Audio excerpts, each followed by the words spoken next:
Long ago, the empire expanded across the continent, and four forces were its main power. The House of the Golden Lion absorbed the martial arts and skills of swordsmanship, regularly appointed the best swordsmen to the army, and they protected everyone. The Protestant Union united all the priests in their communities, who worshipped many gods of the empire. They inspired everyone. Bureau of Inspectors, the best detectives and spies from all corners of the empire, they watched everyone. The magical tower that for more than 1,000 years controlled all the magicians of the continent, they surpassed everyone.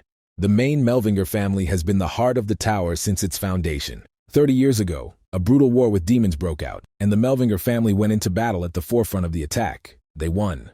But at what cost? When the boy turned 8, his father died from the terrible consequences of this war, along with his mother, who was a simple teacher of magic. There were only 2 of the old family left. They cried to each other like sparrows on a rainy day, and their grief was immeasurable for 2 small children, a brother and a sister. The main family fell, and there was no one to keep the vassals in check. The great heritage was torn apart faster than leaves fall to the ground in autumn.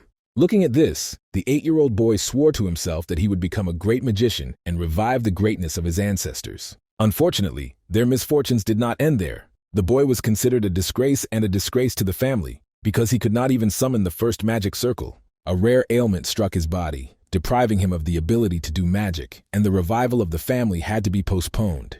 He gave all his strength to overcome the disease. But no matter how hard he tried, everything was in vain. Magic can work miracles, but there was no miracle to return him magic. But the boy did not stop praying, and then heaven heard his call. Under the rolling thunder of the glittering scales of the armor, he met the dragon. The center of magic, the power of heaven, is the only means of reviving the family. And on the other hand, he saw how the demon's paw was holding a rift in the fabric of the world. Light and darkness met in a great battle before his eyes, and the demon drove his spear into the dragon's strong skull. The boy saw a shadow as dark as the night itself. A quiet one struck in the choir. He heard a soul-chilling voice. The demon's coal eyes sparkled. His mouth cracked into a crooked, gloating grin. He met the one who would free him from the tiresome seal, his new vessel. The boy froze in front of the cloud of darkness into which the demon had turned. "Give up your body and let us rule the world," roared the devil. Darkness hit the guy like a surf. Its waves enveloped him completely and dragged him to the bottom. If he had known before that he would fall into darkness, he would not have looked for the dragon, thought the boy, while evil was looking for a way to his heart. But then he remembered who he was, Elric Melvinger, the last of a great family. He would not allow himself to be swallowed up in such a way. He snapped his fingers and dispelled the darkness. Veins of the dragon, meridians, mana paths. The name is many, but the essence is one. Normally, the flow of mana is thick and full water like a river, but its vessels look like a dried-up stream. A blocking disease, Elric has long been used to hearing about his ailment, as well as to the fact that healers wave their hands helplessly, like this one from the Royal Magical Infirmary. Time did not heal a congenital ailment. Nothing had changed over the years, and no one knew how to heal it. Elric stood devastated after the appointment with the doctor. He seemed to have become a compass without an arrow. He did not know where to go. The nurse called out to him several times before he answered. They spoke through the magic layer at Euston Academy, where Elric studied. With excitement in her voice, she wanted to know how the examination went and promised to give money if necessary. Elric lied that everything would get better and he would soon be cured, and hung up. He could not tell his sister that he would not return home.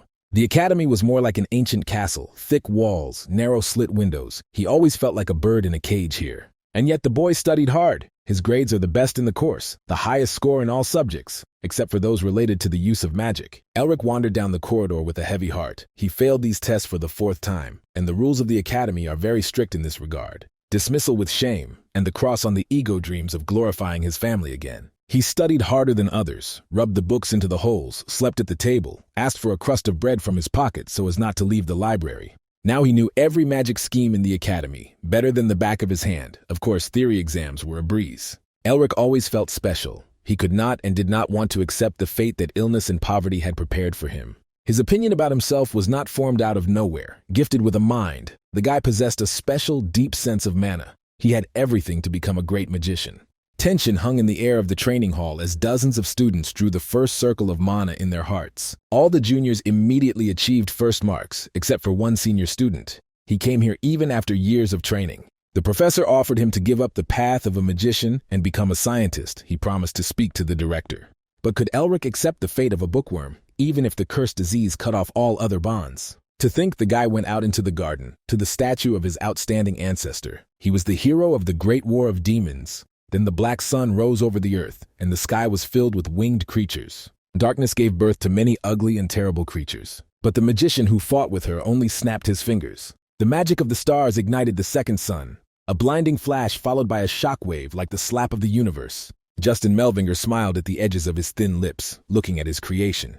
His image in stone preserved the shadow of that smile in the academy he founded, and now his descendant will be shamefully excluded from it. While he was standing in the garden, the edge of his ear caught the caustic ink of gossip about him from other students. They tarnished the honor of the heir of the founder of the academy. Their laughter painfully hurt Elric's dignity. Anyone would have remained silent and pretended not to have heard anything, but the boy called the first year. They just left the training hall where they worked together.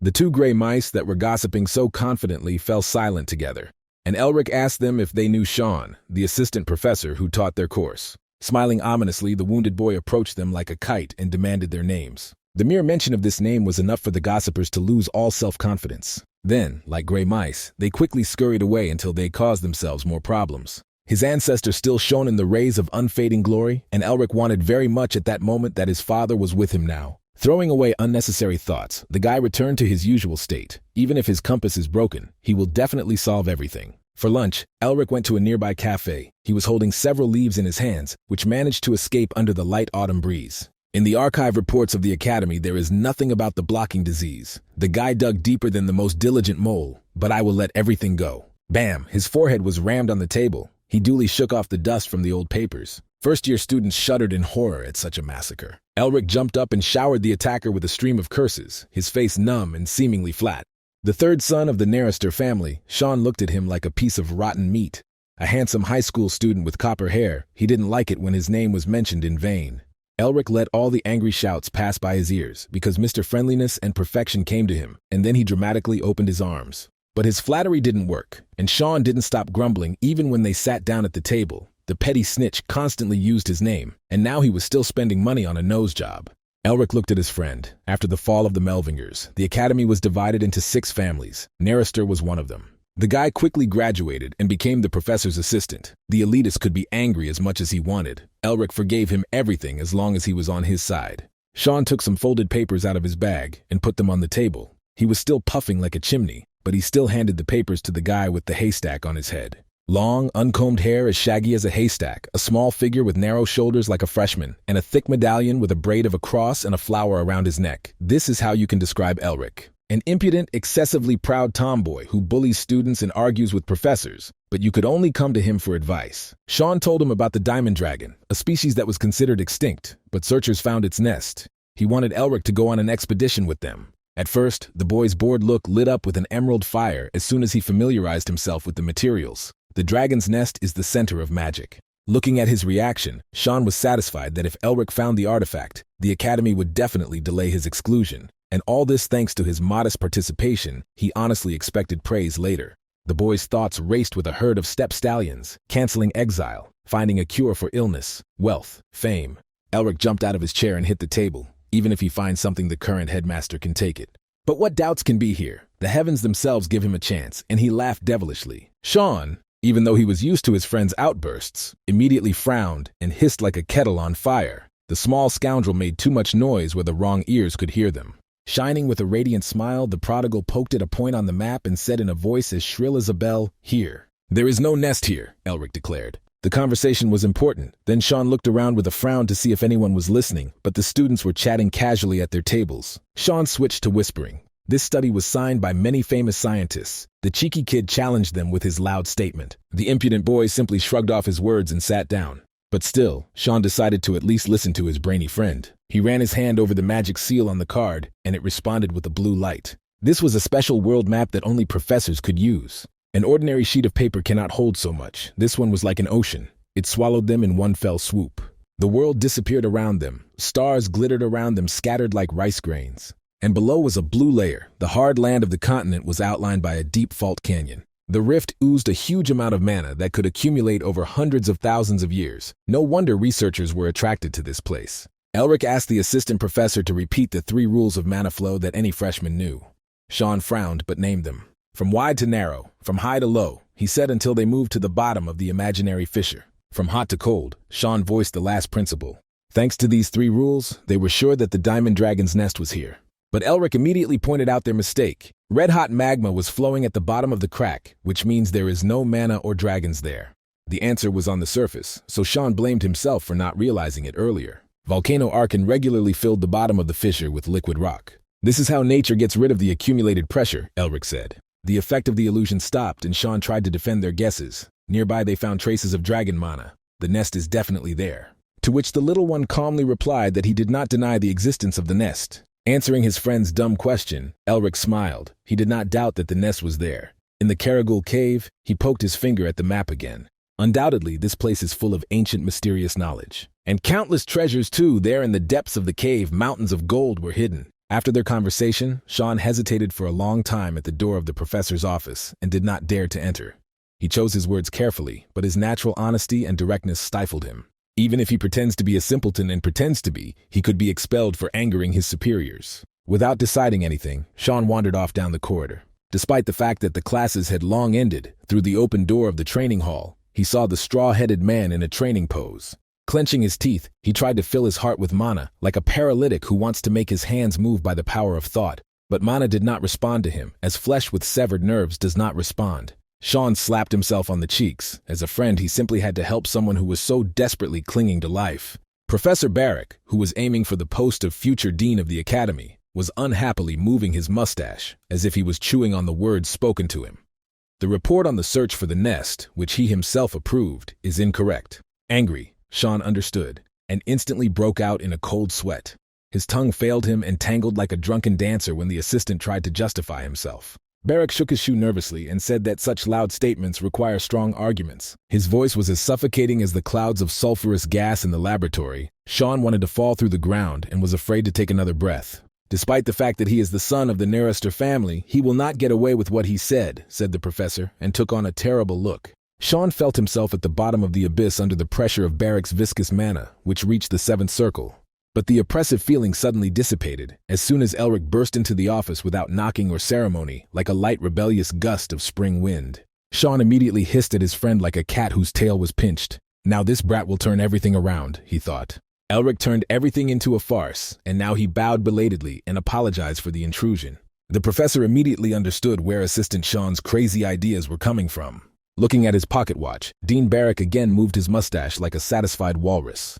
Even if Elric was smarter than others, he had no evidence. The insufferable boy replied with a scathing smile. Even a 3-year-old child would understand everything without further arguments. Sean couldn't decide, even as he breathed his last, why this madman was pulling a tiger by the whiskers, which would eat them both and not suffocate. But in spite of all Barrack's pompous self-conceit, he laughed with a cawing laugh like an old crow. Ego was amused by the bravado of the small puppy, which could not even muster mana. It sounded so ridiculous that the future dean could not take such audacity seriously. Few people are lucky, grumbled the bald old man to the self-confident young man. Especially not this kind of garbage, Barrack croaked, and Elric felt his insignificance in this world. Then the professor scratched his temple with his finger. He had an excellent idea how to get rid of calluses under the nail. Still, he could not ignore the student. He offered the guy a dispute and smiled sinisterly.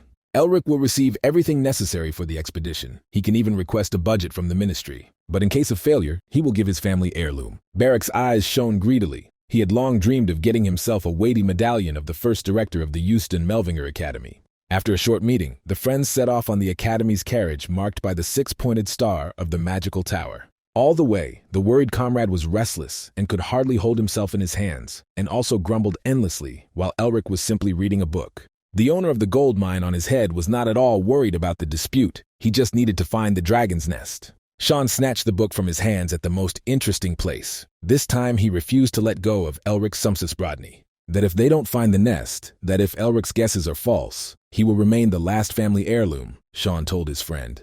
The guy looked at the heavy piece of gold and silver that he always wore around his neck. The flower and the cross were intertwined on it in strong embraces. The impudent boy only laughed. The greedy professor always wanted this item. But Sean only blew harder at him like a chimney with raw coal because of these jokes. And then Elric smiled sincerely and warmly. His friend supported him to the very end, and he was grateful for that. Sean grabbed his head because that was the words of a man who had put everything on one card. In case of failure, they would both end up on the street. But the golden-haired tomboy himself accepted these conditions, and not at all because he was forced. The self-confident boy smiled. Since the greedy Barrack wants the Melvinger family heirloom so much, he must pay for it with his duty. And then Sean remembered that this Elric has two faces. The first is the shame of the Melvinger family. And secondly, the worst of the Melvinger family. In front of him sat a completely spiteful and proud boy with a cold heart, despite his unremarkable appearance. They both smiled perfectly, understanding each other without words. The guys met at the beginning of the semester, when they were freshmen, on the stuffy playground. They were all puffing hard, summoning their first round of mana. 7 years ago, like all first-year students, Sean tried to collect more mana than the rest, and then he brags about what else he can do to young magicians in front of each other. 15-year-old Elric sat apart from everyone. He was already an outcast even then. He was often mocked. The heir of an ancient magical family could not summon even a simple layer of fire. They called him street scum and laughed at his weakness. Did the guy feel bad about himself? Elric reached out his hand to the magic sphere that stood before him. Of course, yes. With all his might, he hit the scoundrel in the back of the head with a heavy stone because he dared to laugh at him. He fought so that he would never have to fight again, so that he would win all battles at once until blood appeared on the stones. Later, a disciplinary committee was assembled. The academy did not allow violence within its walls. The proud guy did not admit his guilt. The executioner's son insulted the duke and was punished according to the laws of the empire, Elric boldly stated. The hall buzzed like a disturbed beehive. Usually important professors are waiting for repentance. For the first time, someone allowed themselves to openly challenge their authority. His punishment was suspension, because according to the rules of the academy, the title did not matter. But from that day on, no one dared to approach him. Sean knew well that devil of a guy with a pile of hay on his head, always biting back like a mad dog. He's just crazy, Sean grumbled, and Elric asked him to be quiet, because he was close to a heart attack. But then Sean's eyes were drawn to a book that his crazy friend was reading, from the section of the forbidden book about charms, and a hoarse cry escaped his lips again. Elric carelessly scratched the back of his head, admitting that if he was caught with this book in his hands, he would be burned at the stake. Crazy, Sean grumbled and returned the book. He was already tired of being angry. He cautiously asked Elric what he would do after studying the Monster King's artifacts that strengthen the body. All these years, the boy was looking for a medicine for healing. When the king of monsters invaded the land of people with an army of animals, it caused a lot of problems. The animals used the art of strengthening the body, but the people were still able to drive them out and build a high wall on the border. However, the art disappeared after that, and it was never possible to restore it, Sean remembered. Without taking his eyes off the book, Elric casually replied that he had already recovered the art. He just did not know how to apply it to his body. Sean completely surrendered. Everything in the presence of his friend became incredible, so that he was tired of being surprised. But at that second, the carriage shook and sharply slowed down. Elric displeasedly looked outside to see what had happened and scratched his bruised head. They were met by Rivern, a senior researcher under the leadership of the Fat Crow Barrack, and a couple of his friends. Sean thought that they had come to mock Elric and interfere with them, and he cursed foully, so the researchers got scared. Rivern quickly justified himself that all this was the dean's request to help them. He called Barrack the dean even without his presence, just so that once again they would wag their tails in the professor's direction. How nice of him, noted Elric. Behind the welcoming smiles, he easily saw their predatory looks. Sean also sensed that the researchers were hiding their mana and whispered to his friend, "From the greedy professor you should expect mean things, but there is nothing to worry about," because Elric was also prepared. He pulled back the collar of his shirt a little to show them.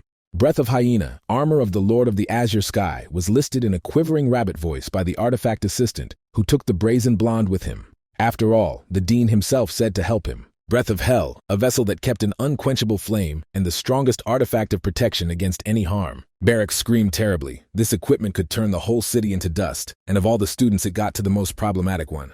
The professor ordered the assistant to disappear, and he did not hesitate and disappeared behind the door. The old bald raven gnashed his teeth unhappily. The other candidates could find out about it and raise an alarm.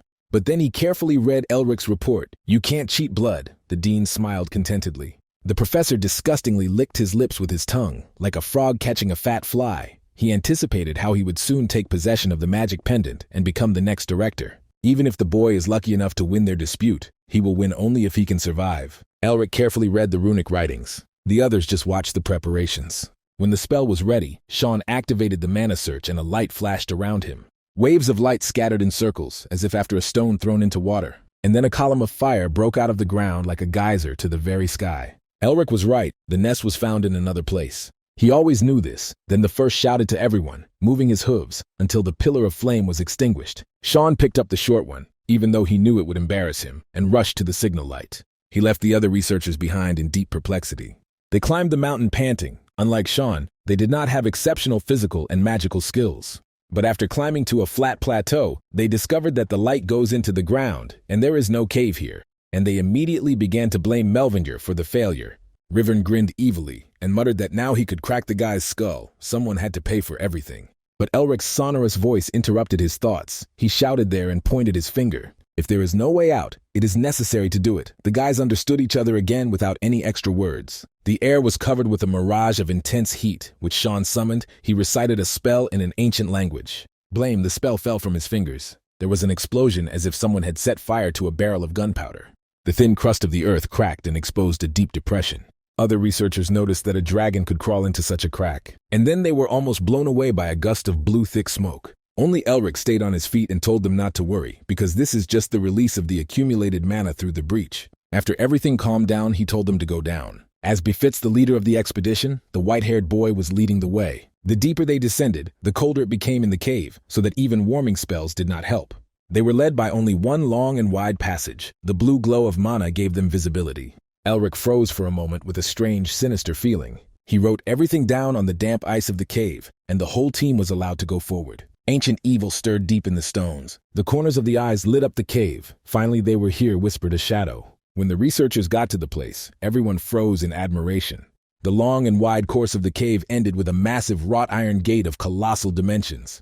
They were covered with runes, and in the center shone a golden dragon. Rivern was burning with impatience, so he ordered the strongest to push this gate. Others suggested breaking down the gate with magic, but Elric's loud cry ordered everyone to stop. Only a blind man would not see the seal of the dragon here. The guy was outraged. Rivern bit his lip angrily. Once again, he was made a fool of. While everyone gathered to judge how to remove the seal, the professor's assistant discovered a round protrusion. He sat down closer to examine the ego properly. And while Elric warned all the ignorant people not to be self-willed, because they did not know what could happen next, the nearest among them has already stretched its greedy paws towards the gate. Elric shrilly shouted not to do this, but he was too late. As soon as Rivern touched the sphere, a ball of fire rose from the ground next to him. A trap worked that almost made Rivern a barbecue if he hadn't jumped. At the same moment, the gate was covered with letters as red-hot steel.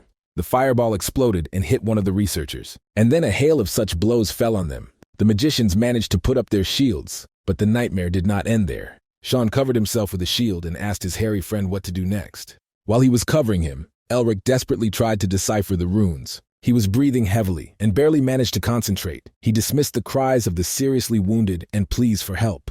This is just a test task. He will be able to find the answer, as the guy always convinced himself, and his eyes sparkled with emeralds. The bombardment continued. Many were already exhausted under the firestorm. Elric spoke the words in the dead tongue and touched the layer on the gate. God surely loves him, he thought when everything calmed down. Sean breathed a sigh of relief. He himself almost died holding back all the blows. Seeing how a friend fell, the little girl ran to him to check if everything was okay. A faithful friend survived, but among the magicians there were victims. He smiled once again, admiring the power of Elric's mind, which nature had left magic. Toth smiled rather. The mind is a real superpower. But before the searchers had time to rest, something approached them again. A shard of ice as sharp as a razor blade whizzed by. It cut off the hand of one of the searchers. Everything inside Elric felt sick. He did not understand what was happening. As soon as they looked up and their minds screamed in alarm, hundreds of icy spikes were already aimed at them. Not having time to move away from the last shelling, the Seekers raised their magic shields again. In contrast to Flame, ice had greater penetrating power. Then the brain of the team grabbed the scrolls again. The Copperhead held onto his last breath and shouted to him to hurry. But Elric did not hear him. He felt himself on the snowy wasteland, and he saw a flying dragon, the source of magic, the dragon's tongue, he thought. Elric, enveloped in a green glow, rushed to the gate, not paying attention to the rain of ice arrows. Touching the gate, he uttered the words of a dead tongue. Rivern hung his mouth open in surprise. He recognized Barrack's artifact, the azure sky armor that covered the short one. This time it will definitely work. Elric closed his eyes. The trap went off just before the sharp spike pierced the back of Sean's head. The traces of the final magic dissipated like the morning mist, and it became quiet. The white-bearded daredevil survived thanks to his armor, although he was left with his shirt. The stern faces of the magicians showed anxiety and uncertainty. They were waiting for some more meanness from the dragon's lair. But then the gate opened by itself, and a warm, milky light flooded the gloomy cave. A treasury flying cabinets with ancient scrolls and folios were open to them, and innumerable mountains of treasures. How many cannot be collected in the entire history of the Empire? The searchers' eyes wandered. Their hands did not know what to grab. Armor made of dragon scales, magical tools, everything valuable and high quality. Of particular interest were ancient books in excellent condition. Mages remain mages, Elric thought with a smile. But the main trait of true researchers is boundless curiosity. One of them slapped the undersized leader on the shoulder. What he did was surprisingly recognized by the seeker. For the first time, Elric received praise from other people, which gave him goosebumps. Sean also came to congratulate his friend on his success and asked what had happened earlier. Everything is as simple as on the test, because he always got the highest score in theory, Elric boasted. But then he was pricked by a painful guess, as if the truth was being tested. Sean slapped him on the shoulders. On such a beautiful day, Elric Melvinger should not frown, because no one else could ignore his family. He really did it after so many years, a thought flashed through my head. Sean's hand touched his naughty haystack, and he worried as he enjoyed the moment. Elric was free. Meanwhile, Rivern spoke into the magical communication layer, but his quiet voice drowned in the echoes of the treasury. Someone grabbed the short leader and asked him to look at the laboratory. Sean wanted to follow them, but Rivern called him to look at the remains of the dragon that lay behind the mountain of gold. What little boy didn't dream of seeing a dragon with his own eyes? Sean immediately perked up. Rivern firmly grabbed his hand and said that the shorty would join them later. The dragon's skeleton made him forget all suspicions. Even after death, he looked majestic and opened his huge mouth. Judging by the size, the Dragon King lay here for at least 4,000 years. The bastards tore off his armor and threw him to the ground. They had planned it in advance. It didn't matter if he found the dragon's nest or not. Elric swore foully. The discovery made his head spin and he relaxed his vigilance. Nothing personal, said the scoundrel with long hair from the team. The talented and brainy short guy even liked him. Sean watched the remains of the dragon without looking away. Only for a moment. But it seemed to him that the ancient beast had moved. Like a chased rat, Elric anxiously looked around for help, but everyone was too intently studying the treasures. The guy tried to scream, but a blow under his breath blocked his scream inside. You shouldn't trust anyone after all you've been through, Elric thought, looking at the fiery dot in his sentence. Away, a shout was heard. A blue wave of mana cut through the air where the conspirator stood. Elric's insides were pulled into a tight knot, but only the hand with which he held him was left intact. The guy turned to see what happened. There is no more terrifying sight in the world than an enraged dragon. The walls of the treasury were filled with the smell of a thunderstorm. Elric was stunned, as if his legs were bound by ice, that now he was asking himself. One thing is a trap, the other will disturb the dead dragon. Panic gripped all the seekers. Everyone except Elric, he threw away the fear of the next test and carefully followed the dragon that did not move. Thoughts rushed into his head in a stormy stream, crashing against the stones. Everything had to be considered and weighed. When the action plan matured, Elric ordered everyone to gather in a defensive formation to gain some time. The seekers raised their shields and covered themselves with screens of magic. The dragon's empty throat belched out real blue fire. A terrible crack was heard from the contact of powerful magic, as if hundreds of knives were cutting glass. The dragon's breath would last no more than 20 seconds if it stood a chance, Elric thought. Sean clenched his teeth and held the blow. The exit from the treasury is very close. It will take a few moments, then you can close the doors and hide from the dragon. One of the seekers lost his shield. The flame instantly burned him to the bone and reduced him to nothingness. Their turtle shuddered, if only for a moment, and everything would repeat the fate of the unfortunate. But at the same moment, the pressure of the river of fire weakened, and Elric shouted to them to run. Even though the dragon had died long ago, even his magic needed a breather, so the seekers rushed to the exit. Elric fled with everyone, his hopes for salvation strengthened. But then he heard a terrible sound, which can often be heard in a meat shop, a crunch and a sloshing. Another unfortunate seeker fell to his death. They crackled with their armor like children's rattles, bones crunched against metal, lightning bolts flashed in the empty eye sockets. Spartans are legendary warriors who protect the dragon even from the other world. One of these half-decomposed corpses almost decapitated Elric, but the ball of fire threw the warrior away. Sean covered his ego and shouted to come to his senses. He managed to defend himself from many enemies and saw the entire battlefield. A crooked rusty sword whistled past his ear, and Sean the copper-haired mage switched to a new enemy. Another task he had to deal with, only he could do it. Elric's mind went blank. There is a solution to every problem. He got scared with the heavy pendant pressing on his chest, but Elric stopped paying attention to these little things. A piercing pain hit the emu like a needle in the eye. When the guy stopped squinting, he saw a green lacy web stretched out in front of him. Sean's lips barely moved, as if he wanted to say something, but the words did not reach his ears. Take a bow, Elric lip-read and froze. Out of the corner of his eye, he saw Sparta with a shield and a sword rushing towards him. The warrior delivered a powerful blow with his blunt weapon, but Elric easily slipped aside like a ghost in a gust of wind. Amazed at his abilities, he dodged the blow again. What he first took for a hallucination now showed him the angle and direction of the attack. Safe places were highlighted with green stars. With a roadmap like this, the battle would be a breeze, Elric thought. Illusion or not, he didn't have time to think. Sparta attacked first. Like a wild cat, Elric slipped away. Everything will be in vain if he just dies here. The searchers hurriedly ran away, took away the wounded. Rivern screamed like a cowardly hare to be taken with him. Elric ran ahead with his vision. He could lead everyone behind him. He showed everyone how to dodge the predictable attacks of dead warriors. And thus, all the survivors reached their goal. The first searchers have already passed through hell. Just close the gate, and they will survive, Elric thought. But then he heard a cry for help and froze, although he believed that he had long ago thrown away his humanity. Cursed Rivern interfered with him even now. In order to close the doors, you just need to leave the ego. The bespectacled man's eyes begged for salvation, and the Spartan had already swung at him. The zombie stuck in the doorway, as if there was thick glass in his path. The searchers were breathing hard. The cold air of the cave tore their lungs, but they were saved. Sean again grumbled at their short leader for taking such a risk, but the boy just waved it off. It is the bespectacled man's fault that his legs are so weak. After several blows with his head against the transparent barrier, the zombie went away. From above in the dragon's lair, Elric noticed the tracks destroyed, which means that there were other groups of seekers to them. The dragon stirred menacingly again. Now when they were not fighting in a heated battle, the boy looked at the sharp spike in his skull. But as soon as the seekers thought that trouble was behind them, the ceiling fell on them. Unable to pass through the gate, the resourceful zombie warriors made their way through the vault of the cave. The gate slowly closed, and Sean quickly began to look for his friend with his eyes. He was standing inside the treasury. Sean quickly realized the madness, started something dangerous, and shouted at him.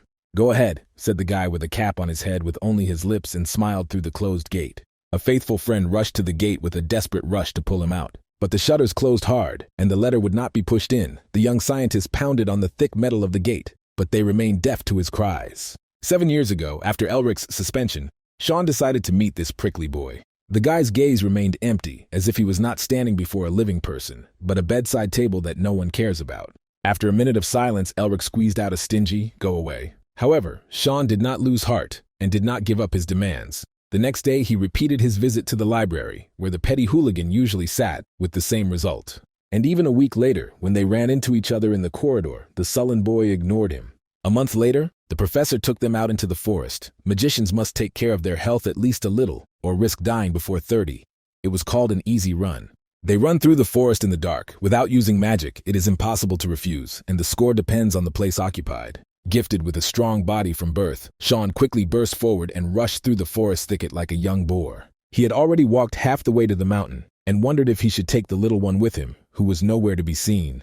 But because of this, he got distracted and slipped on a wet fallen leaf. The next moment, he felt himself falling down. Sean flew off the trail and tumbled straight to the precipice, only miraculously escaping death by grabbing the edge of the cliff on which he was hanging. His hands quickly became numb from the cold and wet stone. Feeling that he would not last long, Sean began to call for help.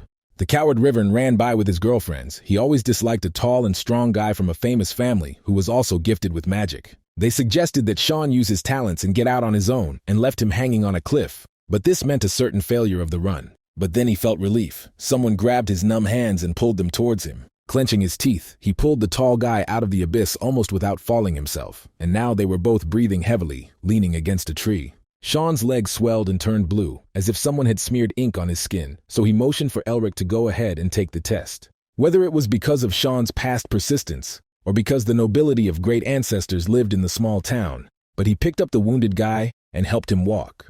"After all, he said that he wanted to be friends," answered Elric to a surprised shout. For the first time, a boy of noble birth was so touched, but then the little boy voiced his fee. "A few artifacts from home will be very useful, as it is customary among friends," he asked, and grinned like a market trader.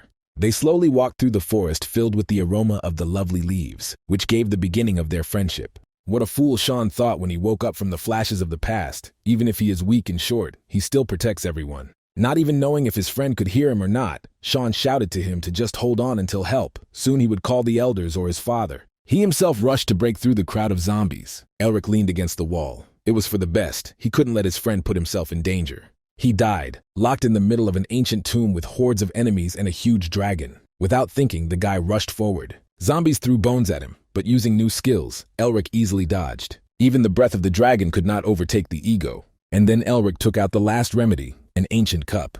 The guy's eyes flashed ominously. From the very beginning, he dreamed of trying this thing. Artifacts can be used by those who have mana, but instead of it, Elric filled the cup with his life force. The fire devoured the zombie warriors like a pile of dry brushwood. Two different fires entwined in a close dance, the blue light of the dragon's breath and the yellow fire of hell. Elric returned his armor earlier, so he felt protected. All this was one huge test, so he was no longer afraid. The answer to this exam lay right in front of him. A sharp spike stuck deep into the dragon's skull. If the answer is not correct, he will simply die here. But even so, the guy was not going to back down, because he is Elric Melvinger. Surrounded by a horde of rotting corpses, he grabbed the handle of the gun. The guy froze in place. Everything disappeared: the dragon skeleton, the zombies, the treasure chest. Glistening with diamond scales, a terrible dragon hung in the middle of the thunderbolts, spreading its wings. In brief flashes, the lightning-fast Elric saw a second ominous shadow. The dragon was breathing heavily, puffs of steam pouring out of his nostrils like smoke from a furnace. The shadow below looked at the crimson sky. Turning around, the demon looked directly at Elric, and a satisfied grin blossomed on his face. The dragon raised the hurricane with one sweep of its sails and roared as if challenging a demon to battle. Covered in a dark crimson aura, the devil summoned his magic. The dragon concentrated his magic in his breath. The bright light of his volley incinerated everything around like the sun, but the demon's spear split the stream of light in two. A dirty, sticky darkness gathered around the demon's spear. They collided again, and Elric lost all hearing from this blow. Such a huge concentration of mana, a sage of the 8th circle or higher, he thought, taking cover from the shockwaves. The demon surrounded himself with darkness and attacked the dragon, that spewed streams of light that burned mountains to ashes. The demon enjoyed the battle as if it were a game. The fabric of the world could not withstand the tension and cracked in half under the power of the demon. He plunged his spear into the dragon's thick skull. The creature that single-handedly defeated the dragon turned to the boy. "He is the one who will free him from the cursed seal," roared the devil in an ominous voice. Burning eyes on a pitiless face and a triumphant smile. The form of the demon turned into darkness to capture the new vessel. "Give your body, and together we will rule the world," he said. Elric was stunned and did not know what to answer. He had never seen anything like this before. But here, the dragon that was supposed to die opened its mouth from which thick magical chains flew out. He put a posthumous seal on the demon. "Mephistopheles will be buried with him," said the dragon. Mephistopheles laughed, even though the dragon Shanaik sealed him thousands of years ago. This time everything is different. A large vessel right in front of him. The darkness rushed over Elric despite the chains. "This is not a dragon's test. This is a demon's trap," the boy realized when the darkness penetrated his heart. He screamed. His body was ground into powder by forces superior to his own, the mana of the dragon and the spirit of the demon. His grandfather, his father, and others sacrificed their lives to banish such monsters, Elric thought. Only they and their sister remained from the great family. The imperial family, members of the magic tower, vile vassals, all of them only reveled in greed after the fall of the family. Even the one whom Elric believed the most and relied on. Uncle took the inheritance using the fact that they are underage. The demon easily found the darkness in his heart, and waves of pain pierced Elric with more force. When they had nothing left, they were simply abandoned. The whole world turned away from them. The little boy understood everything without words. They are enemies. A stone thrown by a child's hand could not cause harm, but he was filled with pain and anger. Only his sister held him tightly and hugged him, on the edge of the abyss beyond which darkness. When everyone left, they were left completely alone in a huge, dilapidated mansion. But despite this, they survived. Through all the adversities that befell them, Elric dreamed of healing his body and reviving his family. Darkness filled his mind. He was drowning in it as if in an abyss. "No, Melvinger cannot be absorbed by such a creature," Elric said, and felt the power that had always been with him. His emerald eyes dispelled the gloom. The demon recoiled as if struck by lightning. An irresistible force gripped him stronger than before. "Right here, the first demon will be absorbed as prescribed," said Elric, whose words he did not understand. His hair fluttered under the currents of power. With a snap of his fingers, he dispelled the darkness as easily as if he had been doing it all his life, as if he was born for it. And then everything quieted down, and only white light remained. Like a trace of ink, the seal of the beast remained on his hand. Elric looked at his hands, as transparent as a ghost's. He did not understand where they were. A figure in a wide, torn traveling raincoat with a bright pattern of an owl and a book on his back. The image seemed familiar to him. He heard a voice that spoke into the void. They were a group of scientists who were chasing perfect magic without looking back. Elric couldn't remember where he had heard that voice before. It was too far away to make out the stranger's face. And he continued the story. The thirst for power consumed the Seekers, and they let the demons defeat them. A black sun lit up in the sky. Realizing their mistakes, the Power Seekers created a family to repent, the stranger whispered. Golden hair poked out from under his hood. The Demon King appeared before them, a giant larger than any dragon or creature. Rather, the god of demons, who held the black sun in his hands. The family created by the Seekers must destroy these demons. It is their direct responsibility. But in an endless cycle, demons will never disappear. Kill one and another will appear. The only way is to absorb them again and again until complete extermination. The Seeker magician was alone against an army of monsters that rushed at him. But his magic, filled with the light of stars, had no equal. One day in the distant future, descendants will inherit their eternal desire. the vision of the demon army disappeared into an ocean of fire. The image of the star mage slipped away and he tried to grab hold of it, but Elric's hand grasped the air, and he was surprised to find that the vision had disappeared.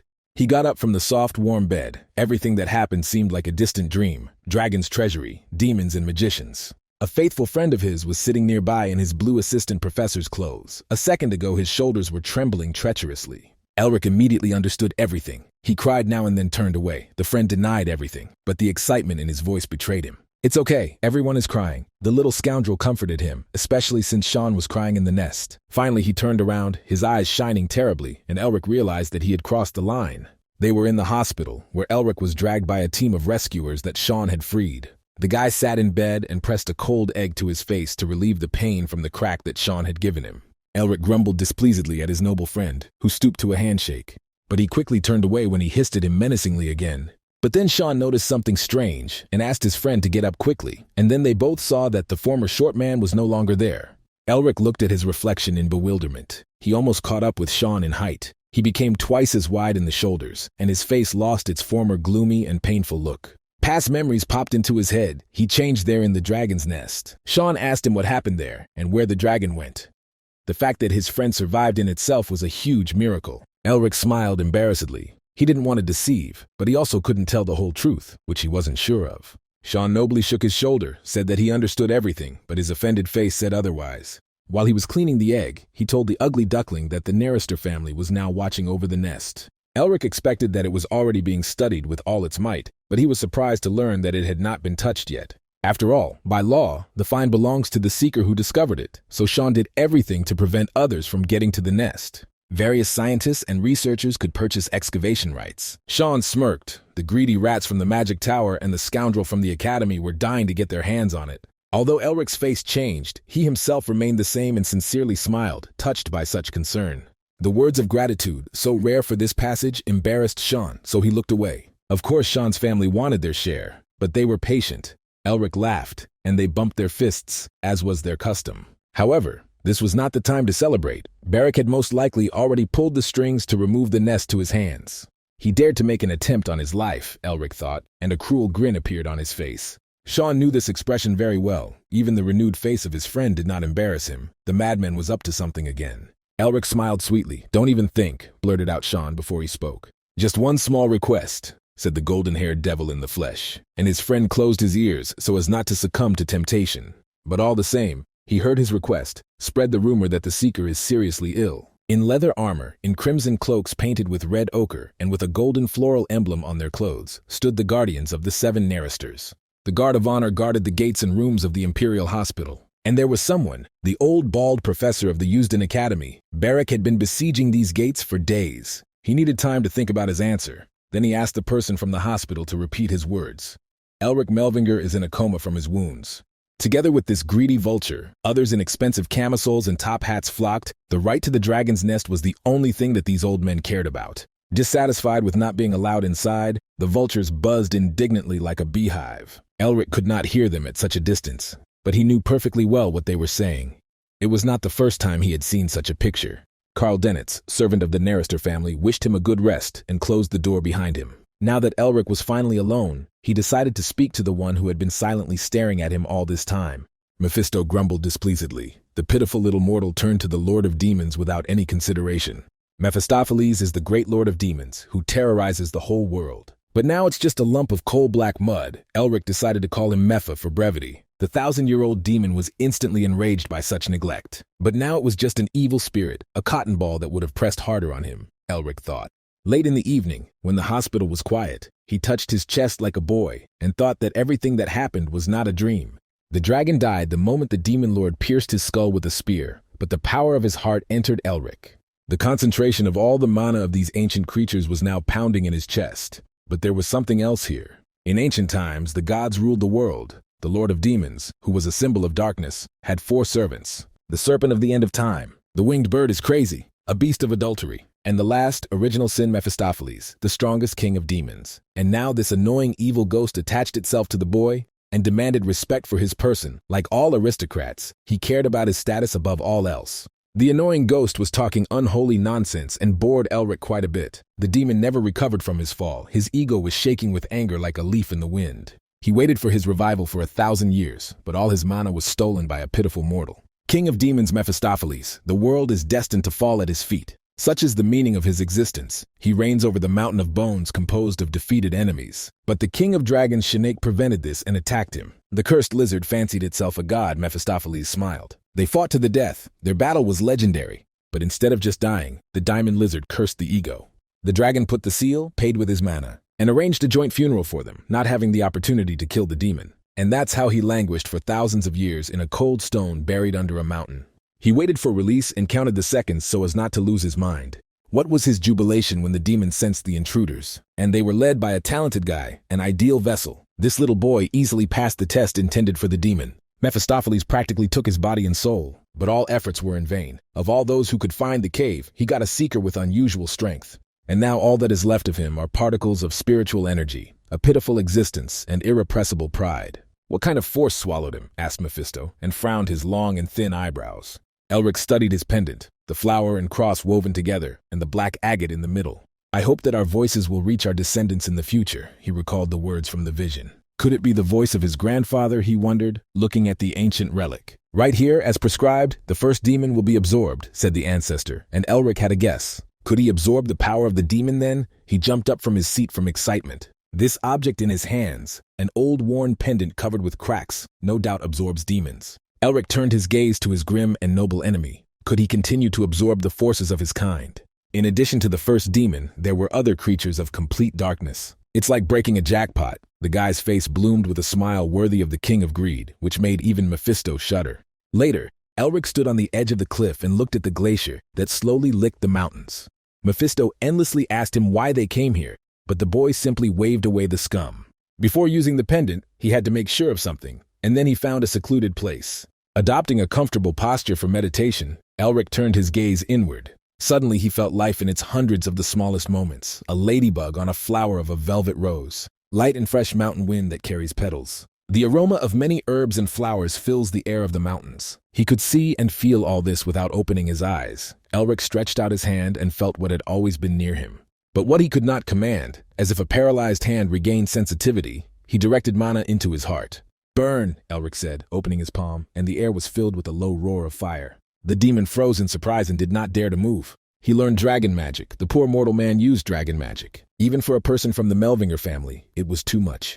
Elric watched as the sparks of powerful magic slowly fell. Now he could also use magic. Finally, his serious illness that caused the persecution and life of an outcast was cured. He looked at how the fiery sunset burned out, and the sun will kiss the earth in a little while. And then everyone who despised and betrayed the Melvinger family will regret it. The shutters of the magic cameras did not stop clicking. The news about the found nest of dragons spread like wildfire and attracted journalists like moths. Carl did not tell the journalists anything new. Elric is in a coma, and they should wait for the official announcement of the magic tower, which will be soon.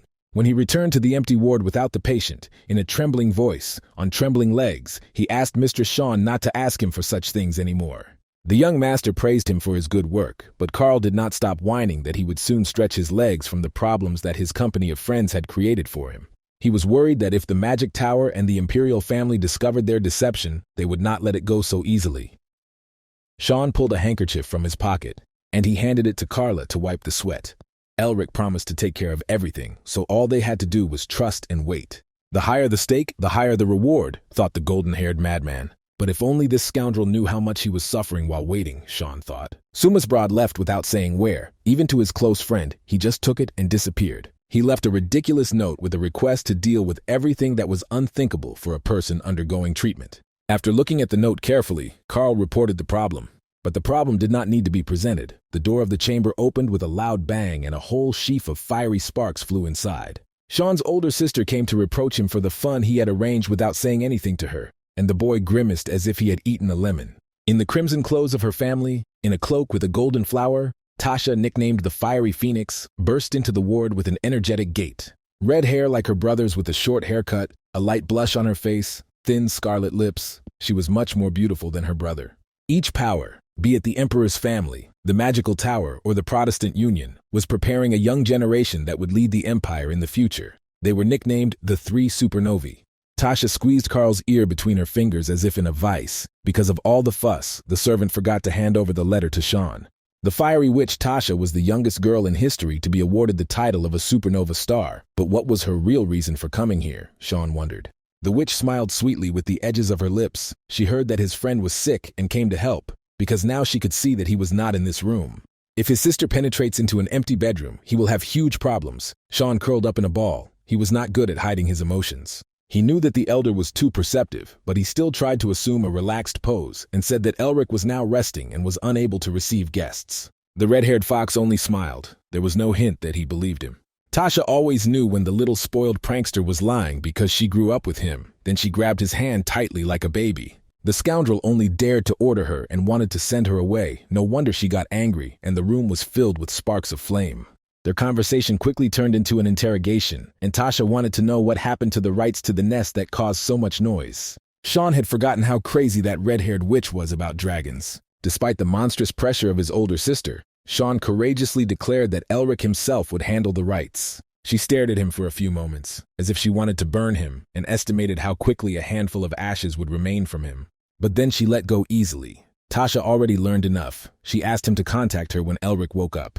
And she warned, showing the gesture she had used in childhood as a death threat, that if she was not the first to find out about Elric's awakening, he would not like her. Sean immediately broke into a cold sweat and prayed that Elric would return as soon as possible. After the witch left, they could not come to their senses for a long time. The morning dawn rose above the garden with a dazzling blue haze. A certain wanderer carefully read the headlines of the morning newspapers at the kiosk, wrapped in his ragged wanderer's cloak. Everyone was worried about the fate of the nest. Sean did a great job, the stranger whispered and smiled. On the front page of one of the newspapers was an old bald raven. He turned out surprisingly well, no other than with the help of magic. Let him show off while he can, thought the guy with the emerald eyes. Rivern came first to wave at his master, who became the dean, and congratulate him, but the bald raven said he was not in a hurry. After all, the elections haven't started yet, he said, and hit a satisfied, greedy smile with his fist. Rivern bent even lower and poured out a stream of obsequious flattery. The new director will protect the future of the academy. Nevertheless, Barrack liked the dog's flattery. He smiled again and asked how Elric was. Rivern reported that the unfortunate is fighting for life. What a pity, the professor moved his mustache without a hint of pity in his voice. Rivern worriedly offered to deal with the problem before she woke up, resorted to the services of professionals. But the professor barked at him to shut his mouth, and an oppressive silence immediately reigned in the office. Baraka looked at the cowardly dog with such mad fury that he could incinerate him on the spot. But he quickly changed his anger to mercy. After the election, there will be one vacant professorship. As a simple professor of the academy, he does not know what is happening outside of it, Barrack hinted. The dog bowed again and promised that he would not let him down. After the day came a moonlit night, and the city was drowning in its gentle light. Until now, most of the residents were taking a seat at the family hearth, except for one man in a worn road coat. Throwing off his hood, he looked up at the cold night sky, thinking of where to start. With his inner vision, he could see the other side of the world, its secret places. It was enough to pour mana there through the dragon's heart. Elric held out his hand in front of him. The ground under his feet exploded, and the magician himself soared into the sky. He gently landed on top of the fortress wall that surrounded the city. Now the wizard could use magic without tricky spells, and this was only the beginning of his journey. In order to remove the bald raven and inform the world about the revival of the Melvingers, he must become stronger before the election of the dean of the academy. The whole mood of greatness was spoiled by the grumbling ghost of the demon. Even with his mana, the poor mortal used only ridiculous jumps like a wandering circus performer. There was a lot of truth in the demon's remarks. Elric needed to become many times stronger as soon as possible. The mania of greatness still did not let go of the poor demon, so he continued to grumble about the past, like the people of the demon. And even the dragons trembled in fear at his name. Elric pondered among the dragon's magical language, which is what they call the soul's speech. To create an image and express it in words, the guy put his hands together, and a powerful golden aura surrounded him. Because of such power, anxiety appeared even on the face of the evil spirit. "Fly," said the mage, and once again ascended upwards, supported by a stream of mana. The oncoming current hit him with an icy cold as he sped up, and then he rose above the clouds and was able to cover the entire city with his gaze. As if at once he began to rule the whole world. The magical pull stopped, and the force of gravity mercilessly took its toll. Elric flew down.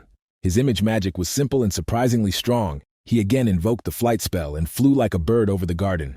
The evil spirit of the demon followed him everywhere, obeying his seal. Deep thoughtfulness was reflected on his gray face. A child who learned to walk only yesterday could already use soul speech and a double spell. It was as if the shadow of the real enemy of the demons, Melvinger, had descended on Earth. the one who can turn an army of monsters into a pile of meat with one click. Among the monstrous offspring of this family, there was no one with such talent. Rather, there was one remembered demon, their indomitable progenitor. In the night starry sky, the leisurely flight of a man and a demon continued. The worried ghost sparkled with its red eyes. Before the boy grows into something unimaginable, his body must be possessed and his dreams trampled. The language of the soul is amazing, but one cannot learn it alone, Elric felt. He needed a teacher who would keep his secret.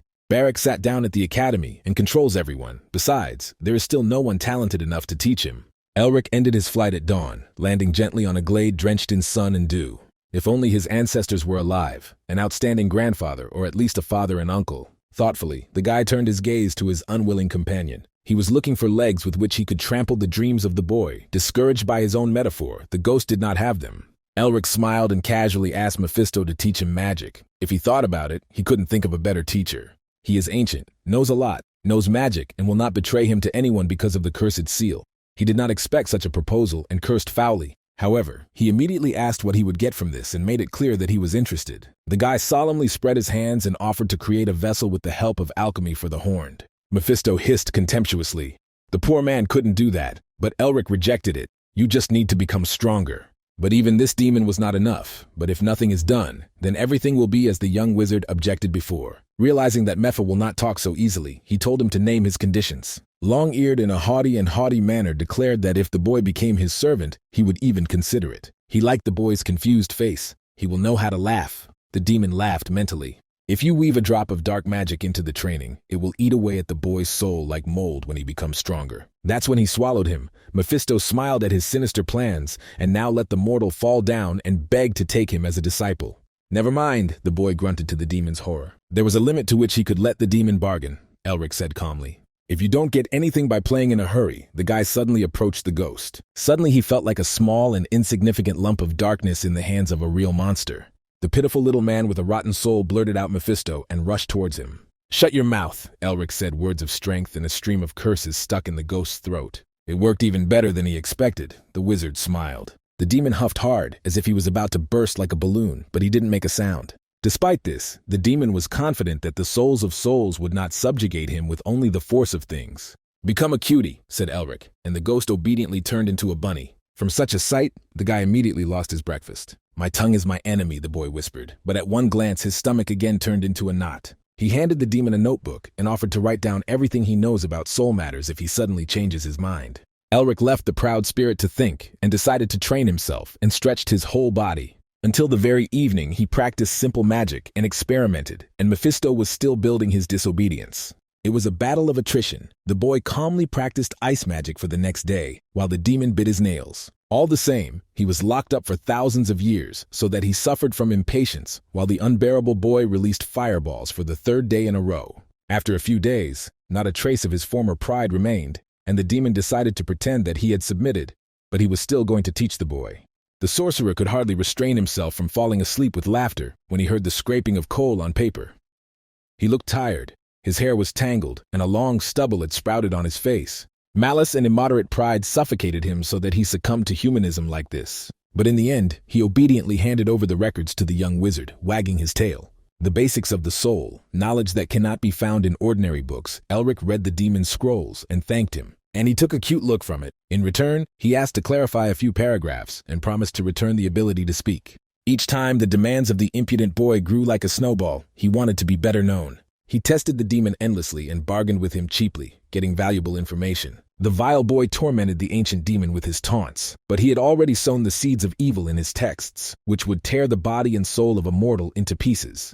However, the next day the guy was in perfect order. He studied only a few grains of knowledge and could already summon an entire glacier. Mephisto nervously furrowed his brows. So many days have passed, and no sprouts of darkness have occurred. And the young wizard noticed this anxiety. He knew what the demon was waiting for. Thoth put on an uncomprehending and innocent look, but Elric wasn't stupid enough to blindly study demon magic. And yet, thanks to this evil spirit, he raised his level of skill. The guy turned to the records again, and the disappointed demon asked where his humanity was. Elric was already thinking of shutting up the ghost again, but he honestly admitted that he was teaching him nothing more than the truth. The dazed gaze of the emerald eyes froze under the thick, long eyelids. The demon meant the highest rank of the soul, of course excluding the voice of God. At his current level, he will not be able to understand more, and if he tries, he will go mad, said Mephisto. The magician thoughtfully scratched the back of his head, and then the demon said that magic can be perfected on the battlefield, as the Melvingers always did. Elric remembered his father saying the same thing then, sitting on the bed with a deathly gray face that already had corpse stains. Then he taught them the pride of the Melvingers in the lands destroyed by demons. The father did not say anything about his illness, but it is obvious that it was the result of his battles with demons. Sitting in his wheelchair, with his face exposed to the warm wind, he gazed into the distance with a bored look to where he fought side by side with his father. Little Elric dreamed of following in his father's footsteps and using the same powerful magic as his grandfather. Father trembled at these words. He understood everything even then. To distract the boy, the mother reminded him to study well, and then he will become a great magician. Uchitsa, the skinny guy, presented, sitting at the table and reading boring books for endless hours when the hands of the time crawl like snails. He will not have the same stupidly strong magic as his father. Besides, his grandfather was a great scientist before he became a famous magician. Mother's words cut sharper than swords. The father furrowed his eyebrows and looked uncertainly at his wife. He was still the head of the family. Despite this, she strictly told him not to bring the children here, just to be respectful. Even if so, magic still needs to be improved in battle, his father quietly whispered in his ear, thinking that his wife couldn't hear him. But she listened perfectly, and dragged him into the house, and told her son to read a book with a long and boring title for today, which immediately lulled him to sleep. Sister Hayes pulled him by the ear in the other direction, cut off all his brother's protests. She followed her mother's example and took care of the unbearable boy. Studying is important, but children should be children, dear, said the tired man with a regretful expression on his face. If the boy is pampered too much, he will develop a stupid character. He will grow up like his father, objected the faithful wife with a heavy sigh. That time was not easy for Elric, but despite this, it remained the brightest and warmest memory. But everything was washed away by a cold autumn downpour that drummed a tap on the roof tiles and drowned out the soft, heart-wrenching children's cry. The father was getting worse and worse. The mother was also suffering from unbearable pain. They divided the rest of the life force into two and died in one day, as if in a fairy tale. Only this was a fairy tale with a sad ending. Before his death, the father cried and said that he was sorry. His dear wife was the brightest light in his life. There was not a single day that she was unhappy after meeting him and having children, she said, tightly squeezing his weak hand. The remnants of the world of their life burned out like a candle wick. The mother could no longer see and called Hayes, who was sitting next to her. "Take care of my brother," she asked, and tears flowed down the girl's cheeks. The father called Elric and asked for forgiveness. The blocking ailment was his fault. An 8-year-old boy faced a harsh reality too early, barely leaving the tender age, and snuffed his nose endlessly. He was afraid that his father could leave so easily, and salty streams were flowing down his cheeks. The father's cool palm touched his cheek and the boy stopped crying. Looking back on his short but turbulent life on the battlefield, the days spent with his son were much happier, the father said. "You don't need to be a magician, just be happy with the people around you," he said, and his voice disappeared into eternity. Walking along the forest path, Elric thought that his father had made a mistake. If you are weak, they wipe your feet and throw you away. This is the reality. Then he will become stronger and no one else will ever be able to ignore him, Elric thought, and clenched his fists. Magic is perfected on the battlefield. He thought about where to go. The ghostly Crimson Forest was too dangerous a place. The mysterious Goblin Cave is always full of people. Scattered across the continent are shelters left by their ancestors, the father said. Mephisto asked him where they were going now. Before Elric's gaze appeared the icy wasteland of the mountains, the lands of the Yeda. With a firm step, the young wizard walked towards his goal. He washed his body in the silvery waters of the stream, which fed itself with the melted snow of the glaciers far away in the mountains, and still carried their cold. The cold bit him like a flock of piranhas, but despite this, Elric washed himself properly. He used magic, let the jets of water do everything themselves, and then cut off the regrown hair and changed his face. Only the shine of green eyes revealed the true personality of their owner. With this, Elric could advance without fear that he would be discovered on the journey. Snow dusted the gray stone of the fortress walls and decorated the roofs of houses that huddled closely together as if from the cold. Winter in the north was coming into its own first. The Seekers Guild sheltered him after many days of journey. The innkeeper told the new guest that he was lucky that few people go to the Yeda mountain these days, but one group of travelers still gathered. He pointed to the guest's ajar door, from which came the crunch of fur boots on the freshly fallen snow. And indeed, a group of people led by a child entered the guild hall. They were glad to see a new face. Elric glanced at the frost-red and long unshaven faces and counted 4 herbalists and 3 monster hunters. And the 5 travelers hid their strength and kept themselves aloof. The little girl came up to Elric and introduced herself. Her name was Mingma. which in the native dialect meant the second dawn of the week. As long as he followed her, he was not in danger. Mephisto hissed in displeasure. This child surpassed even him in terms of talkativeness, and Elric asked if he could buy a communication crystal. The searchers stared in amazement at the guy who was looking for such luxury in the wilderness. MANHUA suggested that he write a letter and send it with a pigeon. Elric ran away before he heard the fascinating story about the dove and wrote what happened to the little girl, fearing that he would be stuck here until nightfall. Nothing can be done. I will tell you how the cute creature sang along the way. Elric frowned. The strict sister will definitely be angry if he does not contact her. After a short gathering, they advanced to the Yetta Highlands before the weather worsened. MANHUA chattered non-stop, flowing like a spring stream. Mephisto recognized the outlines of the mountains. He had already been here. The Yeti were scum that admired them, and Elric shuddered to learn that their tribe were demons. He could not imagine that these monsters have such connections. The past king of the Yetta deserved the mercy of the demon lord, Mephisto arrogantly declared. Elric was again surprised to learn that the wild tribe of monsters had a ruler in the past. The demon thoughtfully said that the king's grave must be somewhere in these lands. The young magician was immediately interested in her location, but the demon did not know him, and he doubted that she had not been robbed by that time.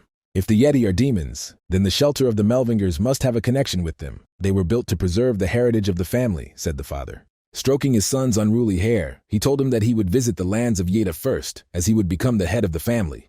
So he will be able to confirm his right to inheritance and pay tribute to his ancestors. Elric looked at the pendant that once hung around his father's neck to see if he could learn more about him in this refuge. But first, they had to find him. And in the meantime, they were walking along the sun-drenched trail and listening to MANHUA's endless stories.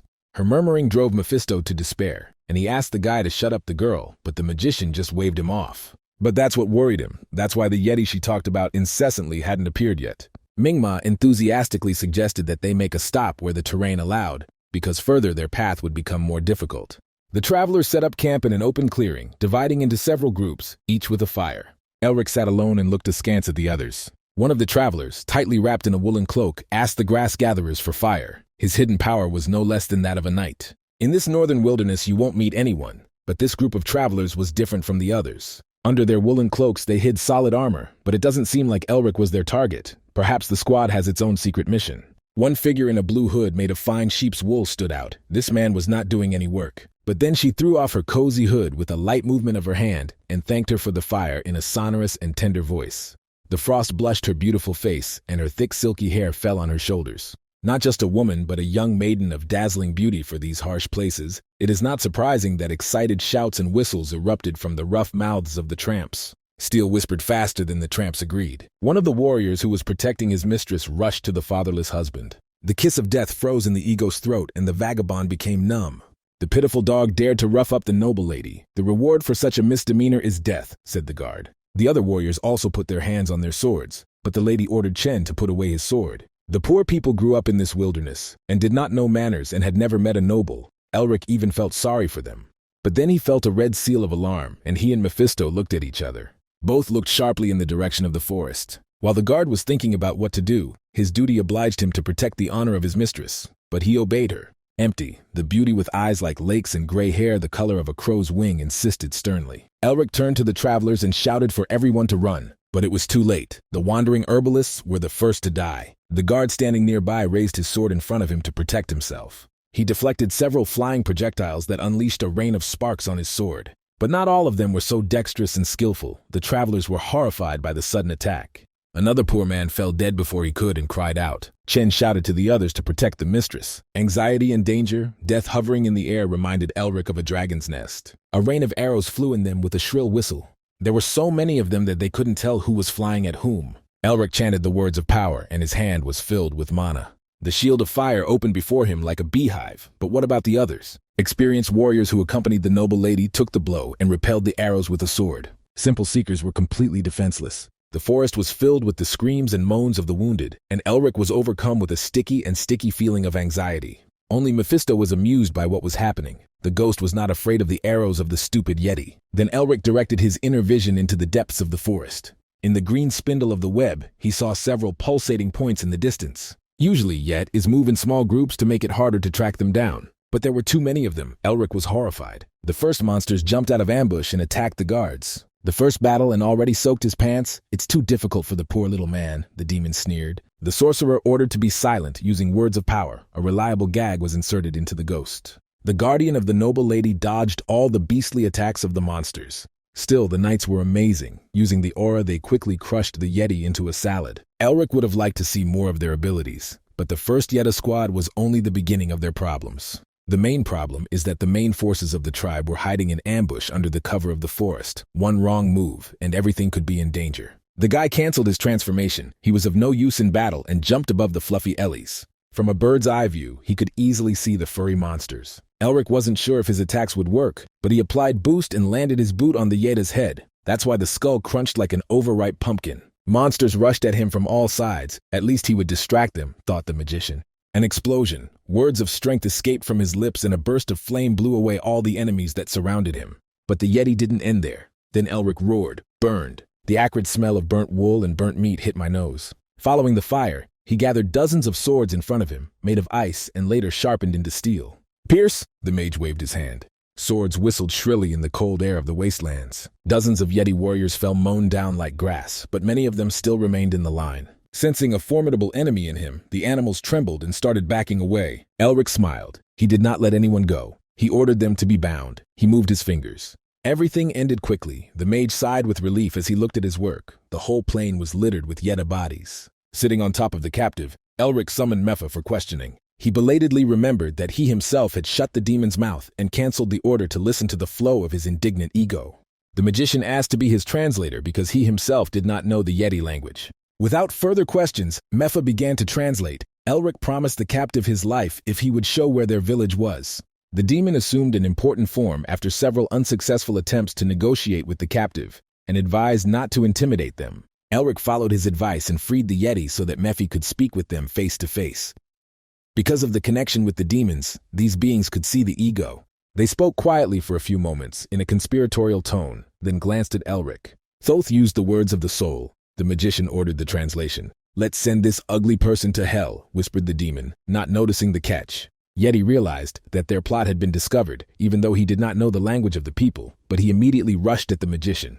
A snap of the fingers and an all-thin icicle pierced his skull like soft clay. Another moment and the beast would have torn his throat. No magic would have saved him from such a wound. Elric looked fiercely at the devil and another captive, who painstakingly portrayed innocence itself. "Let's talk," Elric suggested to them and smiled amiably. The deaf forest, where only the trees were cracking, sounded with cries of despair and pain. "So many good Yeti have died," the rabbit-eared demon wizard scolded. After he got the captive talking, they went to the tribe's lair. The dragon's heart is filled with the demon king's mana. Elric could only use a handful of this power if taking a larger body would not withstand the load. They came to the village of Yeta, surrounded by a palisade with many wooden houses and planed logs. It looked better than expected. Elric understood that if he continued to fight as before, he would be on the verge of death, but he could not retreat. Meanwhile, the guards of the noble maiden finished their battle. Covered in blood from head to toe, they breathed heavily in the icy air. All the attacking ferocious Yeti lay dead, cut down by the swords of the knights. The young lady counted all the travelers who were with them and survived, and noticed that one person was missing. Either dead or hiding somewhere, thought Guard Chen. But he could not give such a cruel answer to his lady, and assumed that the traveler simply escaped and was safe. The girl sincerely worried about the boy's fate, so the guard became conscientious. And while she hoped that their companion would be okay, a horde of ferocious Yeti warriors had already lined up in front of him. Using magic, Elric suggested that they not shed blood and call the leader. The warriors glared menacingly at him, showing their long fangs and pulling at his fur. But then a domineering voice roared at them to disperse. A mighty leader, huge and covered with scars from past battles, appeared before the magician with a heavy step, and Elric himself shuddered at the sight of him. And yet he did not show up and told the leader that he had a question. In the hem of his traveling woolen cloak, he imperceptibly kept a blade of ice, in case the negotiations went the wrong way.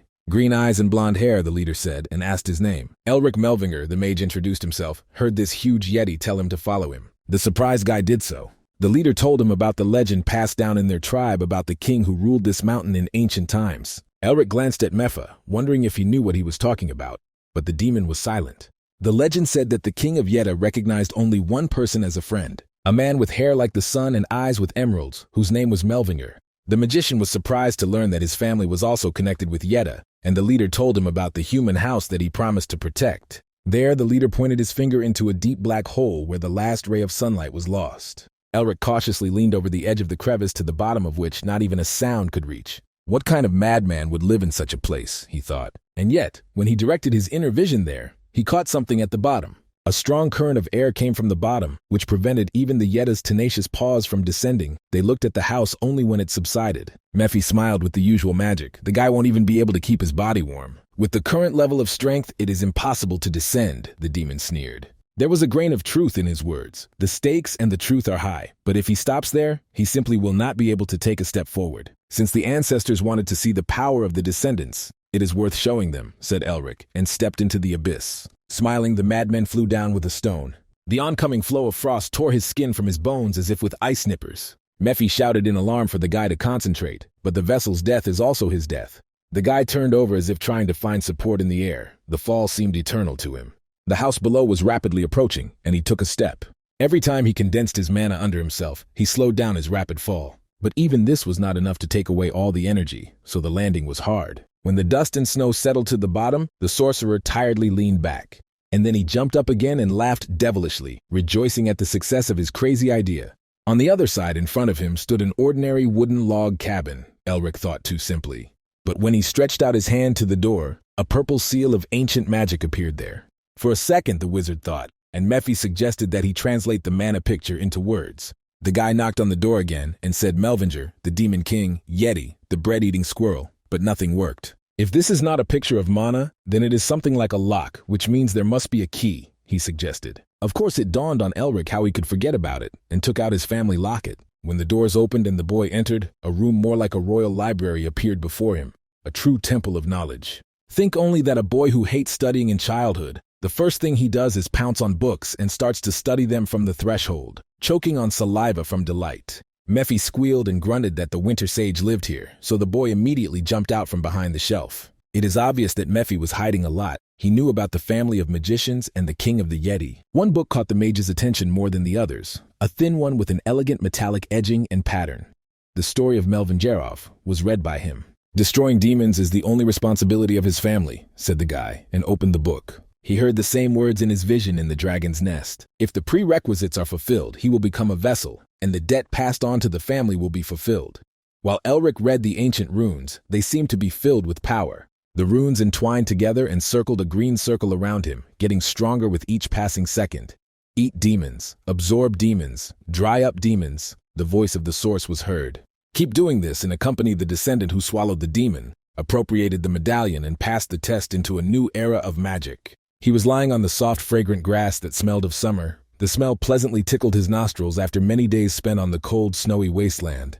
Elric looked completely puzzled. He had just been browsing through the books in the library of his ancestors, and now he was here. As soon as he got up, he heard a voice that greeted the descendant of the family. He walked softly on the grass carpet. Elric turned, and a white-haired, bearded man with a monocle on his face introduced himself. Otto Khan Melvinger, the gatekeeper of this place and a guide and test for descendants of the family, or simply a guide. A few centuries ago, there lived those who created the magical system of their family, and Otto was one of the 5 revered ancestors. The gray-haired man smiled, realizing that fortunately the descendant still remembers him. The venerable ancestor of the winter sage muttered to the boy, and the guide was surprised that he knew this nickname, which no one was supposed to hear.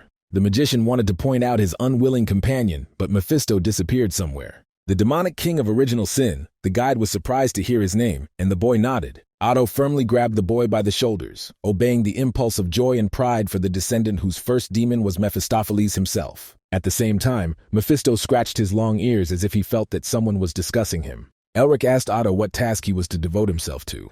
The ancestor gently patted the unruly golden hair on the boy's head. If everything was so simple, they would have left records about it. Elric felt like a boy again and was a little embarrassed by this.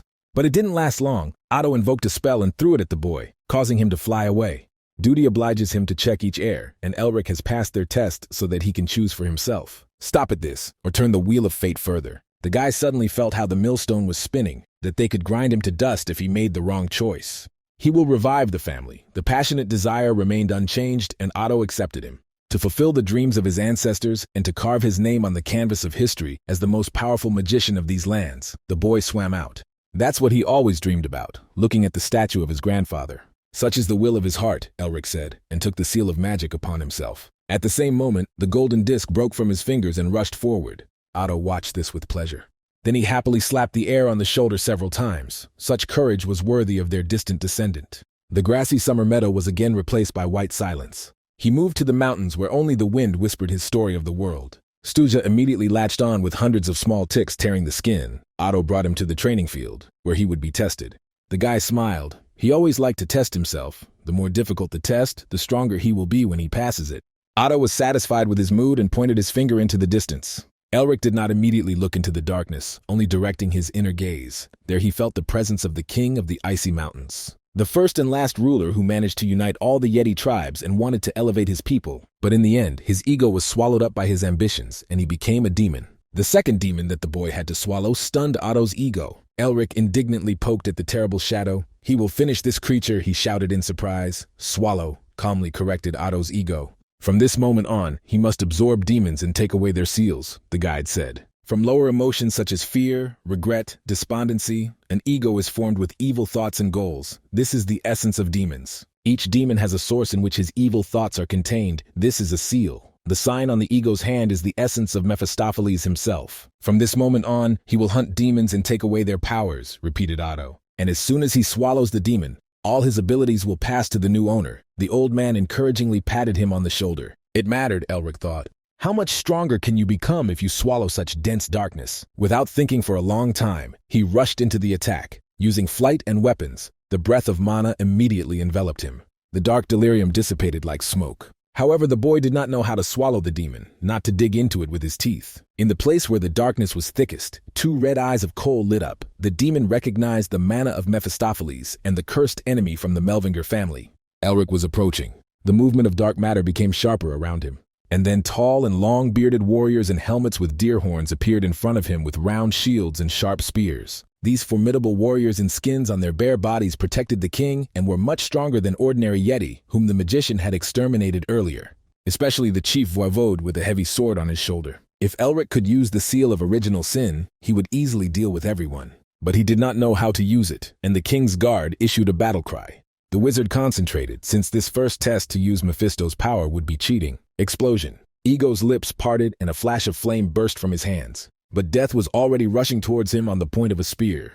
The explosion did not harm the mighty warriors. It did not even slow them down. "Explode, pierce," Elric whispered and summoned an ice palisade to throw back the enemies. This powerful attack turned them into the darkness from which they were created. But the proud warriors did not disappear. Once they were part of the society of demons, but they renounced them, and now they are afraid to become renounced again. But Elric had to become more powerful. He summoned a layer of fire of unprecedented size above him. His heat alone pushed the enemies away. But the voivode of the guards did not let him finish the blow and attacked first. Despite the fact that the magician bowed, he still received a cut wound. The commander had already regained his balance and was ready for the next blow. He towered over the boy like a rock, but his opponent, a pitiful and weak boy, could not even rise to his feet. Elric felt a sting in his pride, losing so shamefully in the first test. He could not bear this. The power overwhelmed his ego. This time he himself rushed into battle with clenched fists. "I just need more mana," thought the mage. The military leader flew over the ego's head and almost cut the guy down. The wizard gently slipped behind his back and whispered. The flowers scattered. Two spells turned the voivode into an icy crumb and he crumbled to pieces. Even for the first test, it was too much, he thought when the warriors disappeared into the shadows. Elric felt his heart almost jump out of his chest, and the warriors began to appear again. The darkness reached out to him. But when he raised his hand, nothing happened. And then the seal on the ego's hand was filled with power. Although this seal was weaker than the seal of original sin, the mana of the dragon's heart somehow balanced itself. Otto told him that in order to use the power of the demon, you need to know his true name, but how to know him, because they are not very sociable. The guide said not to worry about it. When the time comes, he himself will know. Elric turned inward and gathered a lump of mana thick as dough between his hands. The true name of the Yeti is ruthlessness, as well as the cold peaks of the mountains in which they were born and live. Elric couldn't explain it himself, but now he had their seal. Hundreds of ice blades cut through the stone warriors. They stood up with a wall of shields in the hope of preserving themselves. And then there was an explosion of mana that closed everything by itself. Elric was breathing heavily, his head was spinning, and his body was shaking from the high consumption of magical powers. When he looked ahead, he saw how all the Yeti warriors were bound by ice. Even though they were standing at a distance, such was the power of this seal. The sorcerer laughed quite a bit, but at the same second, his legs failed him, and a thin trickle of blood fell from his lips, and he fell asleep. Elric woke up and coughed, as if someone had squeezed his throat. He lay in the middle of the scattered books in the place where he was taken to the second dimension and writhed in convulsions. Mephisto greeted him with a sly smile. He was pleased by the exhausted look of a guy who faced a difficult test. He was waiting for something similar when the boy lost consciousness and his medallion began to lose his mind. And yet the guy was glad that he survived. He was too carried away by the power of the seal, and as a result, he lost consciousness and exhausted all his strength. But that power exceeded all his expectations. If even an incomplete seal possessed such power, what is the sign of original sin capable of? Elric rubbed his hand. Seal of cruelty, Mephi immediately understood the idea of the snow sage. The guy looked at the demon and asked how to use the demon's ego seal, to which he sharply replied that no matter what humiliation he went through, he would not name his true name for anything. If you think about it, you just asked. The guy grunted and scratched the back of his head. He hoped it would be easier, but seals are important to demons after all. If the demon entrusts him with his seal, he will have nothing left, so Elric will have to step back for now. In addition, even the seal of Yetta was barely within his power, which speaks volumes about the sign of the demon king. But what he could do to help, Mephi knew the king of Yetta who needed to be defeated. When the devil heard this, the madman Otto Merlinger laughed, once he entrusted such an entity that even he recognized. Elric was immediately encouraged and asked if he had any ideas. The demon immediately withdrew coldly, and the magician began to shake him. Nothing connected them anymore. The king of the Yetta was not even a demon. Mephistopheles exploded with a stream of indignation and curses. What kind of demon would reveal such a secret? And what kind of honor did he ask? But the guy offered 3 days of freedom. When even this did not convince him, the guy gestured for 5 days. So be it, but only because his kindness knows no bounds. Mepha agreed when the magician was about to end the bidding. Later, the demon warned that with the current seal, the guy might simply forget about his goal. But then he smiled and said that there is a way. After a little preparation, the wizard again returned to the icy wasteland, surrendering to the prickly wind. The shadow of King Yetta sat in the same place. He attacked first and the darkness stretched out its tongues to meet. In order to defeat the enemy, Elric himself must improve his skills. The first to meet him were guards with shaggy beards and horned helmets. The guy immediately used the power of the seal and dealt with them in one fell swoop. And finally he met the king face to face.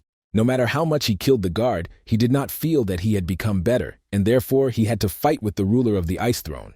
But the power that devastated him plunged the wizard into awe. He indecisively froze in place, not knowing how to defeat such a monster, and doubted the sanity of his ancestor, who had prepared this test. Nevertheless, the boy with the golden mane did not run away. He was confident of his victory. After Elric woke up again in the library, he caught a strange look from the long-eared man. And he also stared at him in amazement. Elric laughed. After so many battles with the king's guards, he died in the battle with him before he could lift a finger. Could he defeat such a monster? The wizard thought, and Mephi suggested that he surrender. What he definitely did not expect was that the king would turn out to be a queen, said the boy, and looked at the demon. Todd embarrassedly moved aside his red corners, and then pounced on the guy until he came up with everything. But his reddened gray face and trembling voice only increased Elric's suspicion that there was definitely something in this story. Of course, it took time to understand everything, but after looking at the locket, Elric understood how important it was to absorb her powers. True, he did not know how, but there was one accessible and direct method of brute force. A picture of his battle in the dragon's nest flashed before his inner vision. Elric did not weaken his stubbornness even after many requests. This time he rushed into battle and grabbed the lightning bolts with his hands. Absolute Zero bound him faster than he approached, so quickly that he did not have time to feel the pain. But then such torture awaited him, so that an easy death was his reward. The ego was chopped, cut, torn to pieces. But every time he returned with new strength. Little by little he came closer, and he could even see her irritated face. Even if Elric understood how to use the seal, it was difficult for a brat who only received it yesterday to cope with an experienced master with the same power. Their fight became increasingly fierce. Sometimes you learn, he remembered the ancient principle when they rushed towards each other. Two palms collided with deafening force, but Queen Yetta was stronger and the magician was thrown away. Otto watched the battle anxiously. An ordinary man had long since staggered, having died hundreds of times. But this little boy, even chopped into pieces, smiled like a madman. He possessed not only talent, but also an indomitable will and desire to improve. With a wave of his hand, he returned the debt to the queen, and her hand immediately separated from her body. Never before in their family had there been any fools like this boy, Otto thought. Elric felt himself becoming better in their endless battles. Even if he was still far away, even without a hand, the queen counterattacked him. She swung her axe without giving the wizard a second to breathe. In an instant, the queen released her weapon to change the ego's form. Elric prepared for a powerful blow and raised a magical shield, but such a flimsy barrier immediately fell to pieces. The magician clenched his teeth. He reached his limit. One theft is not enough to defeat the Queen of Mountains. He must stand as she decided the mage, and again dashed towards the enemy. A red veil covered his eyes as if a thick curtain had fallen over his eyes, and he thought he had died again. But when he opened his eyes, he saw Mephisto's devilish grin.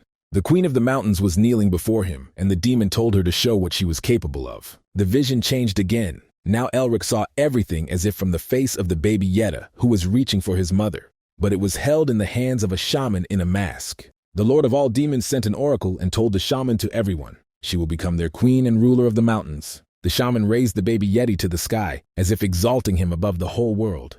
A triumphant roar rose above the mountain peaks. The entire ridge would obey it. The animals rejoiced. So she was born, the master of which is destined to rule with icy peaks.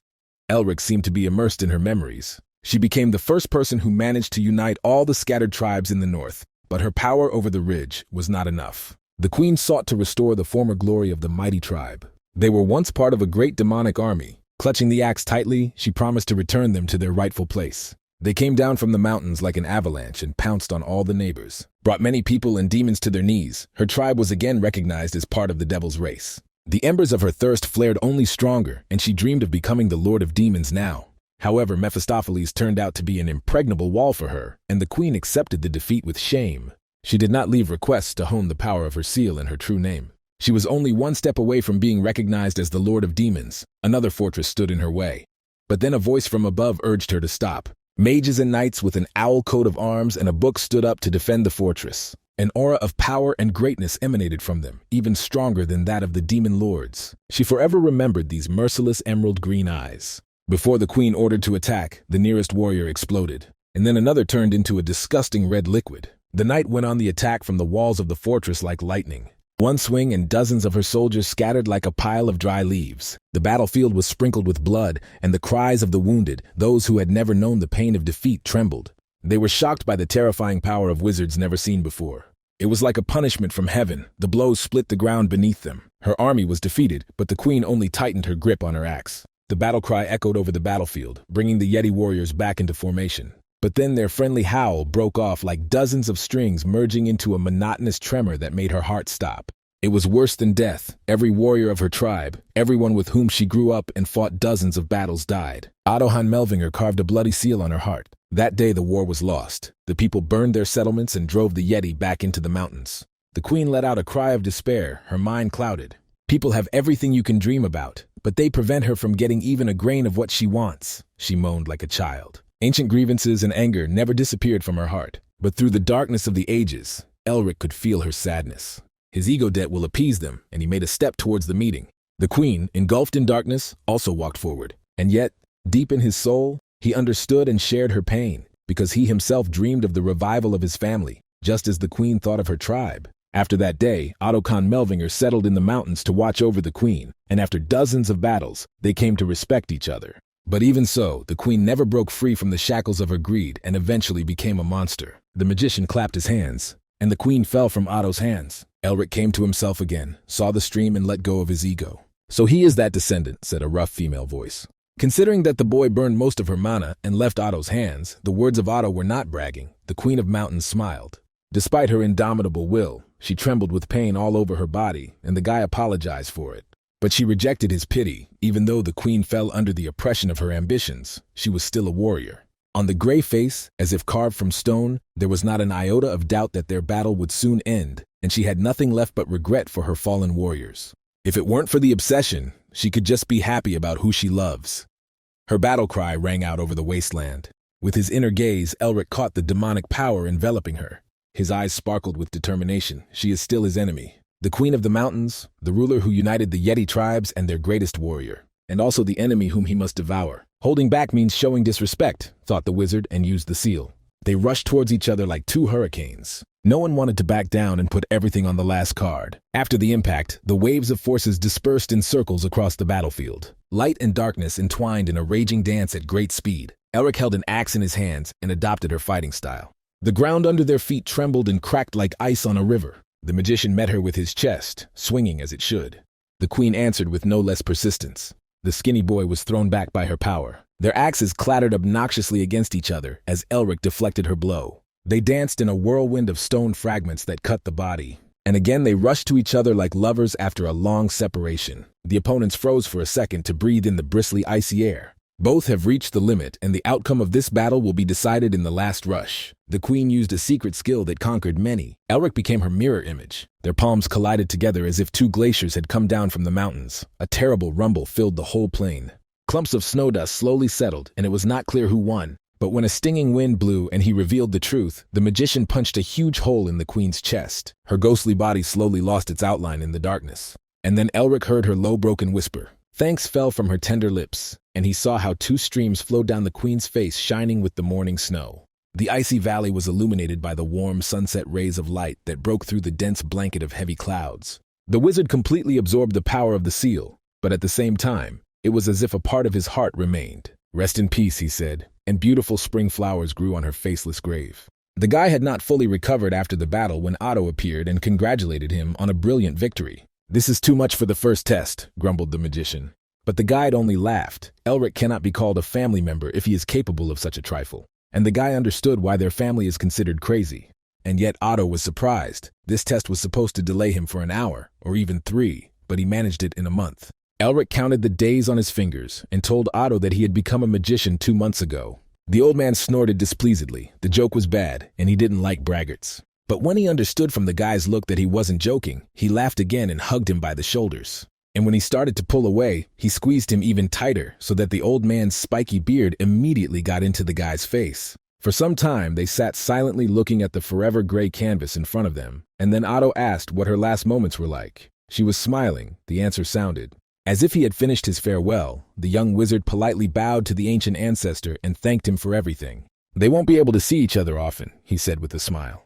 The old man understood everything. Being the head of the family at such a young age is not easy. At this, Elich confidently stepped away. But then he suddenly turned around and headed towards Otto. And how to get out of here? Asked the wizard in confusion. The old man grumbled that he had done this countless times and never remembered and waved his hand. And he was immediately overcome by the familiar feeling of death. The guy woke up on the floor in the library, where his real body was all this time. The cursed old man killed him with one blow and did not even spare the beautiful face of his relative. Mephisto laughed at this joke, and the wizard immediately excused himself that this attack was sudden. In a haughty tone, the devil asked him if he had managed to swallow the queen of the mountains, and Elich pulled up his right sleeve. All thanks to his help, the demon broke into a conceited grin, and the magician restrainedly remained silent. But in fact, Mephisto understood that he had suggested a trifle, but this genius still managed. And yet, Elich wondered why Mephisto did not allow her to become part of the demon army. The devil was embarrassed by the fact that the boy penetrated into his personal secrets, through the memories of the queen. At that time, he was simply bored sitting on a throne made of bones in the middle of the Crimson Wasteland.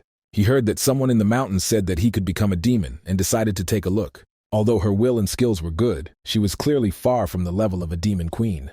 Mephisto smugly declared that the queen was lucky to meet a generous lord. In his place, Azazel or Lilith would have torn her to shreds. But he simply told the queen of the mountains to find him when she became stronger.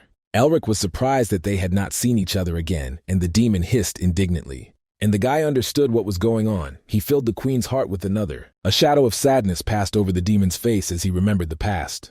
Of course, Elich hit his palm with his fist. He's just a jerk who picks on the girls he likes.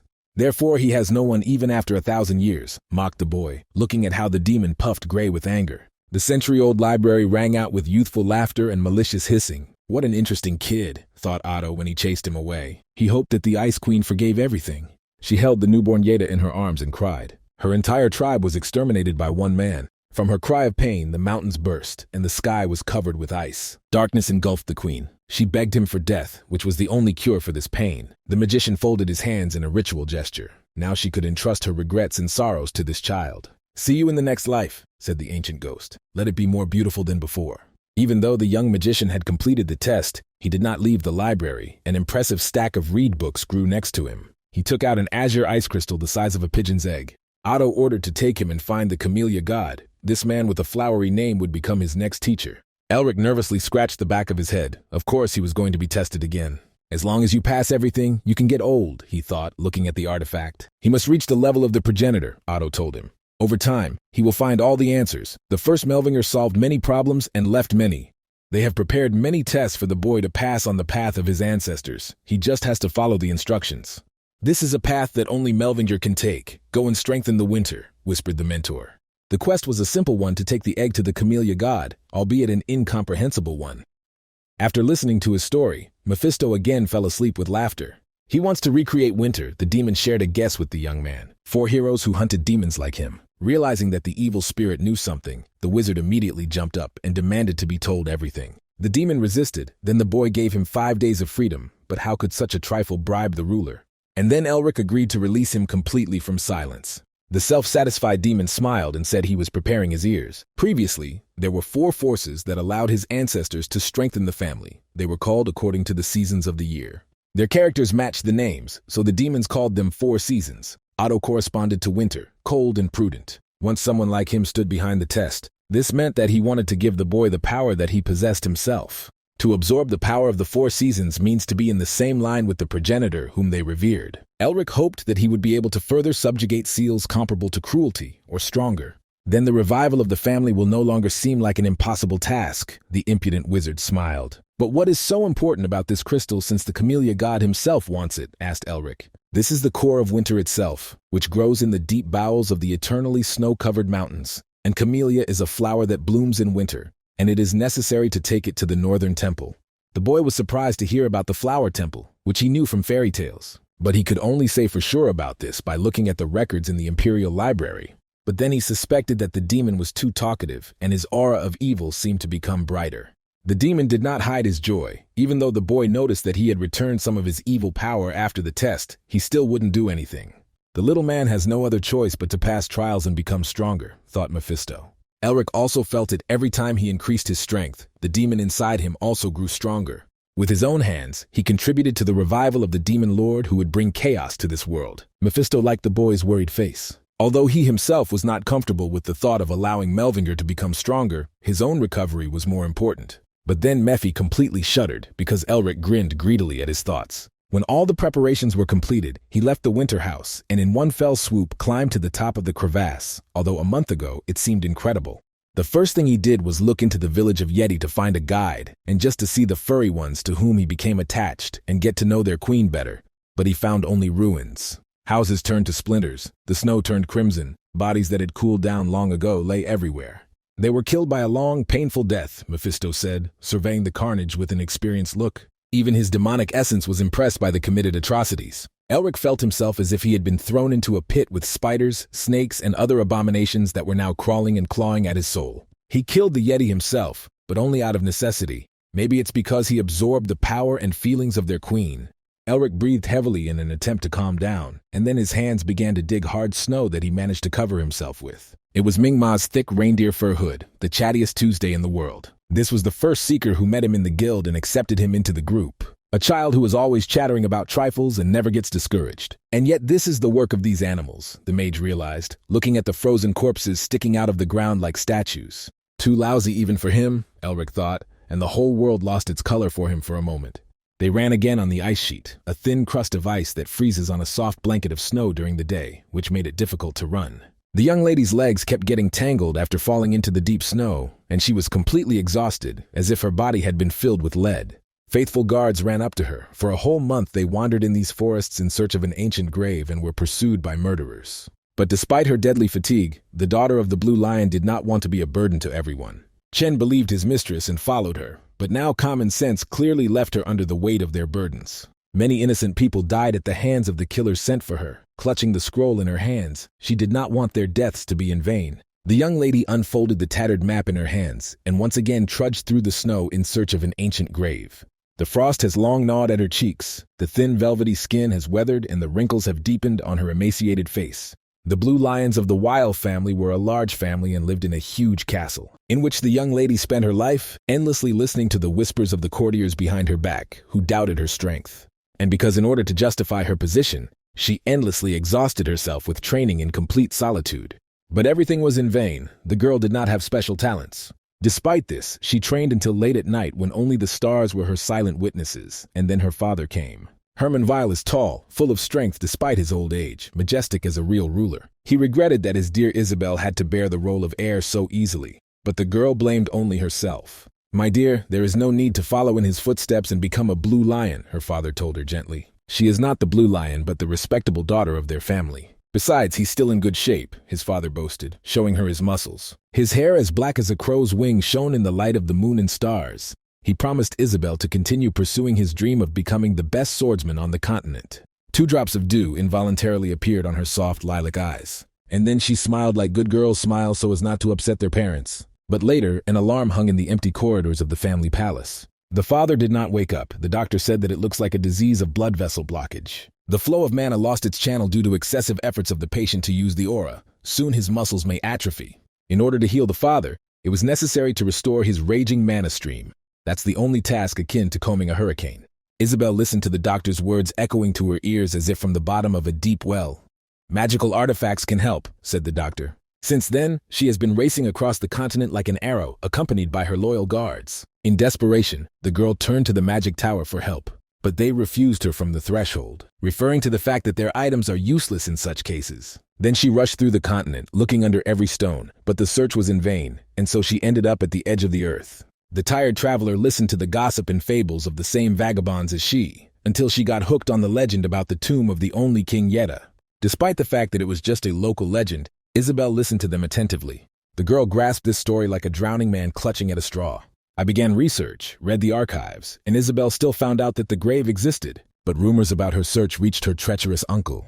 And there are no enemies worse than relatives. Isabelle had to run and forgot about everything. Paul Weil was eagerly waiting for the moment to head the family, and now his older brother was sick, and the main heiress wandered around the empire. Then he sent killers after her to blame everything on a small road accident with a tragic end. The girl's lips trembled, but not from the fierce cold, but from anger at her uncle. Chen's cry broke her out of her thoughts. The guard told her to take cover and took out his sword. Before she knew it, the other knight stood beside her for protection. The mocking voices of the pursuers came from the side, and Chen stood up like a snarling dog. The 6th squad of Blue Wolves recognized their guard's coat of arms and the uniform of Paul White's elite knights. Despite the fact that Isabelle was hiding, the killers had already heard her trail. Chen sharply swung his sword and shouted to the knights that they would pay for the death of his comrades Isaac and Zard. The guard persuaded his mistress to run, but she refused. Chen was her support, and Isabelle could not just leave him. Then the guard squeezed her hand tighter. Chen risked his life to save her, otherwise his sacrifice would be in vain. Isabelle understood everything, but the feelings inside took over. They had been together for too long. But it all ended faster than they could blink. Chen was lying under the boot of the scoundrel, who was urging her to come out of hiding. The mistress had already been pushed far away by Chen, and the killer thrust the tip of the sword into the ego's back. How cruelly the young miss abandoned her faithful dog, the scoundrel laughed. Then it is worth ending the torture, he said, and waved. She shouted stop and came out from behind the stone that served as her shelter. Isabelle realized that she couldn't leave anyway. She could at least save her people because they were not the target. With feigned regret, the leader of the scoundrels informed her that he had received an order to kill everyone. If she hadn't run for so long, so many innocent people wouldn't have died, said the scoundrel, and Isabelle's breath caught. A pitiful sight, the killer sneered at her. Because of her, so many people died, and the young lady realized everything in vain. Everything would have ended like that, but an unfamiliar voice sounded nearby, and the knights and guards turned sharply at his sudden appearance. The faces of the killers could not be seen under their hoods, but he still understood everything. Elric put on the guise of an adventurer and smiled sweetly at the whole gathering. He sat on a tree like a wandering crow. The scoundrel in the cloak advised the madman to fly on and remain whole.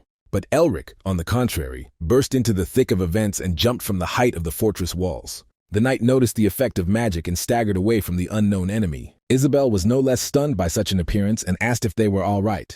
Elric froze in a ridiculous position after slipping on the ice. Now his intervention became even more strange. Magicians always land like this, the knights asked themselves, and were confused. Elric shuddered with shame and rose sharply to his feet. He urgently needed to save the image of a hero. Isabelle recognized this traveler. It was the same guy whom she and Chen considered missing a month ago when the Yetis attacked them. She could not allow one more person to suffer because of her and told him to leave. Not a single witness should survive, the knight dashed her hopes. Obeying the words of the captain, the assassins rushed towards the magician with black shadows. Pitiful scum do not deserve mercy, the hero told them. Breaking through, he whispered words of strength as the enemies jumped on him. Magic burst from his fingers in a mighty stream. In one moment, they found themselves in the middle of the freezing cold that was pierced by hundreds of thin needles. And then the killer turned to stone and crumbled to pieces. Everyone who saw this overwhelming power was horrified. The captain yelled at the remaining knights to attack until the mage cast his spells again. But the magician fearlessly approached them, as if he was not at all afraid of their sharp attacks. Ironically, heavy ice swords appeared in the air in front of them. Whether it was steel or flesh, the ice tore everything in its path. The knights trembled and panicked in search of salvation. They could not parry such an attack. One more wave of the magician's hand and their cries died down. Only one enemy remained. The captain of the knights was gasping for air with his mouth open in fear. Only now he wondered who was in front of him, and did the magician know who they were? The sorcerer smiled mercilessly. He didn't care what mistress the dead knights served. He ordered the captain to kneel down. Isabelle hid behind a tree. The second guard took Chen, and together they watched the fight from afar, rather from the slaughterhouse. It is dangerous to approach this magician, the girl realized.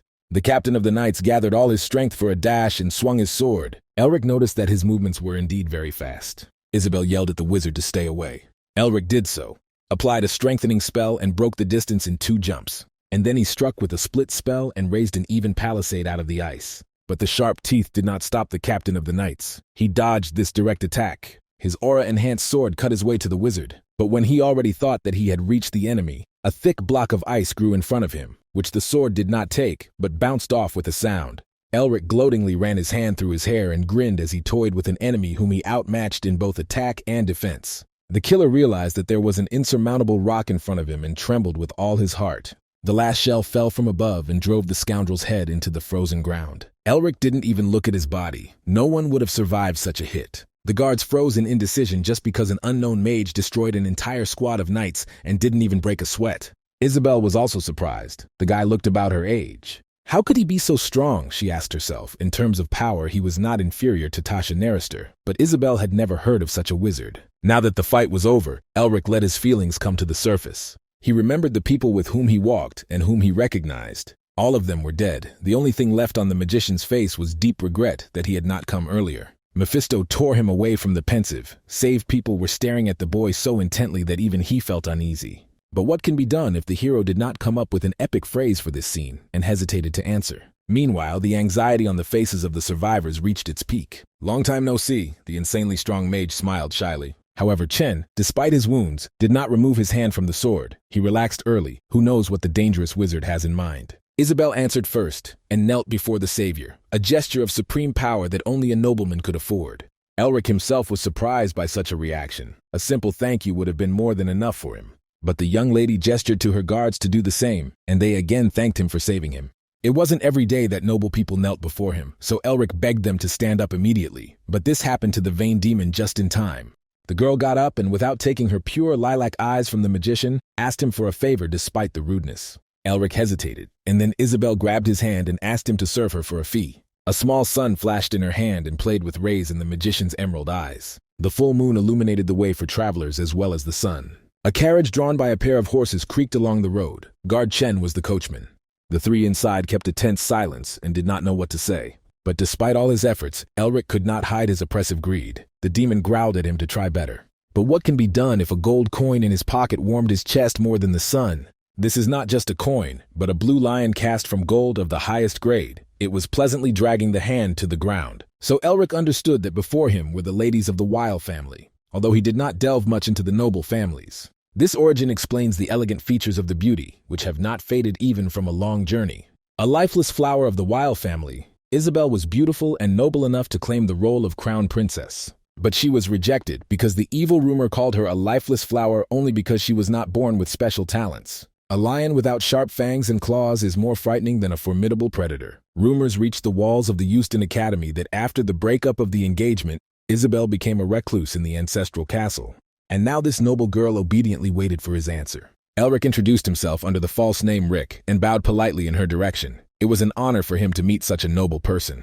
Isabelle was embarrassed. She did not consider herself worthy of a high name, and then the wizard with a smile on his face wished her to be more confident in herself. These words caused a blush to flare up on her pale cheeks, and the noble maiden was even more embarrassed because his words sounded sincere. Elric decided to return to the main thing and asked about hiring. The lady had nothing else to offer him, but she asked him to accompany her to the imperial capital, despite Chen's objections that their mission was not yet complete. Continuing the search would only ruin itself because of greed, Isabelle said. First she had to deal with her uncle. Looking at the coats of arms of the slain again, Elric realized that he had intervened in a family feud, which was quite common in those days when the external enemies of the empire were defeated.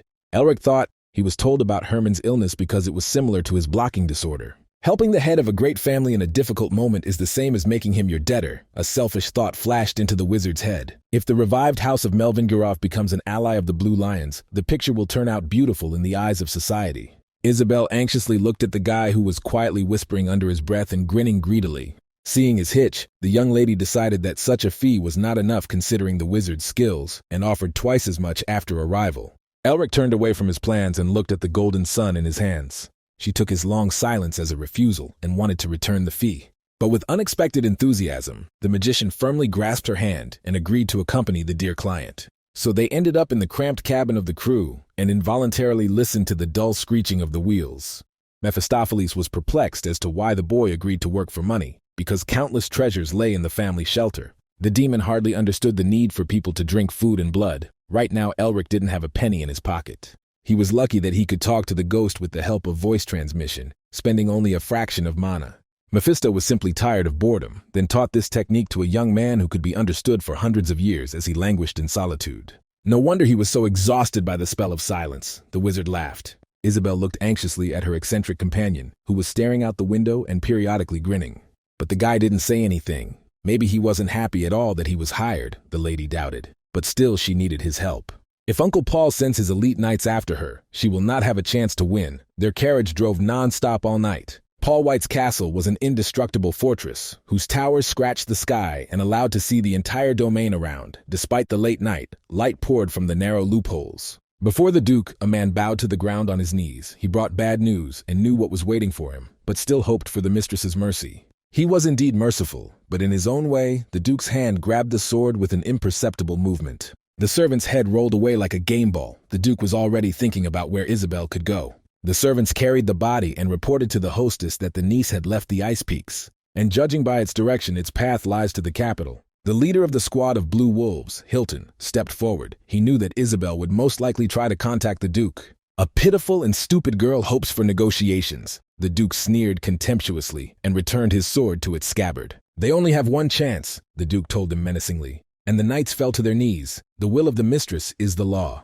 After a long journey, Isabelle kept pecking her nose until Chen finally told them that they had arrived in Lacent. The city was a castle on the way to the capital. Tall, thick towers made of white stone, a triple perimeter of walls, temples and mills gave it a majestic appearance. They stayed on the road for 2 days without stopping for the night. They only changed horses and raced as if the devil himself was chasing them, so that their bodies were thoroughly stiffened and Isabelle was glad to rest. Even Mephisto was glad to stop, feeling that his ghostly body had taken the form of a cockpit. Elric smiled. It was the demon's own fault that he was riding uphill all the way.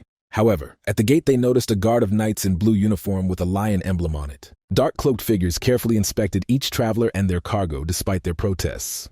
Their captain entrusted this task to the second squad of Blue Wolves. What surprised the knights was that they considered the return of the niece a capitulation. It is surprising that the elite had to be raised for this. Hilton cut off the traitor's hesitation with a swing of his sword. The team always acts as one, he told the others. Elric was worried that there was not much time left for preparation, and the grim faces of the elite knights had already noticed the crew that had clearly been on the road for a long time and arrived at the northern gate. All the travelers were worried. Isabelle knew that they would be waiting, but did not think that it would be so fast. Chen suggested that they go back, but the young lady refused. It was already late. They should have explored everything first, but the fugitives hoped to slip through without losing time.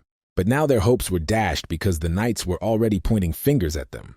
Isabelle offered to sneak out of the carriage unnoticed, but then the magician said in a calm tone that there was no need for this.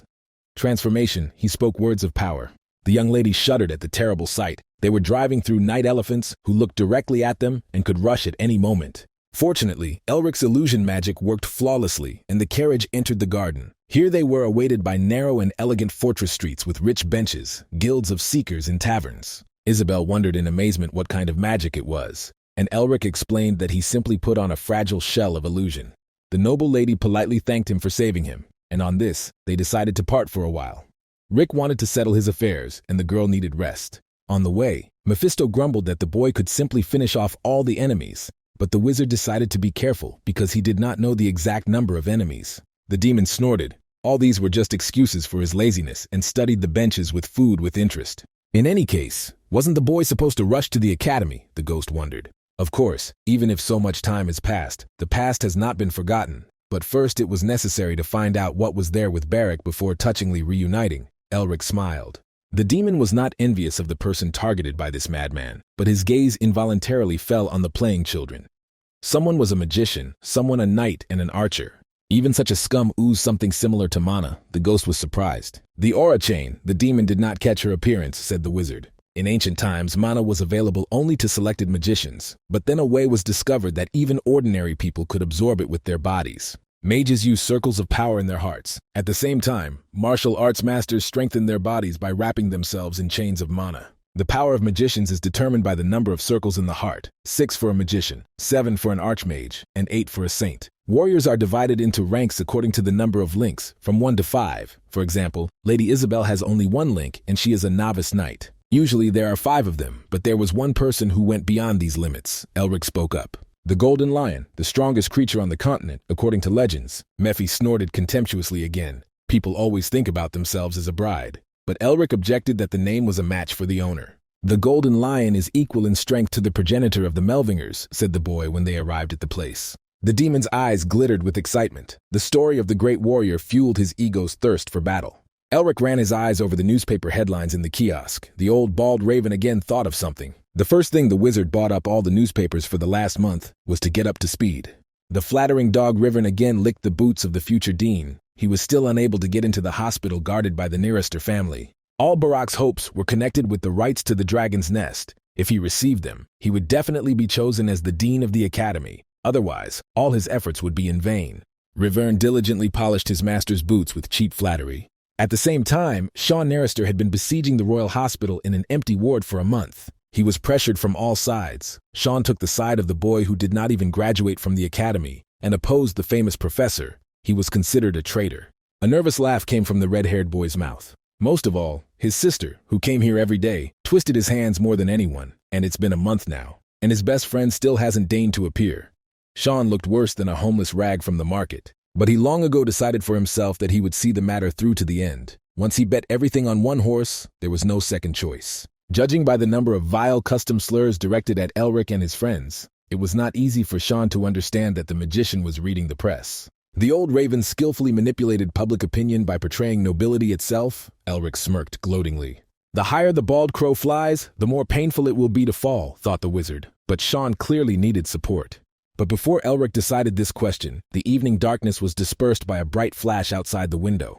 The rolling shockwave caused the glass in the windows to tremble. The mage and the ghost nervously looked outside. From the street came the alarming ringing of bells and desperate cries. It is easy to imagine the horror of people who are locked in a solid stone shell filled to the top with wooden houses where there are few wells and water storage. During the day, the young lady and her guards went to an inconspicuous hotel. They simply did not have the funds for a luxurious residence. Chen was worried about their new companion, even though he had saved them and clearly did not serve her uncle. He could have been sent by someone else. Isabelle shared his suspicions. After so many months of persecution and betrayal, it is difficult to trust people again. There is meaning in his words, the young lady admitted. But still she rejected his doubts about Rika. It's the same as doubting her own decisions. For the first time, their mistress spoke so authoritatively and confidently, and the guards were surprised. Even through the illusory mask, Isabelle saw the magician's sincerity and believed him. However, now he was a simple mercenary. Chen objected again. The young lady's face brightened. She said, "It doesn't mean anything. Rick helped them from the very beginning without expecting a reward." As soon as the magician found out what kind she was from, his face changed. Taking into account the shaky status of her house, he lowered his status. Now the guards realized that Rick agreed to the reward so as not to expose them in a pitiful way. The young lady's beautiful face, touched with a light blush, was illuminated by a bright flash. And then a flame burst into her room. The city looked as if a dragon had pounced on it. Flames tormented its streets with their claws. Thick coal clouds of smoke rose into the sky from all sides, and the glow was visible for hundreds of miles. The scroll with the magic of the fourth circle was worth its money. The captains of the Blue Wolf detachments, Simon and Beskov, watched with satisfaction as the flames and fear spread through the fortress. Simon frankly enjoyed the fun. He paid a round sum for these scrolls.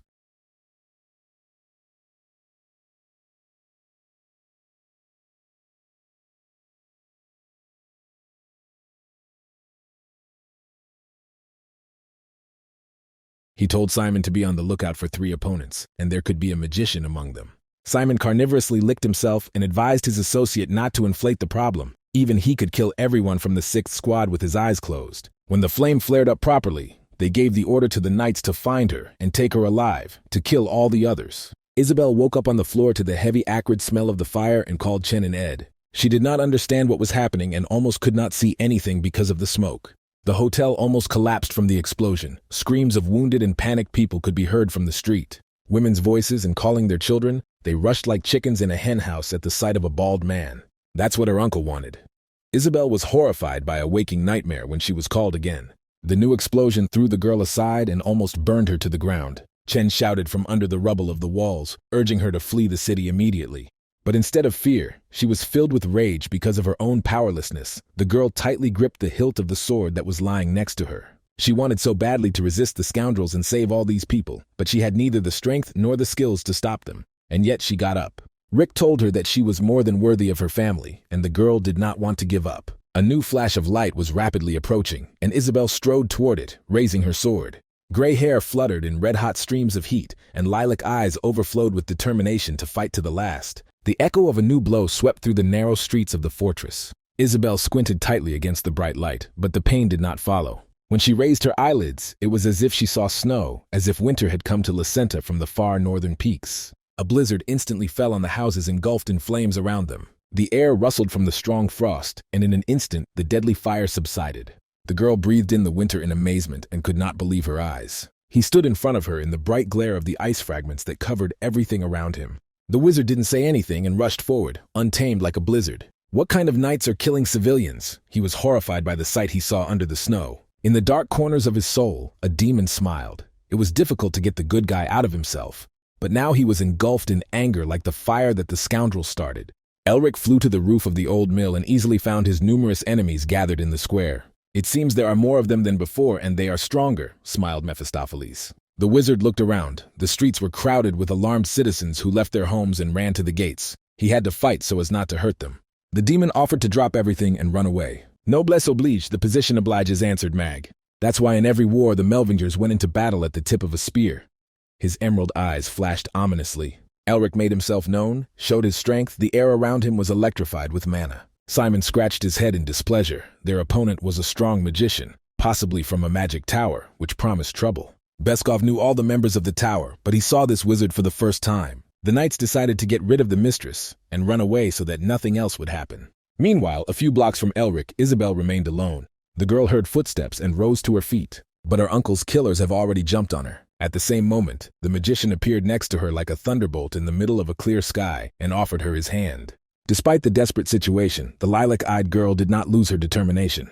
Elric wandered around the garden like a hare, leaving a trail of fiery serpents behind him. He easily carried fragile Isabelle in his arms. There were about 40 enemies. With his inner vision, the magician saw how the dogs followed the trail. First, they had to be gathered in one deserted place. After several jumps, he allowed himself to be driven into a corner and the hunters blew their whistles. But then Elric turned into a fiery phoenix bird and disappeared in a flash of flame.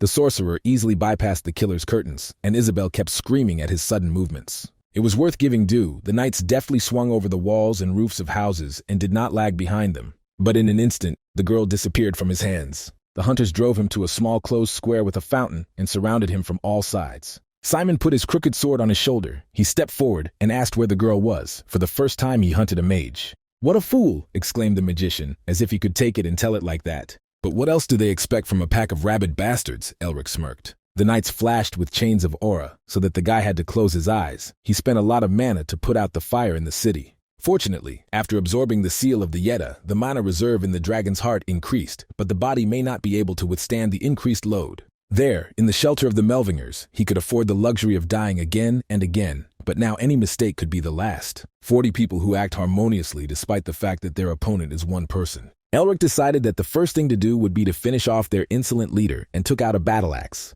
But before he got close to the captain, he was met by 2 sharp attacks from his knights. Because of the long run, the mage became sluggish and could barely keep up with the knights. Mephisto did not miss the chance to find out if he really defeated the Ice Queen. The last lunge drove the sword into the wall next to Elric's face. "What kind of fool thinks life is like a game Otto prepared for his offspring?" laughed the ghost.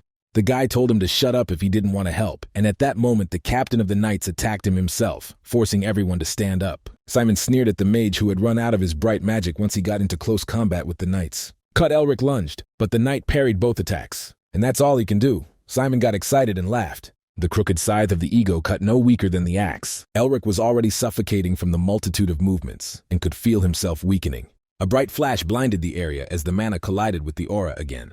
The wizard slowly backed away in a thick haze of final smoke, until he rested his back against the wall, pressed like a driven animal. "It's time to finish," Simon snapped his tongue again, but then the darkness of the night was dispersed by the red flash of a flare. Simon carelessly looked around at the world, thinking that the enemy was no longer terrible. "They had been gathering for a long time," the wizard whispered, and everyone was thrown back by a wave of force. The magic circle cut through the stone tiles like a snowdrop and filled the entire square. "Witch tricks again," Simon chirped alarmedly. But with all his guts, he felt the power of this magic, as if a real dragon from legends had grown up in front of him. The captain shouted to the knights to kill the sorcerer before he cast the spell. He himself rushed after him. The magic circle, overflowing with power, burst. Ice cream. As if a glacier came down from the mountains, it tore through the square and bound everyone who was on it. Simon and his men found themselves in the grip of an icy tide, until the last they did not notice the trap. The ice slowly crept up to the face of the trembling bastard. "Don't even dream of a quick death," the mage whispered to him. 2 whistling blows separated the victim and the hunter, who had just switched roles. Beskov came in a moment and his partner was seriously injured. The sorcerer frowned. He was already quite exhausted. The second squad of knights took up positions and surrounded him from all sides. Beskov understood that the enemy is not so simple. Without steel determination, he would not have lured everyone into a trap on the square.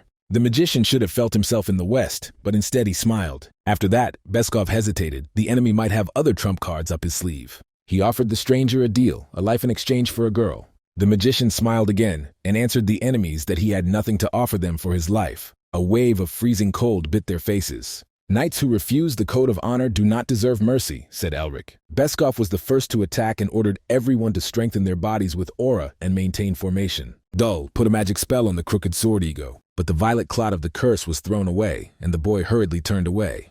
He prepared to blow away the enemy with air magic enchanted breakthrough. But this spell also worked weaker than Elric expected, and again he had to bow. Spells without the attribute of ice clearly failed the ego. The power of the seal of cruelty weakened them, he realized. But the seal itself was incredibly difficult to use. Elric got wet despite the coldness of his magic. He threw several razor-sharp crystals at the knights. Here in the middle of the city, the ice energy was weaker, unlike in the mountains where it was still whipping. The knights easily repelled his weak attacks. But the magician had already prepared a solution. Spears, several heavy swords from the ice rushed at the knights. They had only swords in their hands. They marched in tight formation and could only rely on them. Beskov shouted to everyone to block. As a captain, he was stronger than the other knights and repelled the attack. His crooked sword cut through the ice. With each step, the knight was getting closer to the magician. The ice crumb left small cuts on his skin from which blood oozed. Gathering all his strength, he burst forward. It was time to end this dance. But when Beskov turned around, he felt himself at the Festival of Ice Figures, one of those held in the winter in the north. Icing works even from a small touch. They miscalculated even when they decided to block everything. A deadly frost clung to his skin. "They won't be surprised," said the mage, looking him in the eyes. He just added a curse to the usual spell. "The first commander made a mistake. He shouldn't have sent only them," whispered Beskov.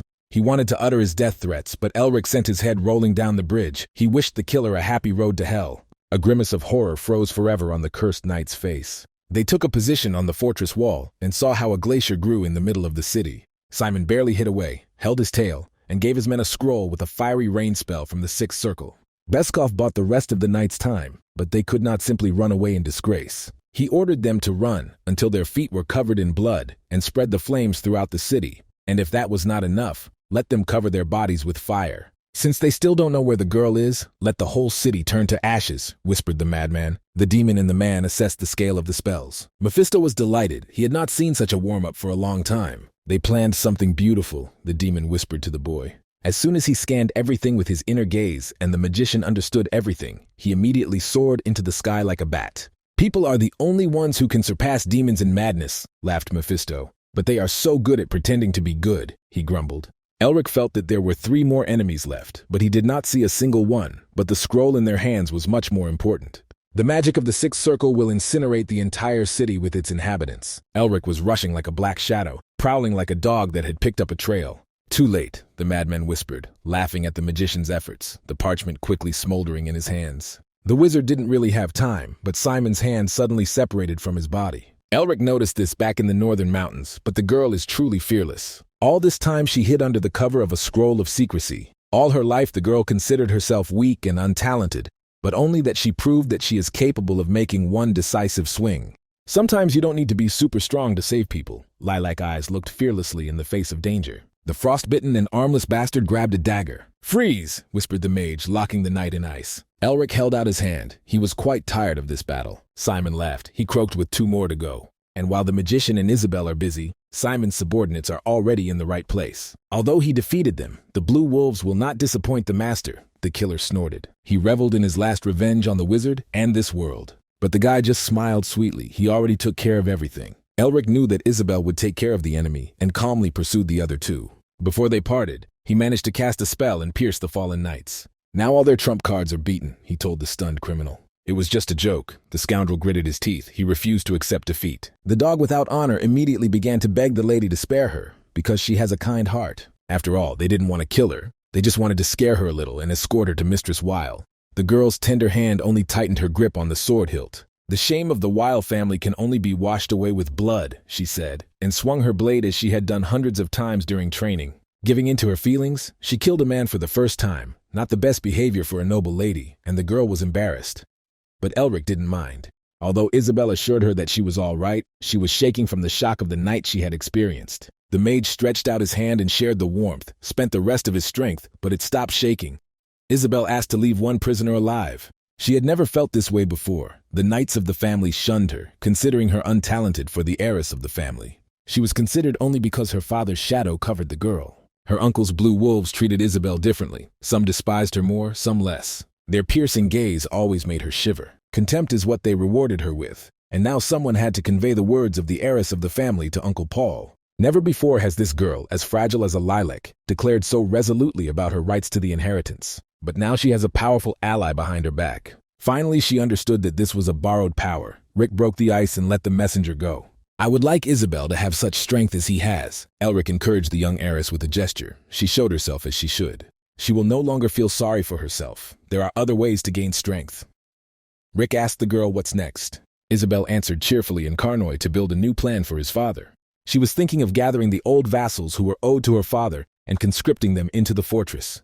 Rick praised this wise decision.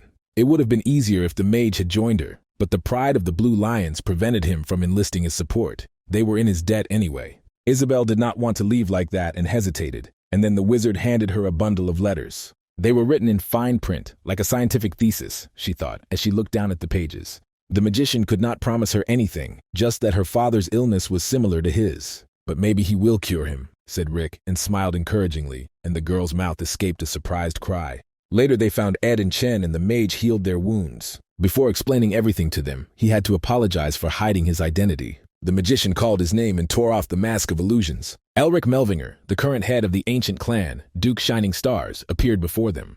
This honorary title was given to his grandfather Euston, the Star Magician, immediately after the victory in the war with demons.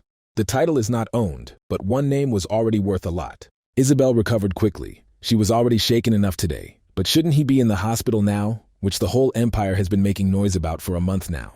Elric smiled. He had his reasons, but his ailments he was suffering from were real, he assured the girl. And now she was holding in her hands the method of treatment that he had developed after he had been cured himself. Isabelle didn't know what to say and just fluttered her long eyelashes. She didn't know how to thank him, but the good wizard gently stroked her head, said that soon it would happen like that. Isabelle allowed herself a moment of weakness and waited until the hand in her eye subsided a little. And then she smiled a strange smile and asked to let her serve him this time. "How about becoming a hero?" Isabelle asked.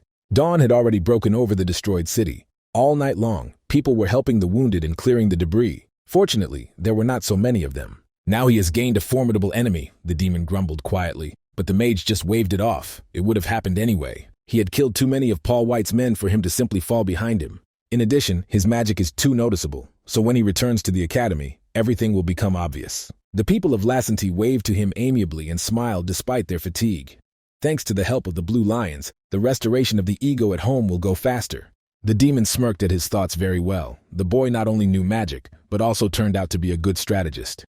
Elric waved to the residents in return. The mothers held the children they saved in their arms. They asked the wizard to stay with them for a little while longer. They were all sincerely grateful to him.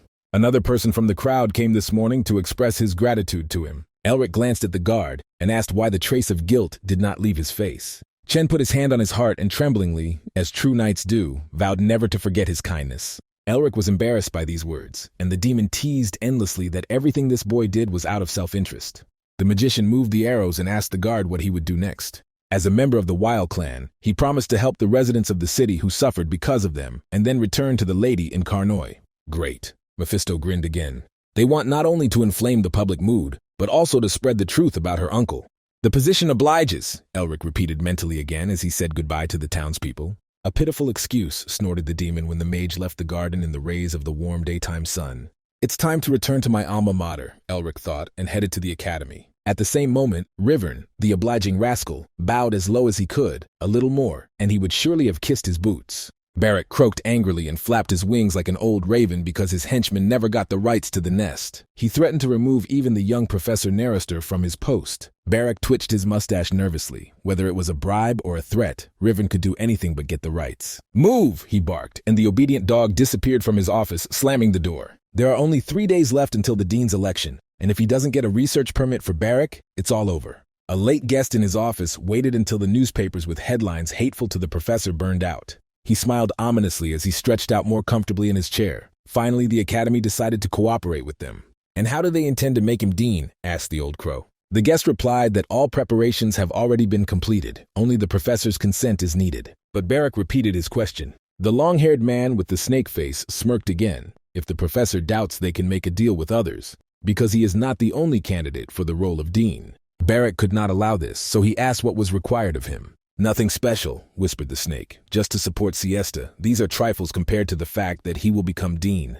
That was more than enough. The guest grinned and disappeared like a ghost. Bastions made of gray stone rose above a wide river on the banks of which the capital of the empire was spread out. Rumors ran along its wide streets with cobbled bridges, numerous canals and bridges. They penetrated everywhere, and especially liked to gather in places of food and playful drinks. The new hero of Lacenta stirred minds. The young wizard who saved the whole city from fire became the most discussed news before its main character arrived in this tavern. The vain demon was not without pleasure listening to the rumor. Little people immediately lose their heads when it comes to heroes and exploits. Elric fidgeted in his chair embarrassedly. He just went to taste the capital's food, because he hadn't eaten good food in a long time. After all, he asked Isabelle to keep this matter under wraps, but he stood his ground. The glory of a hero is the best way to win the hearts of citizens. She promised to create a solid foundation for him by the time Elric announced himself to the world. The patrons of the establishment endlessly washed the bones of the magician and the young noble maiden. All this provided fertile ground for their imagination, and the story of the hero turned into a romantic drama. Of course, thanks to this, his name thundered in the capital, but the modest guy decided to have lunch in another quieter place. Elric stretched tiredly. Isabelle's talents had served him well, and he hoped that she had successfully reached Karnoi. The guy turned to call his eternal companion with him, but at the same second someone's fist shone right into his eyes. The attack was so powerful that it raised a hurricane, and only the cat's reflexes saved the wizard from being hit. Residents and guests of the capital all looked in amazement at the source of the noise. Troubled times have come. Some thought that White's people decided to stage a pogrom here. Elric stared in amazement at the daredevil who attacked him right in the middle of the city, but then he caught the familiar smell of mana. The joke went too far, the fair-haired boy said, and smiled. "Stand still and take at least one blow," said the guy, after everything he had to go through. This is a fair payment, he thought. His eyes flashed with righteous anger. The third son of the Narrister family was seriously determined to punish the ungrateful friend who betrayed him. "Nice to see you too, dear friend," Elric said, and opened his arms for a hug, diffusing the tense atmosphere. After that, he couldn't be angry anymore, and they sat down in a cafe to pass a glass in honor of the meeting, of course at Sean's expense. During the wanderings, Elric never regained his conscience. Sean agreed, but immediately returned the second shot, asked how things were going with the heiress of the Wild clan. When the waiter came, they placed the order and Elric smiled sheepishly. Of course, Sean caught his unusual smell of mana, but patiently waited for his friend to tell everything, and in the meantime, offered to eat. They clinked glasses of fizzy drink and exchanged a few more mutual kisses, as is customary among friends. And then they got down to business. Sean prepared everything exactly as Elric had asked in his note before leaving, but he wasn't sure if their idea would catch on. Now he had 2 tasks, to take revenge on Barrack and to declare himself as loudly as possible. Sean complained that Carl's servant is not easy now, and only then he remembered the red-haired witch and was horrified because the rumors must have reached her. Sean shuddered because of rumors of a dragon fan. There was a commotion in the Nerestorov house in the capital, despite the late evening. Tasha has just learned that the rights to excavate the nest have been transferred to the academy and personally to Barakaka from the Faculty of Elementary Magic. Even yesterday, public opinion was not on the professor's side, but everything changed overnight. Hanaba's maid read the headlines of the morning papers that reached her before the newsstands. It was strange, thought Tasha. Even under the pressure of 6 magical families, her father would not give up the right to the nest. Tasha asked what Sean was saying, but the maid replied that the young master was silent. This was also at odds with his previous actions. Earlier, the brother talked about their friendship every now and then, but now he's quiet, thought the fiery witch. Dressed like lightning, Tasha decided to change her destination. In the end, the rights to the excavations belonged neither to the academy nor to her family. So it's time to see the 2 little scoundrels. Dean of the Magic Academy is a title that does not sound very impressive, but this position has an extremely symbolic meaning. The Dean of the Academy has his influence in political and academic circles, and his position is equivalent to the head of 6 families or the captain of the Imperial Knights. And today, a lot of people gathered at the Academy for the election of a new dean. The huge amphitheater of the Academy for general lectures was full of people. The old Raven barracks scattered with false joy opening the solemn meeting. He did not forget to mention himself and the dragon's nest. And then he immediately moved on to campaigning, promising new achievements and speaking as confidently as if the academy was already in his hands. Sean snorted in displeasure. The conceited professor began his speech before all the candidates had gathered. Sean was still worried, even though his brave friend had thought it through. Barrack's influence on the other professors was enormous. The scoundrel did not hesitate to use direct bribery. A man with a snake face walked past Barrack and congratulated him on a good performance, flatteringly calling him the director.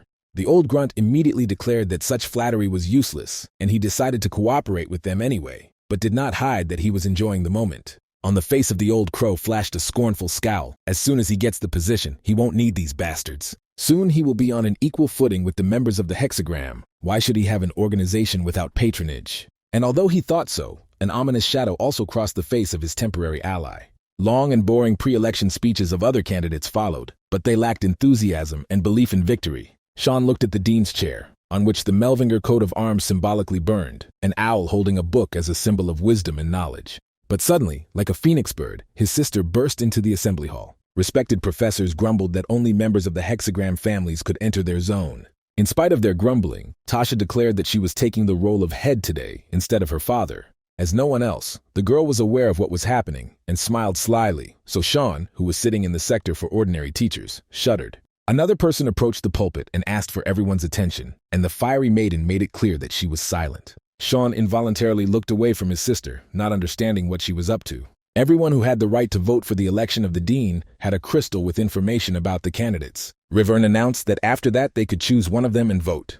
Barrack twitched his mustache nervously. Everything will be decided now. He made many promises for which he must be held accountable. The deal included most of today's representatives. He was impatiently waiting for the results to be announced and imperceptibly fidgeted on his chair. Riverne began to read the result, mentioning that the Melvinger family was absent from the voting. Barrack frowned and clenched his hands tightly, and a lustful gleam appeared in his eyes. But before the name was pronounced, a man in a torn road coat shouted, "Enough!" and his voice broke the tense silence of the hall. People turned to look at the source of the noise. Tasha quite smiled. She did not regret coming to this performance. Inside the barrack, everything seemed to come to an end when a late guest announced himself as the head of the Melvinger clan, the Duke of the Shining Star. "He came here to exercise his right to vote," said Elric, piercing his sworn enemy with a sharp look. There was murmuring in the rows of spectators, as if someone had disturbed a hive of bees, the very scum of the Melvingers who were in a coma, they whispered. Under the flashes of the cameras, Elric slowly rose to the lectern. He walked slowly and confidently, so that everyone had time to realize who was in front of them. The old bald crow caught his breath, and the pig's eyes narrowed in surprise. The indignant roar of the teachers became louder. How can an ordinary intern make such a mess at the dean's election? Elric threw off his cloak like an old skin and appeared before everyone in an expensive suit. He reprimanded them for ignoring the laws of the empire. As the head of the clan, he had every right to take the place of honor. Barrack controlled himself as best he could, and in a hoarse voice congratulated the guy on his recovery, but objected that the voting had already ended. But Elric did not answer him, but looked at the dog Riverna, who was standing behind the lectern according to the laws of the academy. If a candidate arouses suspicion, one can vote again. Everything is possible as long as the majority of voters see the need for it, Elric said, and stepped towards the professor's chairs. Passing by Riverne, he gave him a friendly pat on the shoulder, which Barrack did not hide from.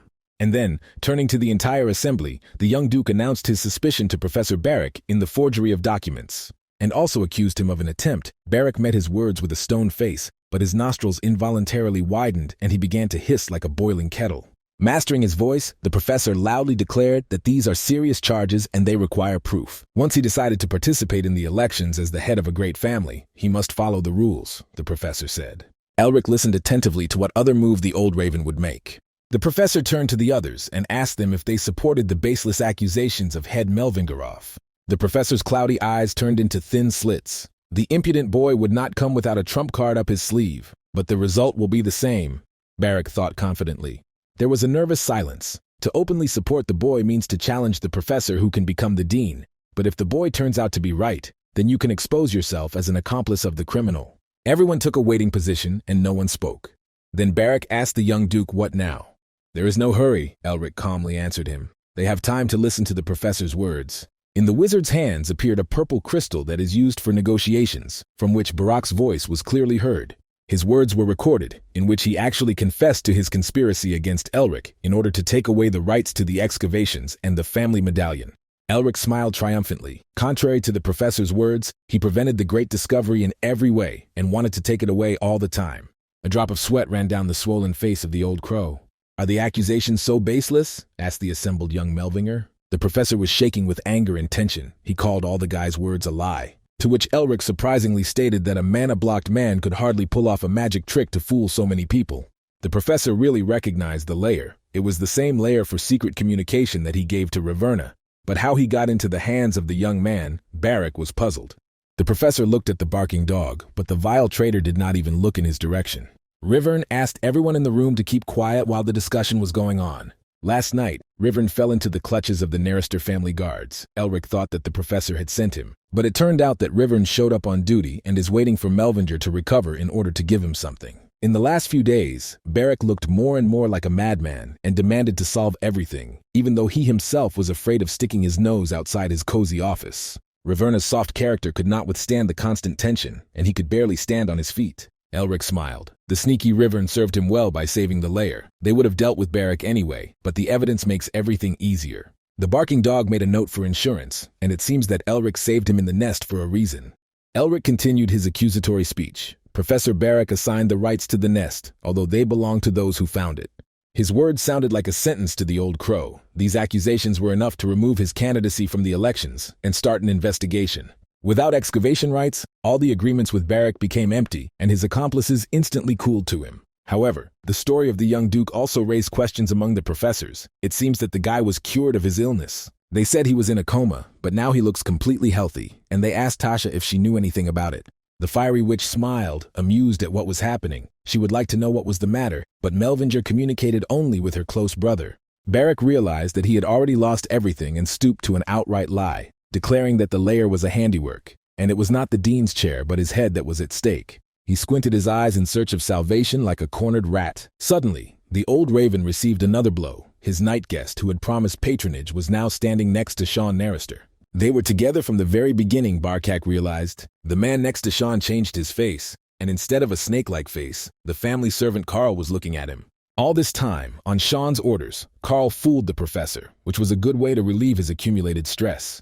Even Elric shuddered at such treachery. The professor's face took on a beastly grin, while Elric broke into a devilish grin. When the hall fell silent again, the young duke proposed to the assembly to proceed with the re-election of the dean.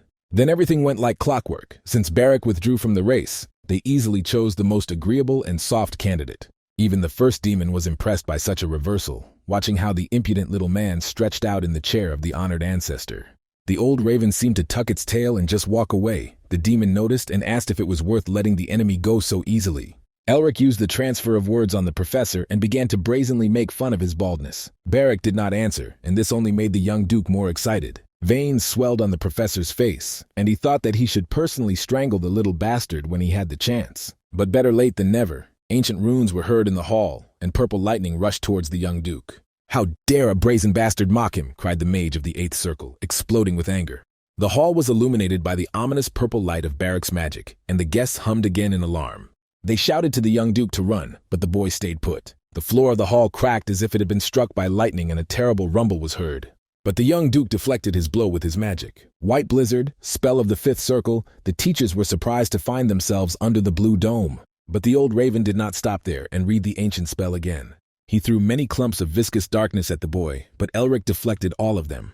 The gray-haired professor recognized the magic of the hero Lacenty. He read about it in the newspapers. Others were surprised that the young duke had deflected the sixth circle lightning spell. Everyone was deeply shocked by the fact that the shame of the Melvinger family, with its stupid character and mana blockage, was capable of such a thing. Elric smiled tensely. He thought he could handle Barrack, but it was tiring to reflect the spells of the mage of the seventh circle. From the hands of the professor, the purple tree was again torn by lightning. But this time, a purple discharge hit the pillar of flame, and the floor of the hall cracked again from powerful spells. The air of the amphitheater filled with heavy heat as Tasha Narister unleashed her magic. She was the youngest mage of the seventh circle who had tamed the fiery phoenix. After her, all other professors and guards intervened in their battle. Any next action of Barrack will be considered as terrorism, they warned. The heads of 6 large families and other voters were no less powerful than the evil professor. Such open enmity gave them a reason to suppress the ego by force.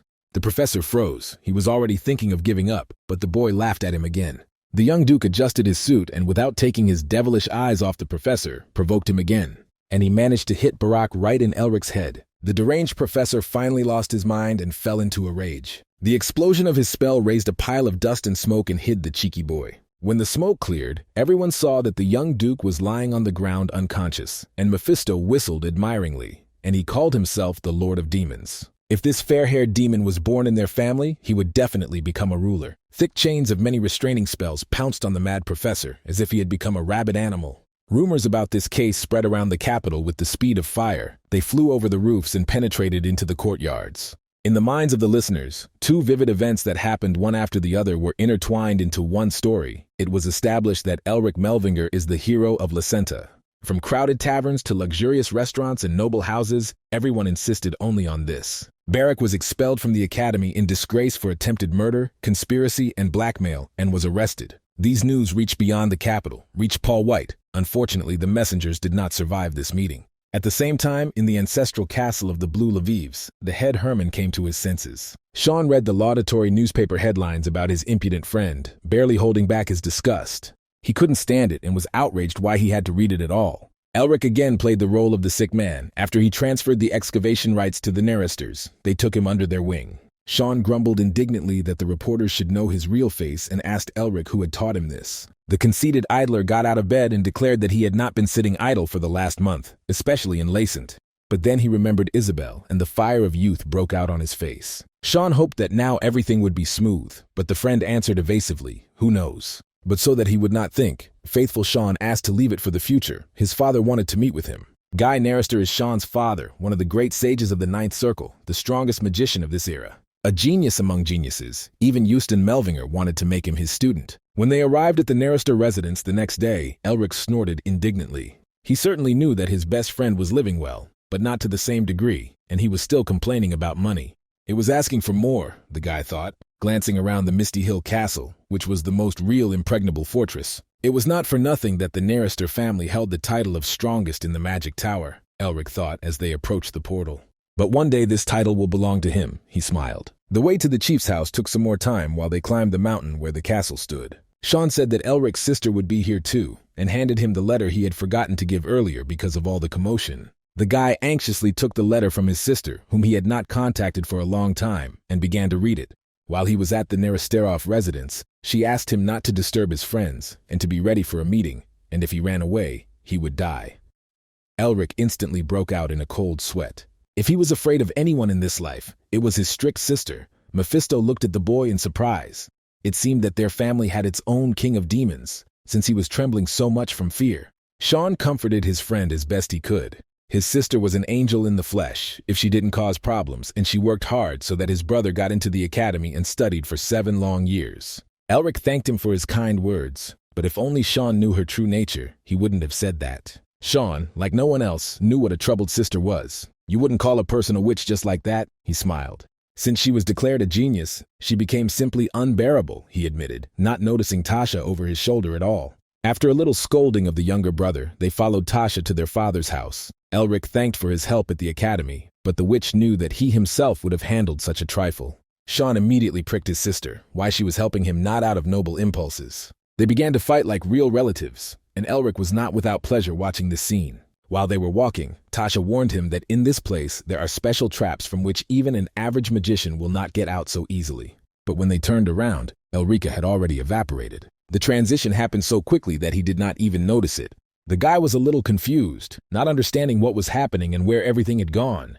Even Mephisto got lost somewhere. In a difficult moment, there was no help for him. He was walking in pitch darkness to an unknown place, until a reddish eye lit up in front of him. An incredibly strong magic combining all the elements manifested itself. Elric studied for a long time the intricacies of the strange magic that skillfully combined so many different spells. And then the whole space was filled with a thick, acidic fog, and he heard someone's voice calling him. Someone is watching him, Elric thought, and turned. A voice asked him if he recognized the magic he was looking at. Elric was alarmed that the trap he had fallen into belonged to someone no less than the level of an archmage. The voice called to him again, asking why the guy didn't answer. But there was no point in answering. He was a guest of the Neresterovs, so he could pretend that he didn't know anything. The fog began to swirl around his legs. The speaker understood that the guy wanted to get out. Green emeralds shone proudly, Mist, he said. In the dark, an old man with white hair and bandaged hands sat in a meditation pose. The old man could no longer see what was happening in his fog, as if the boy had used his ego to hide. If he had not been prevented, Elric would have deciphered the magic for sure, but now he will have problems if he just stands there. Are you leaving already? A voice asked him, and the ground gave way from under his feet. Sean stared into the fog in bewilderment and asked Tasha if she should call her father. The true palace of the blue mist was opened, said a voice behind them. Guy Nerester stared menacingly at his offspring and wanted to know what was happening. Even at home they addressed him as master, not father. Elric had disappeared before they entered, they told Lord Nerester. Looking at the seal of the fog, he immediately understood that his cousin had a hand in it. Perhaps the disease has worsened again, Lord Nerester sighed heavily. Sean squawked like a frightened chicken that they couldn't leave everything so easily. After all, his friend was the head of the Melvinger clan. He was very worried about his desperate friend, but he heard only a soft laugh. Tasha smiled sheepishly, thinking only that her troubled brother was worried about someone besides himself. She liked this beginning of the era of the Duke of Shining Star, and Lord Nerester agreed with her. He also wanted to know how strong young Melvinger was. The pink fog was replaced by a landscape of mountains. Elric again did not understand where he was. Elric put up a defense before the spell reached him. That Otto, that Mephistopheles, for some reason, he was constantly surrounded by troubled old men. Clenching his teeth, he tried to resist the onslaught of mana with different elements, which was dominated by the wind attribute. A hot June wind full of fire turns water into steam, so that a light, cool breeze gathers it together in a veil of fog. The fog is so dense that it exerts a strong pressure. Elric thought that this old man could summon a typhoon. Although he did not seek to hurt him, he clearly provoked him, and the boy decided to unravel this magic as soon as possible. Back in Lasente, he felt that all his magic was weak without the attribute of ice. Then he decided to use the method of transmutation of mana and wind and apply it to his ice. He went further and changed the circulation of mana that connected the soul and seals as then in the battle with the knights. Elric tried to use other elements together with ice and strengthen them. His hands radiated the pure blue light of the northern ice. The fog around the magician began to move. Mana seethed in the dragon's heart. And then there was a surge of power that rolled in like a tsunami. The demon's ego seal filled with bright light, and at the same second Elric ran away. He appeared in the same place from which he disappeared. The brother and sister stared at him with stunned expressions. It would take a mage of the sixth circle a day to get out. Even Tasha spent several hours on this trap, while Elric managed it in less than an hour. The demon noticed that the power of Yeda's seal had increased. This high-level magic impressed Mephisto, but the boy not only escaped from it, but also managed to steal it.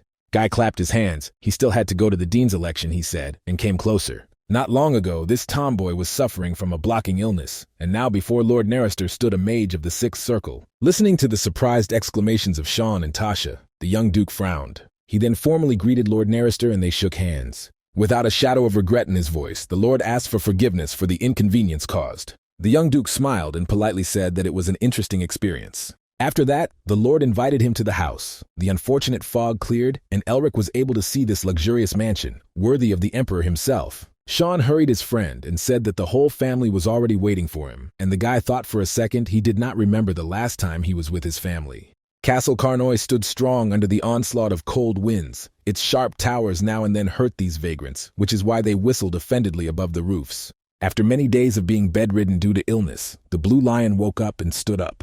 Isabelle was the first to throw herself on her father's neck and hug him tightly, just like in childhood. Let them lie bound by the disease, remembering everything, how none of the doctors could help him. Then patting his beloved daughter on the head, Herman asked how she managed. The girl admitted, wiping her tears, that Sir Elric had helped her in this, and on this behalf, he experienced a vague anxiety, like any other father who has a grown-up daughter. Despite his long illness, Herman got out of bed the same day. How could he continue to cool down? Besides, he really wanted to see this talented guy, even if he had to cross the continent. For the first time in a long time, he put on his knight's armor. He once again shone with vigor and energy, as if 20 years younger. Meanwhile, in the castle of his brother Paul, the knights were on their knees in the hope that the anger of the mistress would bypass them. The master nervously drummed on the side of his throne. Isabelle ran away. His wolves are dead. The hated brother has returned from the other world. And the only surviving knight just exploded before his eyes. And all this is the work of one magician, the Lord hissed furiously. Hyson assumed that a curse was placed on the body of the unfortunate, and he reported to the Lord that Herman had left the castle with a group of hawks and wanted to meet with young Lord Melvinger. The wolf of the Weil family smiled with the corners of its lips. The lion weakened, since he did not go to him first, but galloped off to collect his vassals. Melvinger's brother and Chick should not meet, the Lord ordered in a cold tone. He lived only because he had this mark, Paul reminded the trembling knight. Elric could not get used to the luxury of this palace. He was more like the work of a jewelry doll's house. Sean pushed his ego and went forward. A grumbling demon behind his back asked if Gaius Nerister was human. Elric looked nervously at Mephisto and mentally asked, "Isn't it a demon?" Fortunately, the evil spirit didn't mean that. And yet he was puzzled how the poor little man, not even of the Melvinger family, could reach such a level. And all without the help of a being from a higher race, from whom monstrous pressure emanated. Elric breathed a sigh of relief. People weren't fooling around all these years while the demon dusted in the cave. The magician began to lose his fingers. The heads of the Magic Tower, the House of the Great Lion, the Imperial Inspectors, the Protestant Union. There were many different forces in their era. Mephisto was surprised to learn that in addition to the Golden Lion recognized throughout the continent, there are others equal to him in strength. The demon smiled gloatingly. There must be a reason why the Great One woke up in this era. How long has it been since he felt a life where countless animals fight for a chance to become king and chaos and hatred reign?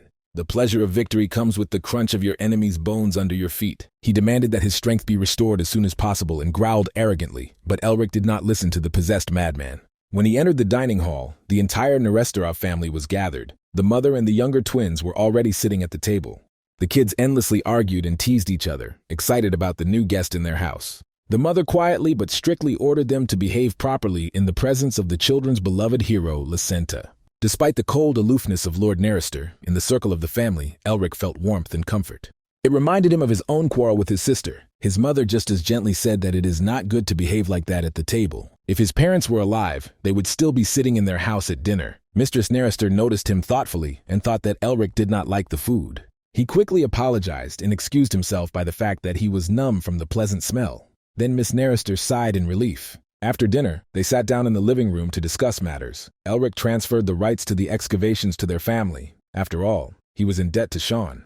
And yet the Lord could not help but ask if the young Duke does not hold old grudges against him. Tasha looked anxiously at her father. The downfall of the great Melvinger family did not happen all at once. All these years after the death of his parents, the world seemed to ostracize him. He and his sister had their fill of betrayals and were humiliated. "The past is in the past," the young Duke replied condescendingly in all his circumstances. The Nestors remained neutral during his isolation. They could not help him at that time. Mephisto was enraged that Melvinger would lie like this in front of the descendants of those who cowered in front of them hundreds of years ago. "You can't pay for food with pride." Elric smiled at the thought of the demon. The family weakened after the devastating wars. One day he will surpass all magicians in the world. Then he came here to assess their strength and capabilities. They didn't say anything else to each other, but the Lord seemed to understand everything and asked to count on him if something was needed. This meant that now their homes concluded a verbal alliance of full comprehensive support. The Lord asked the young Duke not to feel burdened. After all, they are friends with his son, and he is grateful for the right to dig. It was a broad move on the part of the Lord and risky because he was supporting a house whose entire power is contained in one magician and his name. Such a gesture will not go unnoticed by the other families of the hexagram, and the Lord may lose a lot. It was difficult to understand from his firm gaze what he was thinking about. No one noticed how a shadow crept up to the living room window. There was a sound of broken glass and a crash, and they turned around. It is necessary to be a fool that would produce such a thing in the presence of the Lord. Elric was amazed. But then he recognized this uninvited guest and grimaced in disgust. The cloaked man, whoever he was, clearly despised doorknobs. Otherwise, he would have used them instead of breaking through the window. In a squeaky old man's voice, he said that the boy would be his student.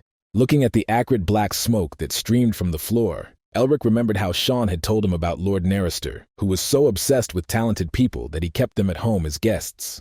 The true strength of this family consists in the gathering of these people. The servants burst into the room and stood up for protection. They asked the advisor to leave because he had shown disrespect by breaking into the Lord's office. Balayanak Augustin Narister, the head of the council and the teacher of all members of this family, took off his hood, and his thick gray hair streamed down like the whirlwinds of the mist he possessed. The old man raised one eye at the Lord and asked for forgiveness, referring to the fact that he was in a hurry. But the Lord was in no hurry to change his anger to mercy, and flashed his eyes from under his thin-rimmed glasses and asked him why he was here. The old man pointed a bandaged finger at the impudent and shameless boy in front of him and repeated his desire to take him as a student. The Lord asked him to answer. "This boy, the young Duke Melvinger," he said to the old man. But Elric stepped forward. As befits the head of a great family, he preferred to speak for himself. He politely greeted Master Augustin and bowed. Sean and Tasha were startled. They knew this crazy, annoying old man and his quirks well. The old man was surprised that the impudent boy who had stolen his magic had heard of him. Elric replied that his late father often mentioned the sage. If his family had such support, they would not have been broken so easily. Augustin frowned his shaggy eyebrows. He was not familiar with Elric's father, but who does not know such a great master, objected the boy. Sean and Tasha were even more amazed at how freely Elric talked with the stern old man. Since the boy already knew who he was, it made things easier, and Augustine directly asked if he would be his student. Elric flatly declined his offer, saying that it was too generous. But the mad old man interrupted his flow of flattery and answers, stomped his foot, and summoned his magic. "One should pay attention to the elders," shouted the old man. And then even Lord Narister realized that the boy had bent his stick. The entire room was filled with a blinding trace of Augustine's magic. As if he were in the middle of the night sky with a scattering of the brightest stars, the young duke was amazed at this spectacle. And before he dealt with this magic, the old man hit him in the back of the head with his palm. Everything happened so quickly that the unconscious Elric thought it was teleportation. But then he realized that the damn madman was just very fast. In the holy ego of wonderful magic, all those present silently watched as Master Augustine took the old man away. Laughing terribly, the old man took the boy and disappeared through the window as suddenly as he appeared. No one dared to stir in the scattering of stars. Tasha indignantly asked Sean why he was silent when his friend was being kidnapped. But the brother only grumbled that because of his friend's insanity, he would definitely not live to old age. Mephisto grinned. The little man again left him speechless with his antics. Soon they would have another victim in their hands that would satiate him. The first thing Elric saw was the face of a mossy gray madman directly above him. The guy jumped several times to the side as if from a fire. He did not understand where he was, but then the ground disappeared from under his feet. Before Elric fell, the old man grabbed him by the collar of his clothes like an injured kitten. Augustine grumbled that he had hardly left the first disciple for a long time. His movements could hardly be called senile after what he had seen. The young man started a game with the master so that he would come up with something to attract him to the students, but instead the old man kidnapped him. Worse than that, he dragged him to the top of a terrible mountain sharp as a knight's pike. Nevertheless, the young magician tried to pull himself together and restore the circulation of mana. But unexpectedly for himself, he found that his mana did not move, as if the blocking disease had returned. The old man understood from his haunted look that the boy had noticed everything. "You will know everything soon," he told the boy, and snapped his fingers. The answer at the bottom came to Elric when he felt that he was falling into the abyss. And now he rapidly gained speed without being able to cling to the rock. "They are standing next to each other," Mephi said, and smiled devilishly. The demon grumbled that the boy did not appreciate him at all, and Elric indignantly reminded that if he died, they would both disappear. "But what could the unfortunate evil spirit do?" Mephi asked. Elric reminded him of the seal of the first sin. The demon flashed his eyes. He wasn't that stupid. The guy couldn't use his mana, but the air was full of it. Taking advantage of this idea, Elric summoned a stream of wind. The manual tornado of his preparation slightly slowed down the fall. But he still gained enormous speed so that he landed as if a meteorite hit raised a cloud of dust. Elric coughed heavily. He almost died due to the blocking of mana. Again, he felt helpless as in the past. But then he threw these thoughts aside. It was more important to understand where he had ended up. This area was not like any familiar land on the continent. "A labyrinth of blue fog," explained the voice of the mad old man who seemed to be chasing the boy. Looking around, he saw picturesque mountains spread out in front of him, which stood like columns of ancient ruins in a foggy haze. The old man's voice praised the ego for its resourcefulness, and it was not for nothing that he accepted the boy as a student. However, Augustine could not simply teach the boy Neresterov magic. In addition to the fact that the old man was the main advisor of the family, he was also the head of the Grassland School, he told the young duke. "This knowledge can be passed on to only one heir and has nothing to do with the Neristers. The boy should not have had problems with learning," whispered the old man. Elric stared at Mephistopheles in amazement, because he himself had never heard of such a school. The school turned out to be ancient. Even the demon was surprised to hear about it. He said that it is a school that uses martial arts instead of magic. This is a type of martial arts in which the body is strengthened due to the circulation of mana. The demon flashed his eyes. This is very convenient for him because this school taught to harmonize different attributes with each other. This knowledge can help the guy to normalize the interweaving of mana. He was again fabulously lucky with the teacher, Mephi grumbled. Elric touched his chest. He was at a standstill due to the fact that different types of magic refused to mix inside him. Now he understood why the old man sealed his mana. He felt the movement of mana in his heart. Different streams bubbled there without mixing. While Elric was chatting with the old man, he did not hear the soft crunch of long claws on the rocks. Once the boy understood everything, it means it's time to start, Augustin told him. Now Elric was in the territory of harsh wolves, which are 3 times stronger and larger than ordinary wolves. Once the boy heard about the grassland school, he should be aware that its teaching method is based on practice, Augustin said, and wished him to survive. Elric looked into the crack from which strange sounds were coming. And at the same moment, huge wolves jumped out of there. Meanwhile, the mad old man was indifferently listening to the indignant cries of the young duke. Is it normal to just stand and watch, because the boy is a beginner? Someone asked the head of the council. Augustin thanked for the harsh wolves and objected that the boy, although he does not have experience, does not mean that he does not have skills. It will be bad if the wolves know the taste of humanity, grumbled the interlocutor of the head. At this time, Elric flew into the rock from the impact. But the huge wolf with gray skin did not give him time to rest. Elric gathered mana from the air and countered with a counterstrike that caused the wolf's head to crack like a ripe watermelon. He gripped the dagger-sharp shard of ice tighter in his hands and looked at the second wolf. The ancient overgrown old man smiled through his beard and long mustache. The boy will surely fulfill his age-old dream.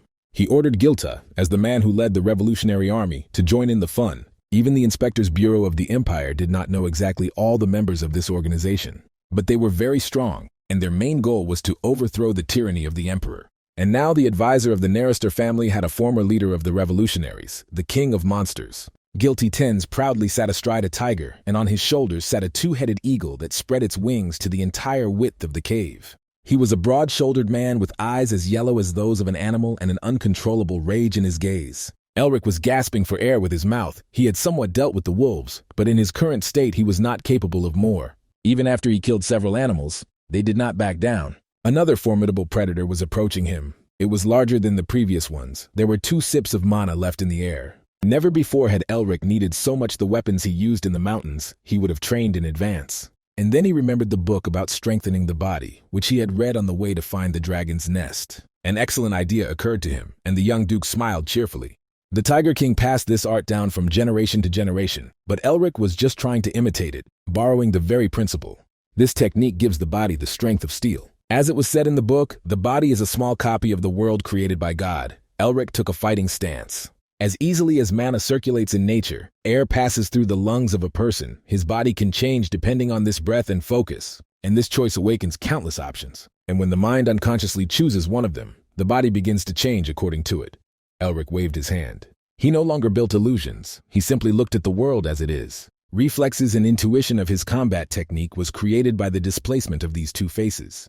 There was no plan. He just believed that he had made the right choice. With the full swing, he delivered a powerful direct blow to the wolf's jaw and immediately shattered it. Even the demon lord himself was stunned by this sight. Elric moved like a master of martial arts, not allowing a single extra movement. Even more, he fought as naturally as running water in a mountain stream deftly skirting sharp stones. After the battle, he sank down heavily on the rock behind him and hungrily swallowed air with his mouth. The defeated animals lay at his feet. Augustin advised him to find moss growing on the shady side of the cliff. The guy stood up and tied the sleeves of his cape around his waist. Once he was told to kill all the animals, he would do so. Elric was full of confidence despite his deadly fatigue. The wolves again found their ego in the rocks and attacked with the whole pack. For the next 10 days, the guy fought breathlessly so that time flew by imperceptibly, until he finally reached the place where this reddish moss grew. But even then the wolves attacked him. He did not let him rest properly. For ordinary people, this is a medicinal plant, but the guy possessed the power of cursed seals. Even more moss could raise their level. Now Elric easily dealt with wolves. He plucked several stalks of crimson moss with his bloody hands. Elric was still angry at the crazy old man for simply throwing him into the abyss to the beast, but thanks to this, he improved his seals and increased his mana. And he even mastered the martial art he read about because his mana heart was blocked. And then he appeared to the last wolf of the valley, who was looking at him from the darkness. But the wolf was not alone in the darkness. A rider was hiding on his back. "What an amazing little one!" a strong voice reached Elric. And to his left, a white tiger jumped onto the rock, as if he had stepped out of a painting. Unexpectedly, the guy found himself surrounded by formidable opponents. The rider jumped off the wolf's back, and his shackled boots clattered against the stone. Elric looked warily at another inhabitant of these strange lands. A man with a shaggy mane and lion's yellow eyes promised to take him as an apprentice if the boy defeated the wolf. But the main madman of the Misty Mountains immediately intervened in the conversation. Augustin waved his hands indignantly. He had waited too long for his student to give him up so easily. The men immediately began arguing about who could teach the boy. The demon snorted in displeasure. Does the little man really think he's the worst option after all? But Elric wasn't so sure about it anymore. When the young duke offered them to ask his opinion first, the king of monsters came up to him and patted him on the shoulders in confidence, and they really hurried. All the same, the boy should have known who he was, but he was very surprised to receive a refusal. In the end, he was already being taught by an insane old man, and Augustine laughed when he heard it. But Gilton immediately offered to teach the eyes of the mirage. Everything has its price, thought the former leader of the revolutionaries. With the help of this art, it is possible to freely control the beast. Thanks to it, he got the nickname King of Monsters, said Guilty, and his amber eyes flashed greedily. And the truth is, the rule of one teacher was invented by narrow-minded people, said the young duke, instantly changing his opinion. The evil spirit comfortingly patted the crazy old man on the shoulder. He was familiar with it. Melvingers and honor are incompatible concepts. But when Elric was already anticipating wonderful and useful knowledge, Gilton waved his finger in front of his nose, and reminded that the wolf must be dealt with first, pointed to a monster the size of a house, eyes with lanterns that was blowing its nostrils fiercely in front of him. This battle will be an excellent preparation for his skills for training the eyes of the mirage, said the king of monsters. He noticed that the guy replenished his mana with the help of resurrection flowers. But this wolf must be defeated with martial arts, Gilton warned. However, before he finished, the huge wolf received a powerful blow. Ego was blown away like the last autumn leaf by a sharp gust of November wind. Augustin liked the joke, and he flexed his hand triumphantly, while Gilton stared at the boy in amazement. Mephisto haughtily snorted what else was expected from the dishonorable little man. The tiger lazily scratched his ear. The impudent boy grinned and spread his hands. Then he turned his emerald eyes to the one who had been enjoying his suffering all this time. He stood in front of the old man, waiting for him to do more. Augustine praised him for his good work, and put his bandaged hand on his shoulder, and a warm light emanated from it. In one fell swoop, they were transported to the sanctuary of the Annals of the Night. The entrance resembled a mine, and was thickly overgrown with the resurrection flower. The guy barely took a step towards the sanctuary when he became wary. A familiar viscous and dark aura was felt from within. A demonic domain, so only demon lords could create it, said Mephisto. Now it became clear to him how the resurrection flowers turned out to be here. Augustin noticed from the boy's reaction that he already felt everything.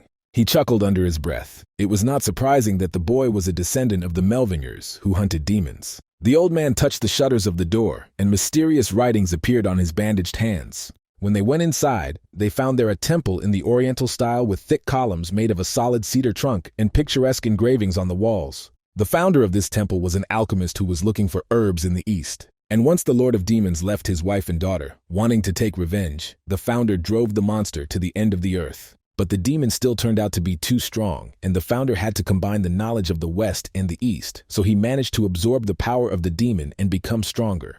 Elric was surprised that the founder did not manage to take revenge, even though 1,000 years had passed. Justice will soon prevail, Augustine told him, as he continued to lead them into the depths of the temple. And then Elric realized that their guide was the founder of this place. The long corridor ended in a sanctuary completely covered with seals. Mephisto admired the power of the old man. The demon he sealed was incredibly strong.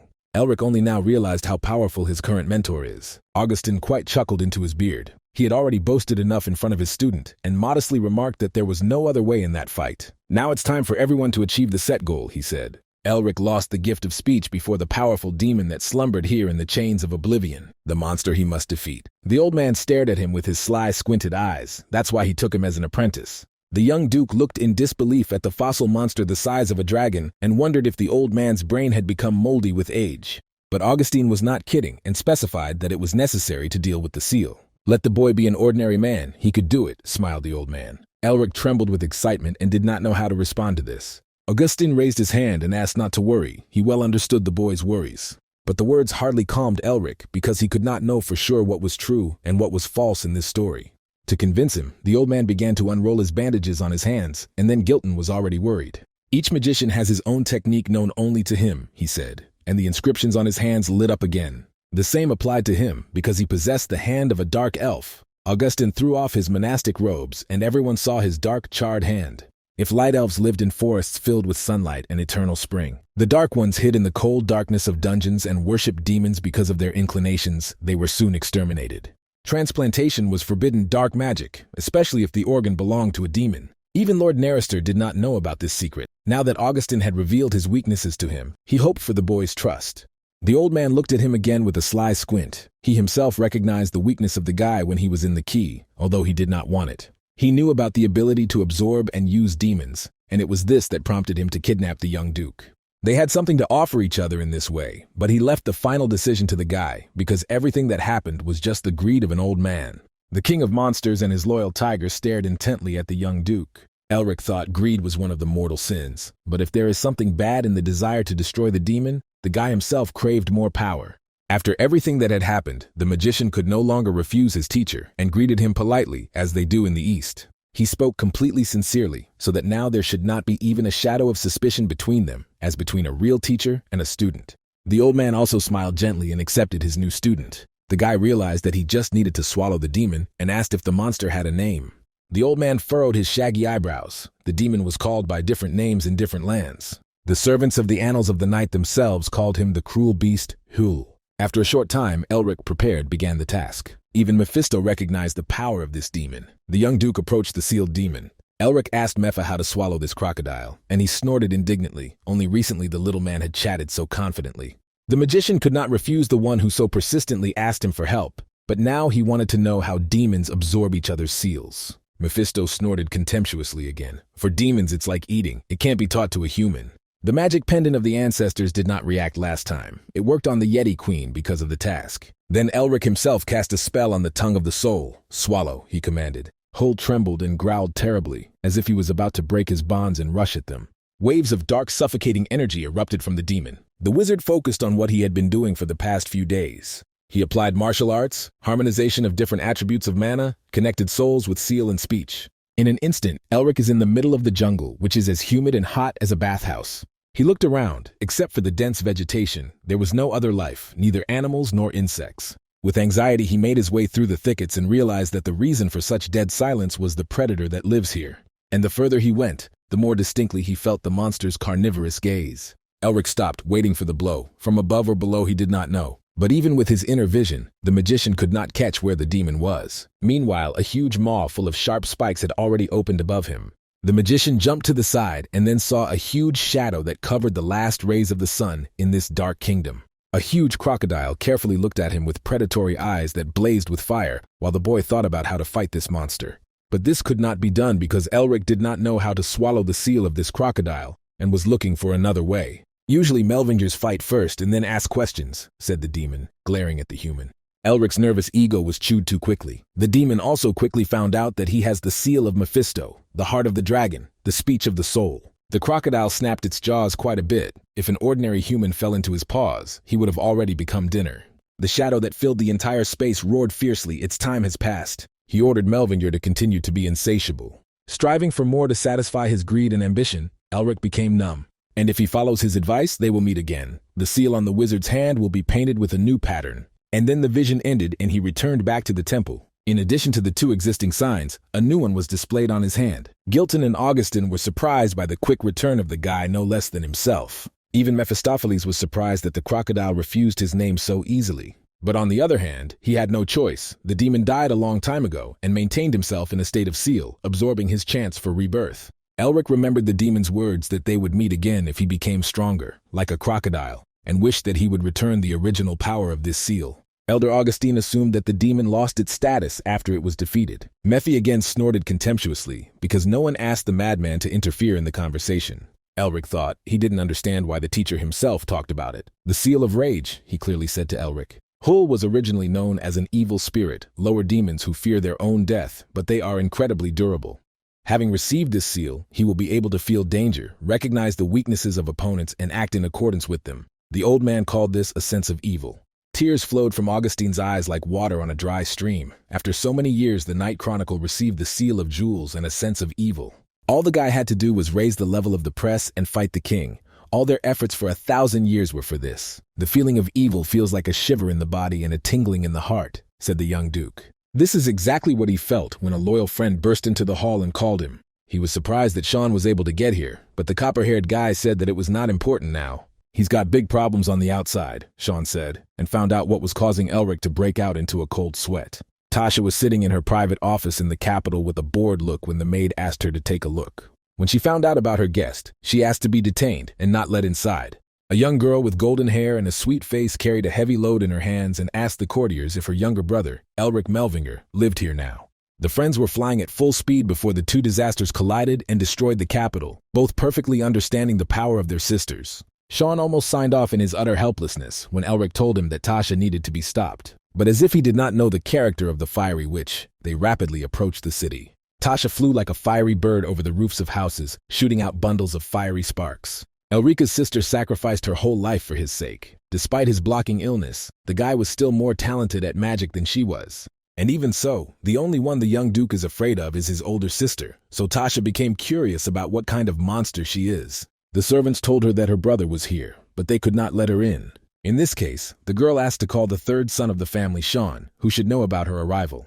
But the stony-faced guards apologized to her again and remained standing like statues guarding the portal. And then the mistress of the house appeared on the threshold, quietly descending from the sky. Golden hair swayed in the air as she turned around. The fiery witch introduced herself officially, as befits noble people. Curiosity and challenge burned in her eyes. Hayes Melvinger, the young duke's sister, introduced herself in return and bowed politely. Full of grace like a blinding flame, Hayes had heard of a fiery witch, but these words did not reflect true perfection.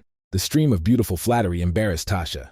And all in order to ask what the devil is not letting her in, the red-haired witch referred to checks and necessary procedures. Hayes specified how exactly she could confirm her identity, and Tasha's eyes flashed fiercely. Only a magical duel can show who is who, she said. Hayes apologized for the fact that magic is not under her control, and a fiery monocle appeared around the witch's eye, which she asked about the aura. And she hit the spot. The overwhelming power emanated from the young heiress of an ancient family, Hayes said. Just an identity verification procedure, answered Tasha, and there was a loud explosion. Debris whizzed past the guardians of the statues, almost killing them. The black dress swayed gracefully as soon as she rocked her hips, and a heavy hammer the size of an anvil appeared in her hand. Before the stone fragments fell to the ground, Hayes asked if the witch played ball when she was little. The blow of the monstrous hammer pelted the stones with pellets. This game was familiar to her, so Tasha easily stopped the stones with her flame. Tasha read the runic incantation and, like a dragon, breathed fire into the enemy. Then, swinging as it should, Hayes threw a hammer as heavy as an ogre's seat at her. He rushed forward like a burning comet. Tasha smiled tightly. To think that the heiress of an ancient family of wizards knew martial arts and easily wields a sledgehammer weighing more than 100 kilograms. On the handle of the hammer flashed a black skull, the recognizable emblem of the strongest detachment of mercenaries. 1-0, Hayes smiled smugly, and Tasha promised not to hold back any longer. But then they heard the words of power, and the flow of air pushed the two rivals apart. They stared in amazement at the source of this power. Hayes grabbed the unruly boy as she had often done as a child before he landed. He smiled sweetly at his sister. It was their first meeting in a long time.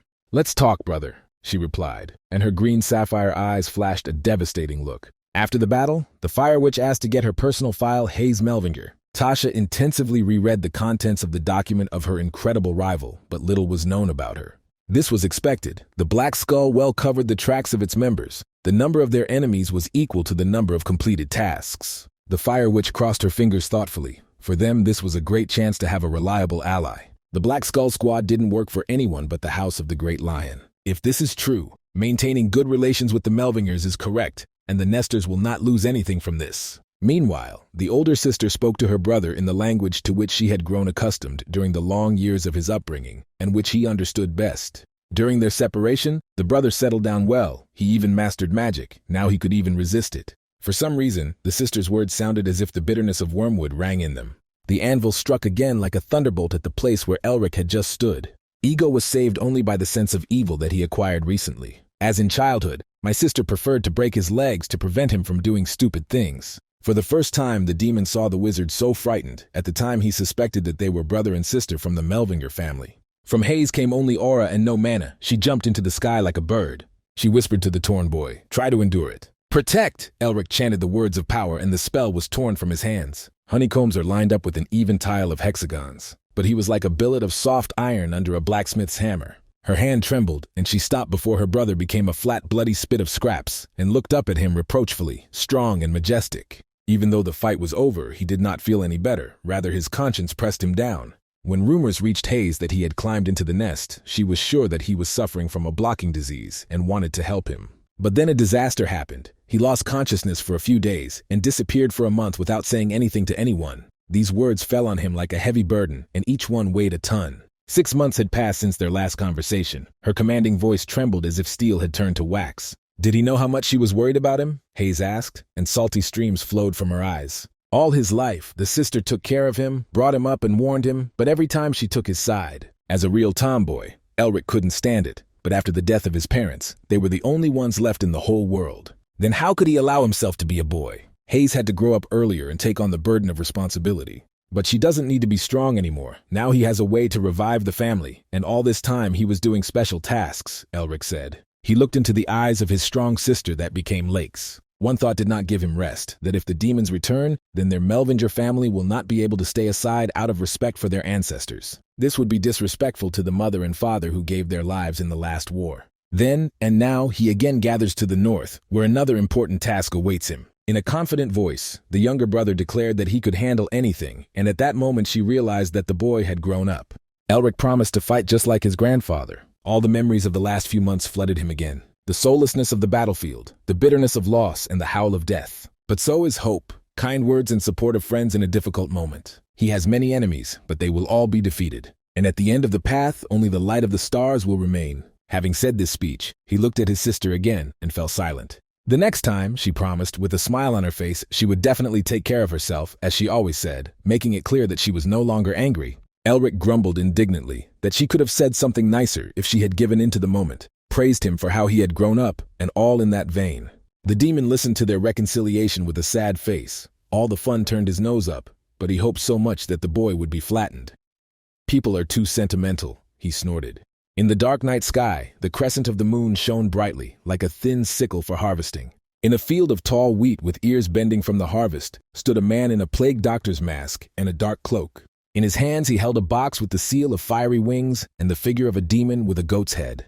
In the name of the resurrection of Lord Azazel, a human voice whispered, echoing the howling of the wind in the field. A bird was flying in the cumulus clouds pink from the sunset rays, its wings gliding smoothly held by the rising currents of air. And the young duke was sitting on the ground in a meditation pose. His eyes were tightly closed with a wide strip of fabric. However, he perfectly saw everything around him without their help. Putting his hand forward, he let the hawk land without fearing the bird's sharp claws. His studies progressed quickly. Gilton told him that he watched everything from the outside. The boy has mastered the skills of control. But before Gilton came closer, Elric struck him with his open palm, and instead of Gilton, old Augustin appeared before him. To the same degree as the skill of controlling wild animals, Elric also mastered the sense of evil, so that the teacher praised him. He told the boy that the training is over here, and now he needs real combat experience. Elric sighed with relief and tiredly fell to the ground right into the dust. He hoped not to see these annoying old men again, but they loomed over him menacingly. The teacher said that it was forever. After 3 months of training, he really suffered a lot, but he learned a lot from them. They had already heard that he was going to the north, and Gilton was waiting for souvenirs. The impudent boy smiled and again expressed the hope that he would never see their faces again. With these words, he himself rushed into the sky like an ignited projectile fired by a throwing machine, leaving behind a fiery plume. 2 respectable warriors indulged in sweet nostalgic memories of past campaigns. Then they were young and full of strength, and now they hide in this shelter like earthworms under a stone. It would be more fun for him if the poor student came back here, Gilton asked. But the old man did not think so. After 100 years, the students asked too many questions about his age. Still, the disciples become truly old, while Augustine felt young. After a short meeting with Tasha, she politely thanked him. The fiery witch would supervise the excavations, and Elric signed the papers. He was surprised to find that she began to address him as you. As a member of the hexagram, she took care of things for him at the academy, so that he could not worry about attendance, and the invited carriage was already waiting at the main entrance. He certainly knew that the Phoenix girl was possessed by dragons, but he could not imagine that he would see her like this, as if a leprechaun who had found his pot of gold appeared in front of him. The guy involuntarily shuddered. There was still hope for their friendship with the Nearesters. Now he had one more debtor, and he thought about Isabelle. The sword with a pommel in the form of a lion's head returned to its scabbard like an obedient dog in a kennel quietly rustling its chain. Herman Weil looked contemptuously at the thick carpet of chopped-up bodies. Paul should have sent someone stronger, and the Duke felt insulted. It's just that the insidious wolf weakened after all the battles. A voice similar to a quiet blizzard, gentle and cold, was heard from behind. She came closer to her father, stepping softly in her leather-high boots. Uncle will fall as soon as the lions unite with Melvinger. Her father's knights laughed and patted the girl, who was like a daughter to them, by the hair. They completely refused to see her as an adult and powerful lady. The knights wanted to visit Paul for dinner and solve all the family quarrels with one swing of the sword, but Herman refused, reminding them that the main goal was to protect the proud Isabelle. Now they needed to meet with the Duke of the Shining Star and personally thank him, and only then solve the issue with Paul Weil. White neat houses of a small village hid in a cozy hollow between green hills from the setting sun. A figure in a black cloak asked the approaching man in a low voice why he was not yet a blue lion. They thought before that it would be easy to get rid of the old sick lion, but who could have thought that the long-extinct Melvinger family would stand in their way? But they will deal with this later. First they need to make a wolf of the main family, said the masked man to the first Captain Hilton. As soon as the wolf takes the title of Duke, his body and strength will be used in the name of the Master Azazel, said the man in the mask, and the captain shuddered at his voice, and his eyes flashed with red-hot beads. The sky above them was clouded with black shadows of harbingers of battles. They flapped their wings, raising a storm. They sensed imminent death in their feast. The carriage was waiting for him at the foot of the Misty Hill Castle. As promised, the horses were snoring quite in the morning coolness, anticipating the walk. But the road did not bring him those carefree hours of relaxed contemplation, when landscapes changed slowly like water in an estuary to the steady clatter of hooves. He thought he would drive the carriage himself, but the coachman was Carl, Sean's butler and servant. Sean himself sat down in the chair next to him and grumbled that he was accompanying him on his father's orders. As if this were not enough, his sister also went on a trip with him, instead of protecting the home hearth. But two more old men who were not afraid to grind bones on the road asked to join him in the carriage. The magician was indignant. Honorable soldiers were extremely offended by his attitude and sat opposite. The demon also snorted displeasedly. "The trip will be noisy," he said through his teeth. Elric laughed nervously. Now there were 7 people in the carriage, if you can say so. An ideal number for a long journey. "This is already a family trip and not an adventure," the guy sighed. The interior of the carriage contained the magic of space expansion and was more reminiscent of a lord's luxurious office. It seems that the Nestors like to travel in comfort. Sean continued to stare out the window with a sour expression. Their company was strange. Hayes quickly got along with Gilton's wild animals, especially she liked the tiger that stretched sweetly like all lazy cats. This is how their real journey began. Lord Narrister was drinking tea in his office, a shadow of a smile touching his usually stern and restrained face. At the thought of the amusing company that had gone to the north, his mustache again trembled with laughter, and the lord took another sip of hot tea. The butler noticed the mood of his lord, which he had not seen since his youth, and asked if something good had happened. "How ridiculous!" The lord smiled again and looked out the window. The fate of the thief stirred up an explosive mixture of characters in the cabin of one crew, and the lord became interested in what would come out of it. While they were driving, either out of boredom or out of old memory, the sister began combing Elric's manners. Sean laughed when they were compared together, called him noble, and set him as an example to the young duke, at which the wizard scornfully grimaced. His friend had never really worried about manners. Hayes promised the old men that she would make amends and teach her brother how to be a noble man. Gilton and Augustin were obviously amused by what was happening. With all the grace of a true Lady Hayes, she thanked them for their understanding. Elric grumbled indignantly that he had already grown up and didn't care about such nonsense, but the expensive luxury furniture behind him suddenly cracked. "Let's go for a walk," she asked. The most terrible creature in this world was staring into his face. Even the god of demons could not compare with her, thought the frightened boy. He laughed nervously and asked why she had this thing in her hands for a simple walk. In her hand, the girl was clutching the handle of a heavy anvil, which the girl affectionately called a skull crusher. She grabbed her brother by the ear and dragged him to the exit. The evil spirit laughed. Something funny was planned, and rather patted himself on the chest. Meanwhile, the carriage driven by Carl drove along the forest road. Dvoretsky noticed something strange and stopped the movement. Elric was the first to look outside to see what had happened.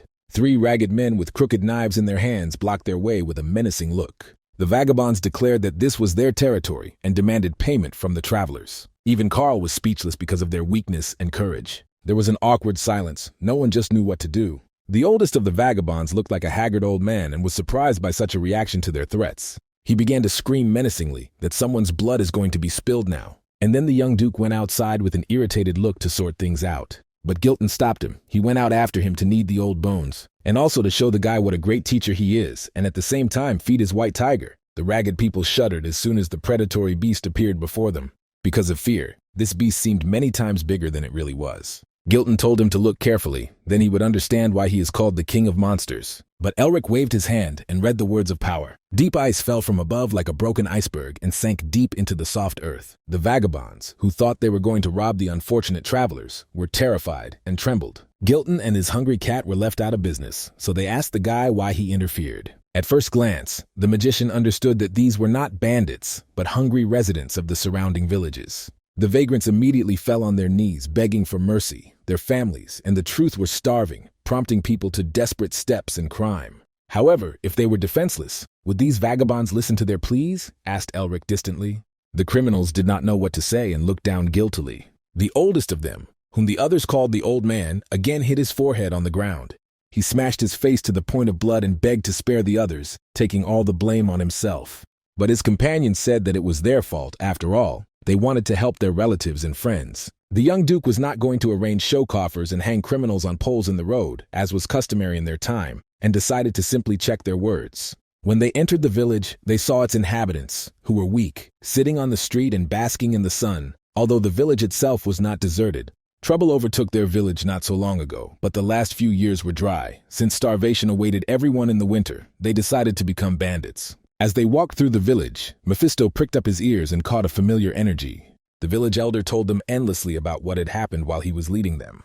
Augustin offered the young duke to spare them. This region lived its own life, and the officials of the imperial administration rarely visited here. In his words, the fate of the truth was that hunger is a terrible thing and encourages people to make such sacrifices. His noble position required him to help the lower classes, and Elric agreed that it was impossible to simply brush aside their reasons. The village headman was startled when he heard this. He again began to bow to the young and noble wizard, and he promised never to rob people, firmly grasping the hands of a noble man, which made Elric embarrassed, as he was not used to such an attitude. After that, he asked Mephi why he was bothering. The evil spirit sensed the demonic energy, albeit a weak one. Listening to his senses, the magician felt the same. When the travelers passed through the village, they found themselves in the wilderness. The flat strip of land was surrounded by mountains on all sides, as empty and lifeless as the table of a village poor man. Even the birds were afraid to fly over it. Augustine did not feel anything in this place. The place was definitely needed, Elric thought. Mephisto was sure of it too. The demon still needed a reward in the form of a potion for his help, and the wizard scornfully frowned at what else to expect from this creature of hell.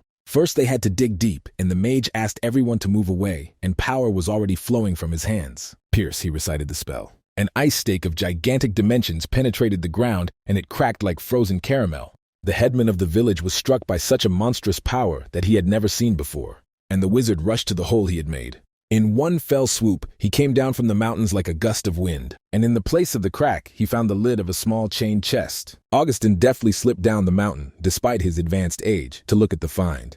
As soon as they opened the casket, an ominous slurry, as sticky as mud, burst out of it. There is no doubt that these were the tricks of demons. When the darkness dissipated, they saw in the casket a figure of a deity with a goat's head. Mephisto frowned. He recognized this thing. More precisely, he knew the person behind it.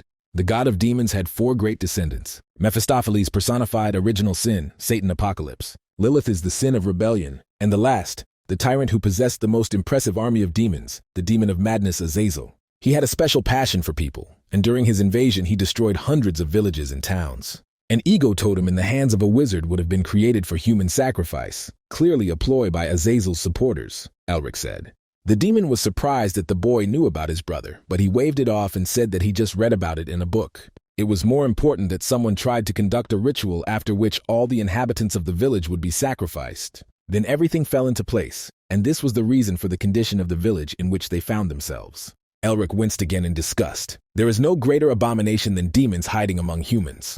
And while he was thinking about what to do with the casket and the figurine, Augustine intervened and offered to give it to the authorities. Mephistopheles immediately shriveled like a dried eggplant. He wanted the boy to absorb this power and give it to him. To his horror, despite his promise, the magician agreed with the cursed old man. But what could he do? Asked Elric. If he absorbs the power, the authorities will not know anything.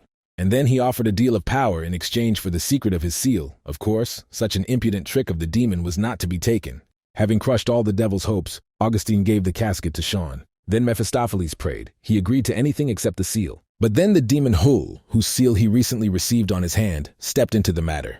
Before Elric could do something, the spirit of evil broke out of his hand and rushed to the coffin. He ate it faster than a child eats sweets stolen from the table, so that adults do not take them away. The old teacher and faithful friend froze in amazement and demanded an explanation. The mage thoughtfully ran his hand through his unruly hair. He was led away like a simpleton, and the evidence he found disappeared. Mephistopheles became enraged, because what he already considered rightfully his was stolen from under his nose. Elric assumed that because of one totem, the whole village became like that. Cultists gathered in a dark cave near the statue of Azazel inside. Despite the fact that it was a dungeon, it was suffocating from the smoke of wax candles. One of the figures in a dark cloak bowed to the ground, while the others stood silently. When he raised his head, it was as if a bolt of lightning struck him, and he shuddered. Some heretics dared to disturb their ritual, he told the others. A worried murmur ran through the ranks of the cultists. Like all the sectarians, they were afraid that their plans would be revealed, and everyone would be sent to burn on the capital square. But the main cultist asked the deity to be merciful to them and promised to punish the heretics. And then they began chanting in chorus that they will resurrect their master. The echo echoed their cries so that the sectarians thought that there were more of them than they really were.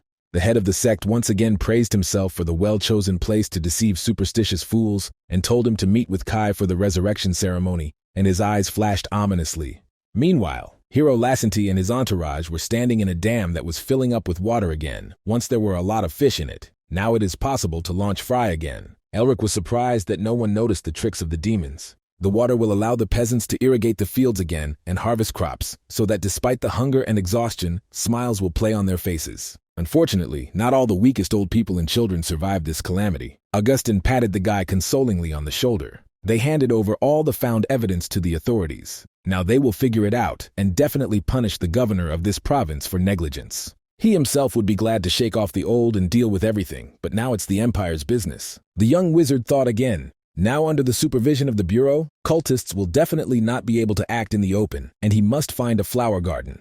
And perfect the winter, as Otto told him, and only then can you completely untangle this tangle of evil. The head of the village again tearfully thanked them for saving them from trouble.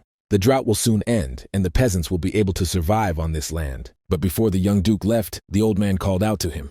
He wanted to know the name of the noble magician who saved them all. Now the boy could proudly call himself the name he got from his parents, Elric Melvinger said, and smiled. Surprisingly, even in this wilderness, different stories were heard about him. The stars of the Empire are shining again, the village headman smiled, and the hope that he had lost long ago returned to his mind. After a little adventure, they got back into the carriage again and drove through the forest. There was a light silence between the travelers that occurs when all matters and disputes are settled, and stories are told and everyone thinks about his own. Carl again called the boy and asked him to look for a second. That's what he did. This time they were blocked by people in masks and expensive suits with the red emblem of the Imperial Inspection Bureau. These people behaved arrogantly and confidently, as they behave when the government gives them special powers and puts them above others. On their emblems was a sword that punished criminals, and it was Elric they were looking for. Their pomposity immediately infuriated the young wizard. Even though his family had weakened, he still had the honorary title of Duke. The whole bureau is the secret service of the Emperor's detectives, and they were infamous. For the sake of their goals, they went to murder, kidnapping, and bribery. Their strength was equal to the Magic Tower and the family of the Great Lion. So it is not surprising that their dogs appeared here so quickly after the report about demons. But even if the Emperor is behind them, they behave too brazenly. Elric sighed indignantly. He smiled and simply nodded without answering their question. The dogs immediately got up. No one dared to behave like that in front of them. They were used to the fact that usually the interlocutor trembled with fear, and at least in chains. After that, their leader demanded to be careful with the Emperor's daggers. He immediately showed his fangs and released his fighting aura.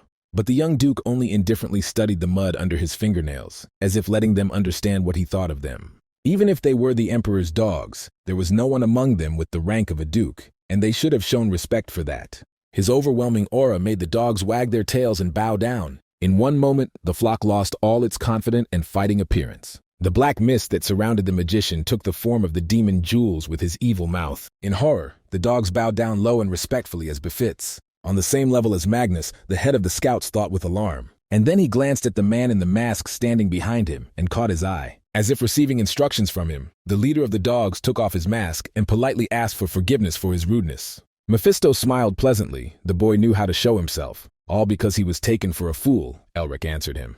The young duke warned Ishchik that the next time he would speak with the Pyre House immediately. The head of Ishchik was forced to bow down, but still did not recognize the landless title that the impudent boy used to hide himself.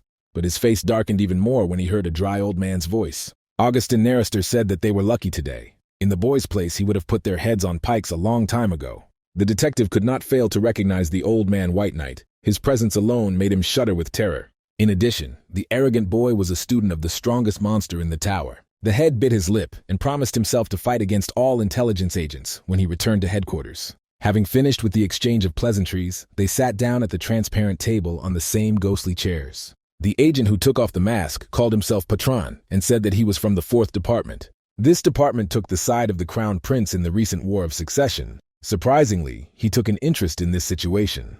Elric was still building himself into a proud and indifferent aristocrat, and Patron continued to explain the essence of the matter. Although the corners of his lips treacherously trembled with anger, he said that their group had been finding traces of the demon for a long time, and recently they found a nameless group, but to the spy's surprise, Elric already knew their name, Grigory. Frowning his eyebrows, he told Patron that he had apparently forgotten what kind of family he was from.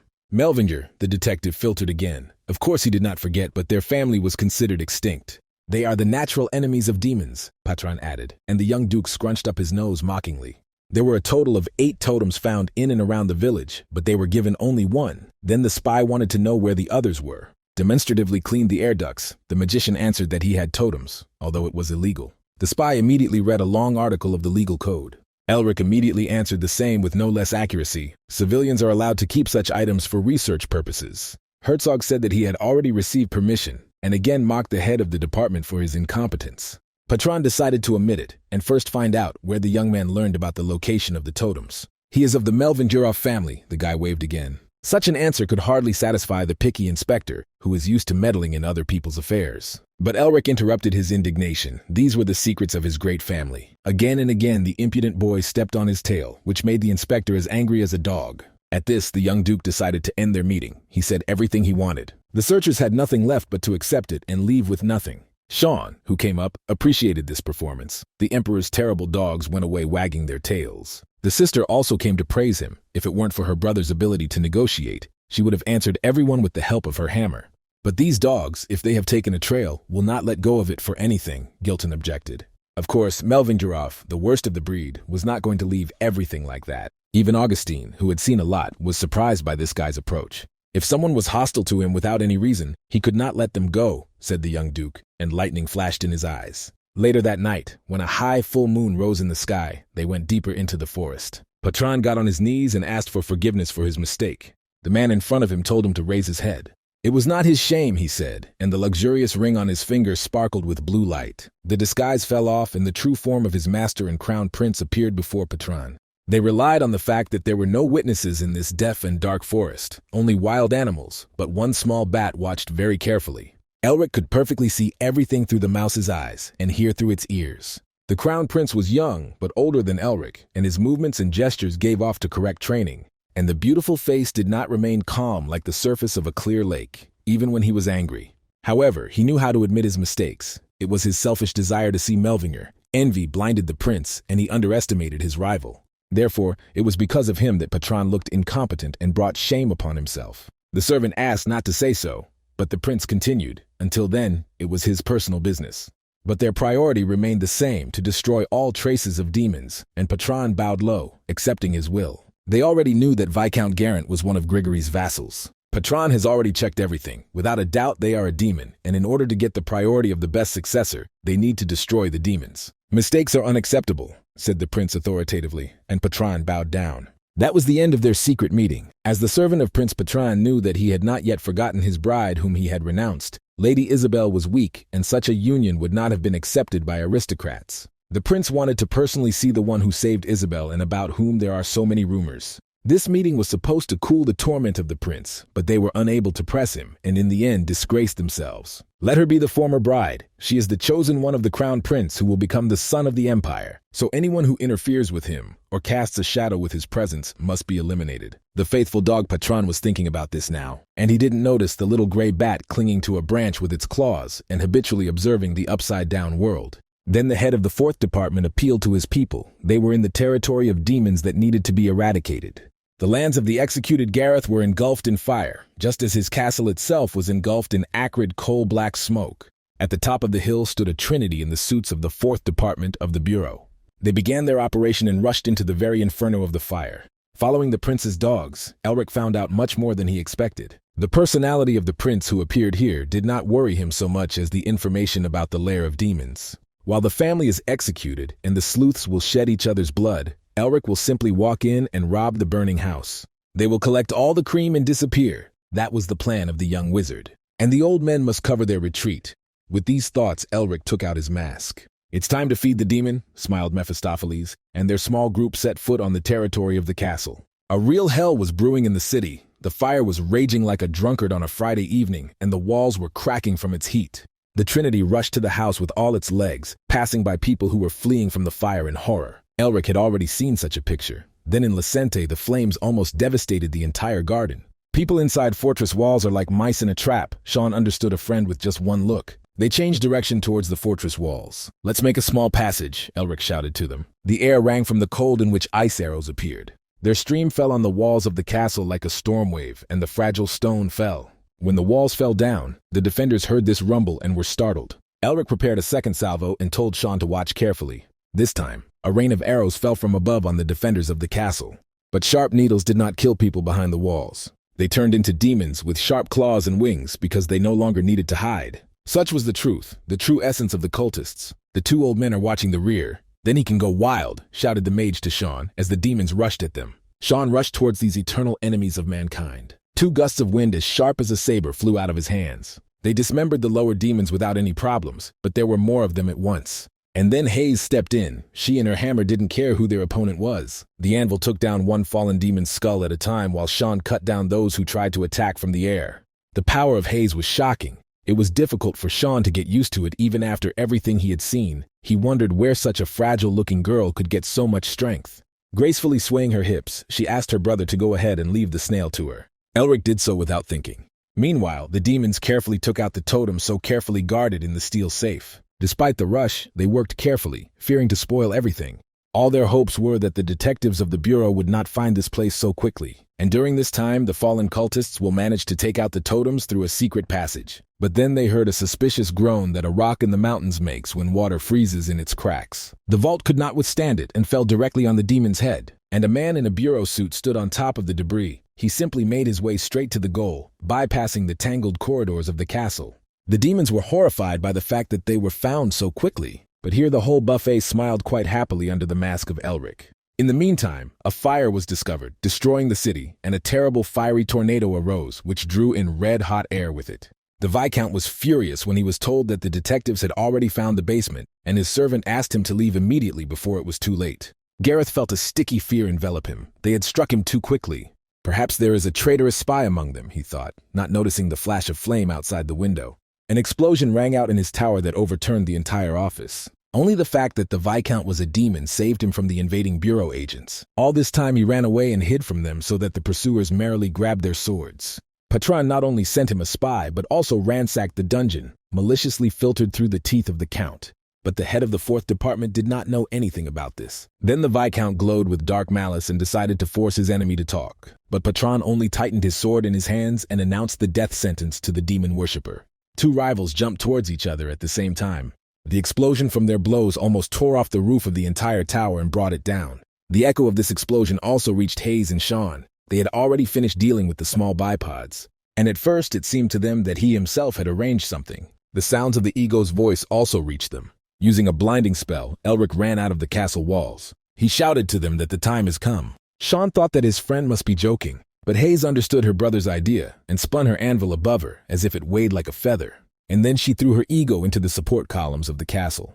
The hammer smashed through them, and the massive building shook under its own weight, the demons scurrying away like mice in terror. Now their work was done and the team rushed to Augustin and Gilton. They were waiting at the gap in the wall, also in the suits of the 4th Department, keeping the carriage ready. Augustine grumbled that he had become a boy on his students' errands, but Gilton quickly reminded him that he himself wanted to make fun of the 4th chapter. When they entered the carriage, the teacher asked what was next. They had already saved all the residents. "We're just leaving," Elric said, and behind him hell opened its gates wide. In the morning, the agents of the 4th Department of the Bureau rummaged through the ashes that remained of the castle. The Viscount ran away and Patron was furious. He got naked ruins. Unfortunately, it had not yet cooled down and the stones gave off heat. Dismantling the debris of the ego, people discovered the dungeon the demon was talking about. Initially, they wanted to obtain evidence of demons for the crown prince. That will increase his chances of occupying the throne, and then Paran's career will soar to heaven. In addition, there was another option to find false evidence and accuse Elric Melvinger of connections with demons. Two birds with one stone, the crown prince's dog smiled. But his rainbow dreams were interrupted by the call of a subordinate. When they opened the heavy steel safe, which easily survived the fire and collapse of the house, they discovered that it was empty.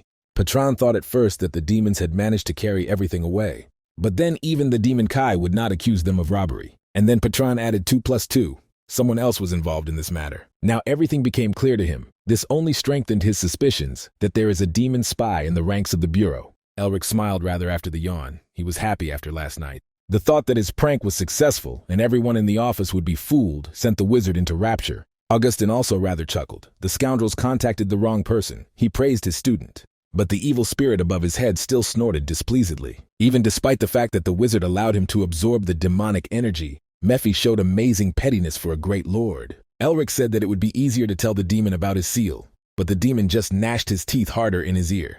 Then they took out several totems from the safe. The magician held them like boxes of cookies. He cleaned the pockets of every demon he managed to freeze. Looking at such a booty, Mephisto declared that if he was carried out this time too, there would be no more deals. Elric agreed, and all the fines hung in the air in front of him. And then he absorbed the demonic power from these things. Mephistopheles was in the 7th heaven because of happiness, sometimes because of long hunger and imprisonment, sometimes because of the fact that he absorbed the power of Azazel. But to his horror, the food quickly ran out. Elric did not forget to keep its level at the same level as his own, so that the demon would not accidentally take possession of it. He again offered to tell about the seal of original sin, and promised to give the remaining strength. Mephistopheles thought that this scoundrel was worse than any devil, and now he smoked the soot of malice like a wet candle over the ear of a young magician.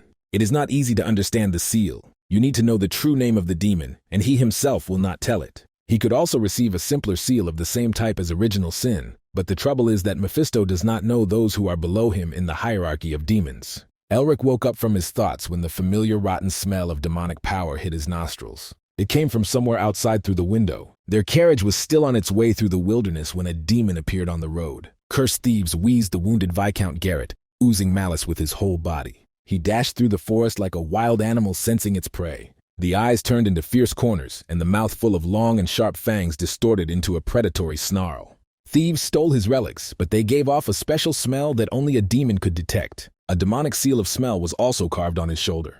He needed to strengthen it. One of the totems swallowed it, and then he tore his eyes to shreds, thought the fallen Viscount. Augustine noticed the presence of the demon and was amazed that they dared to look out even during the day. Hayes offered to go out and check, but the old man said no. The girl was surprised at such a decision because the person who invited him must meet him, and Elric agreed with Augustine. He smiled and looked at the goat-headed figure in his hand. He had deliberately left one intact. Hayes was even more surprised by her brother's greed. He didn't have enough totems as he wanted to get another demon in his collection. Their carriage looked like such an easy target, but Garrett knew it was a trap. He grinned evilly, anticipating how he would return his totem, but then someone called out to him. Elric left the carriage and approached the fallen executioner with a demon figurine in his hands. The Viscount bristled. He was still badly injured after last night and did not know who was in front of him. Then the young wizard took off his mask and smiled kindly. The Viscount saw the hastily made mask and realized that he had been tricked, so he was so furious that he forgot about his weakness. He lunged with his claws at the cheeky boy in front of him. Mephisto smirked. Even though Garrett had lost his arm, he still possessed a strong demon seal.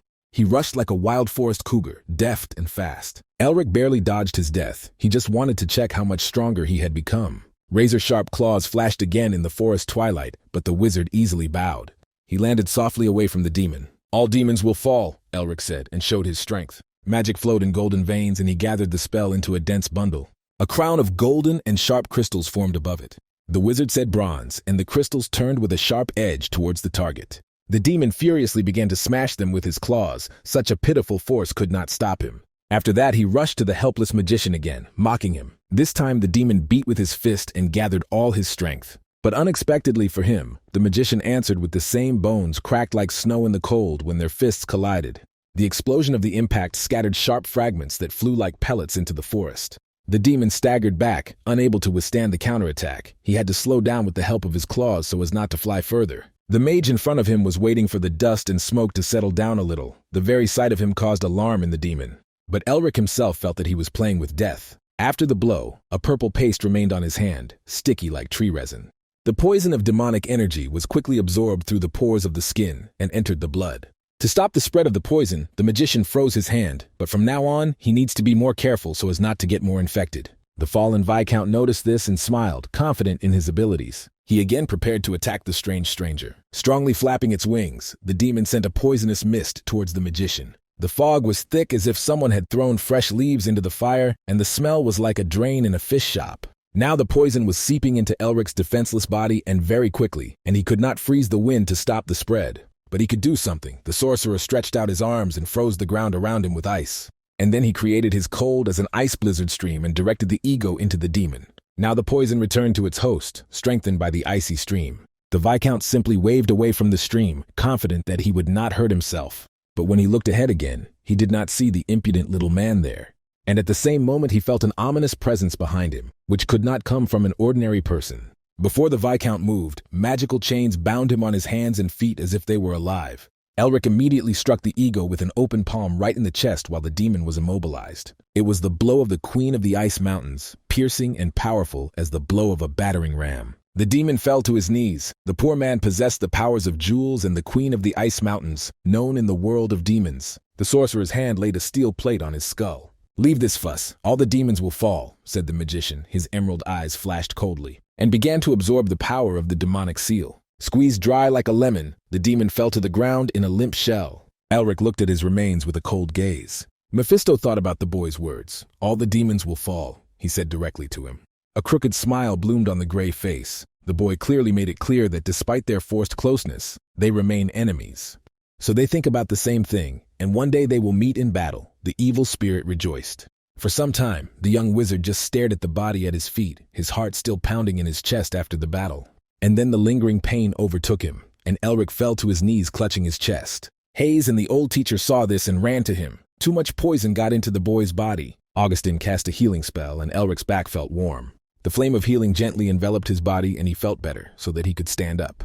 This demon was strong, Elric told him, and coughed up black mucus. "They were always like that. This one also weakened," answered Augustine. The demon lay with a glazed look. If he had not been wounded in the last battle, Elric would have lost to him, the teacher said. The arrogant boy immediately declared that he would have won in any case, and the 1,000-year-old man could not find anything to say about such self-confidence. The demon would definitely be defeated. They wouldn't let the boy hurt no matter what state he was in. Such vanity will surely lead him to the grave, shamed the brazen Augustine, and reminded him that he should be restrained. Elric snorted. The teacher should have taken those words with a different expression. Even after what happened, the ancient old man was proud of his student. Among the ruins of the Garant Castle, the 4th Division continued its search. They searched here for several days on Perron's order, but to their disappointment, they found nothing. But his discontented grumbling was interrupted by a blow to the chest. The hand of the attacker pierced him like a piece of cheese. His eyes flashed with the crimson flame of demons, and his refined face was serene. The agent of the Bureau froze in terror, unable to move or scream like a hare before a wolf. Before he let out an alarming cry, a hand closed his mouth with a steel grip. The man shook, raised with one hand like a ragdoll, and then crumbled into ashes. Kaya lost, the demon understood, examined the ruins of the castle, and was done. Someone third was definitely involved in this, not a demon or a member of the Bureau. Memories of a person about this place flashed into the demon's head. He immediately received all the information. "The Crown Prince of the Empire is also here," he saw. The terrible mouth cracked like a hole in the ground from the crooked smile. What luck, the demon thought. The prince listened to their excuses. They all knelt before him and admitted their failure. He told them enough. There was no point in continuing. The prince told them to remember today's lesson and the wounds received. Patron furiously slammed his forehead against the stone. His whole back was covered in wounds from the whip. The crushing plan failed, and the prince asked the agent what he would do. According to reports, Viscount Heron was not the only follower of Grigora. Other agents were able to obtain this information. Their plan was not completely failed, although the entire operation in the Vikovtov castle was a mistake for the 4th Department. The Crown Prince ordered him to deal with everything and go to the meeting place. But his words were interrupted in the middle of their small detachment attacked. Patron jumped up and ordered everyone to form and prepare for defense. Inferior demons that appeared from nowhere attacked them from all sides. Now the main thing for the agents was to protect the prince. They ran to him, but the black shadow whirled past and was much faster. Patron barely had time to deflect this blow and covered his master's back with his sword. Not bad for a human, the demon with a beautiful woman's face told him. He easily jumped back and up as Patron swung his sword. The demon rudely pointed a finger at the prince and recognized him from the stolen memories.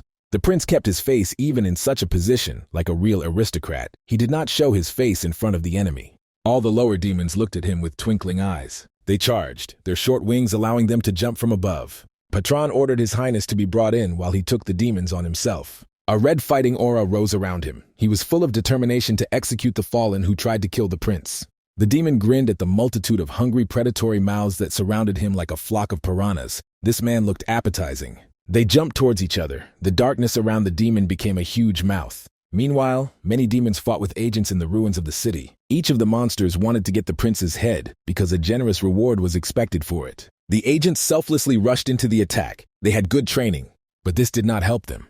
The demons were stronger, and there were more of them. The number of defenders of the crown prince was melting before our eyes.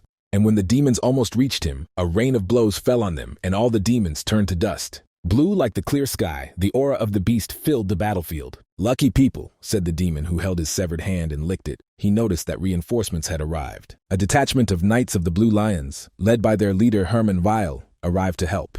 German ordered everyone to attack. And better than that, the knights began to shred demons like cabbage. But the crown prince was not looking at them. His gaze was fixed on a cold blue rose. Isabelle, proud and defiant, walked confidently across the battlefield. When the battle died down and the demons retreated, the army of 2 detachments lined up for a salute. Unfortunately, the leader of the attackers was able to escape. Despite being wounded, Patron still reported to the prince. Tot reservedly thanked him for his service. He almost died but could not show weakness. German politely greeted the heir. The duke's debt would protect him, but he asked them to let them go, since the prince was guarded by agents. Despite the danger of a second attack, the prince let the knight go. But he wanted to know where he was going. Hermann easily answered that he was looking for Elric Melvinger. He had no idea what storm of feelings the young prince was hiding behind his indifferent face.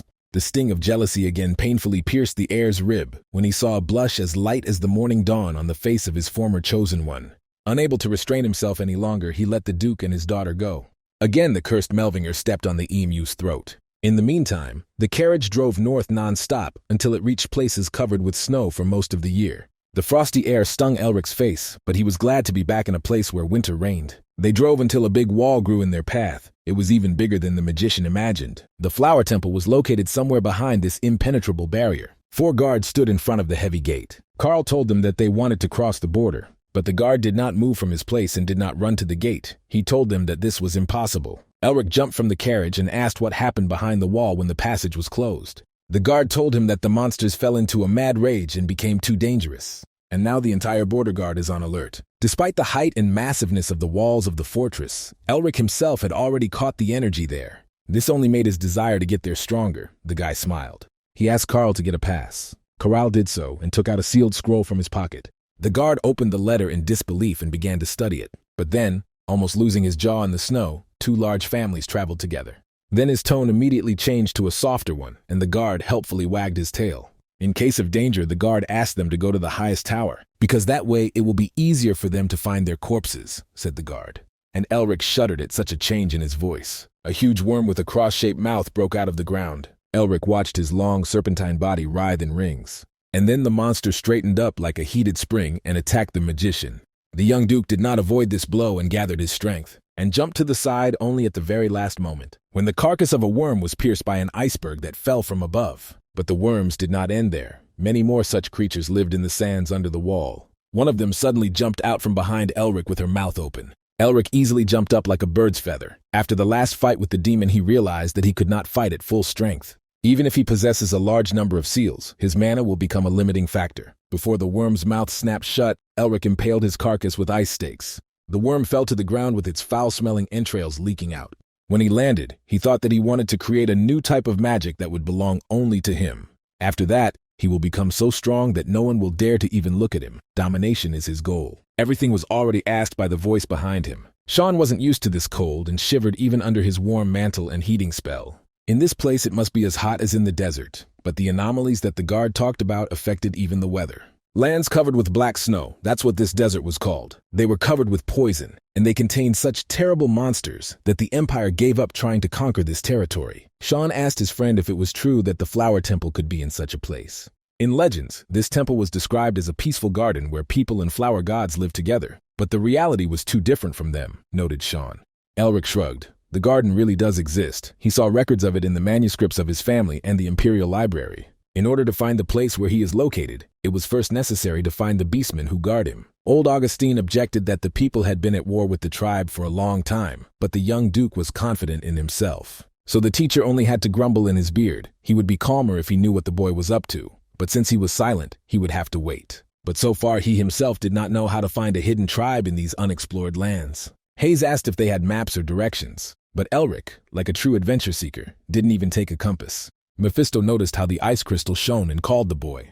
And then Elric surprisingly took out of his inner pocket the egg that Otto had given him. It magically slipped from his palm and jumped up. A bright and soft light emanated from the small crystal. It points the way, Elric immediately understood. He cheered up now they knew where to go in these boundless lands. Without thinking for a long time, their friendly detachment again set off. Elric was riding the carriage and leading the way when he asked Carl to stop. The crystal stopped shining as soon as they entered the forest. Then it was worth checking the surroundings, said the wizard. The whole company moved into the thicket, where the horses would not pass. Sean illuminated their path with the help of a spell. He was the first to become indignant when they entered this impenetrable wilderness, in which there seemed to be nothing but thorny elms and thick pines. Gilton too did not find anything, having examined everything with the eyes of an eagle familiar.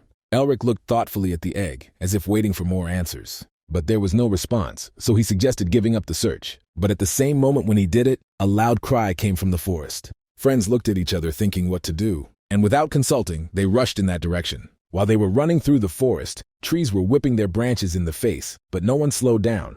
They stopped when they noticed someone's presence. The monster girl was surrounded by some monsters. She sat on her knees in torn clothes and said goodbye to life. A cat girl, Mephisto smiled as he recognized her appearance. The terrible monster growled loudly. Apparently, he still decided to be the first to feast on the prey. His companions tried to prevent this, and they rushed to the unfortunate. She huddled in a ball and screamed for someone to save her. And at that moment, when she thought that everything was already over, a blue flash touched her face. The monsters froze in the ice as if time had stopped for them. Their evil mouths could be seen through the transparent thickness of the ice. The wizard came out of hiding and snapped his fingers, and then they crumbled like a nightmare. "You're all right," the surprised girl heard, and the young man who saved her smiled amiably. Elric offered to heal her if she was hurt. He tried his best to behave naturally, but Mephi still laughed at his acting skills. He came closer to the girl beastman, who was trembling with fear, to help her stand up.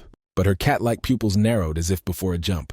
She threw away his hands as if the savior was a leper and refused the help of the man, and a contemptuous grimace appeared on her face. Two warriors of the tribe jumped onto the branch of a nearby tree with bows in their hands. And then everyone who was in the clearing was surrounded by armed beastmen. The cat, which had just been in trouble, now threatened the poor people with reprisals if they did not surrender. The warriors on the tree have already drawn the ringing bowstrings on their strong bows. Sean guessed that there were two archers. Hayes also looked at Elric, as if waiting for his command. They would easily deal with these natives. But the brother feigned a sincere smile and announced his voluntary surrender. Then discouraged his entire squad. The guy was always on his mind. They only had to take a deep breath and accept his decision. Even Mephi did not expect such treachery from the boy, and was impatiently waiting for what he was up to.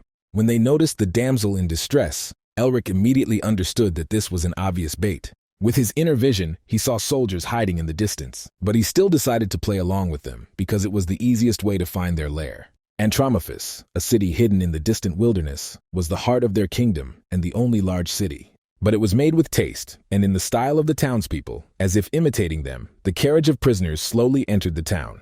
Beastmen warriors marched in tight formation. Their transport surrounded them so that the horses did not break into a run. Meanwhile, the travelers sat inside, bound by chains. Mephi asked the boy if it was worth it, and Elric called him a fool with a rather sly smile. "For the sake of success, one must lie," said the magician, and the demon still could not believe that the beastmen believed in his game. The cage with the prisoner was greeted by angry cries of beastmen. The crowd called to kill them on the spot. Elric frowned. He knew that their relationship was not the best, but he could not think that it was so. But it is not surprising, because people displaced this tribe and took their lands. Her name was Irina. She was the captain of the royal guard, and she ordered the captives to observe decency if their lives were dear to them.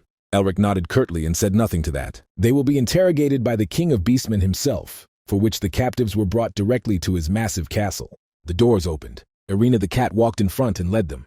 Elric walked the corridors without any fear, and even smiled. Mephisto had no doubt that the boy was up to something once he allowed himself to be led into the heart of a hostile country. Elric was sure that the beastman would not refuse his request, even when he saw the grim faces of the court ministers lined up in front of the throne.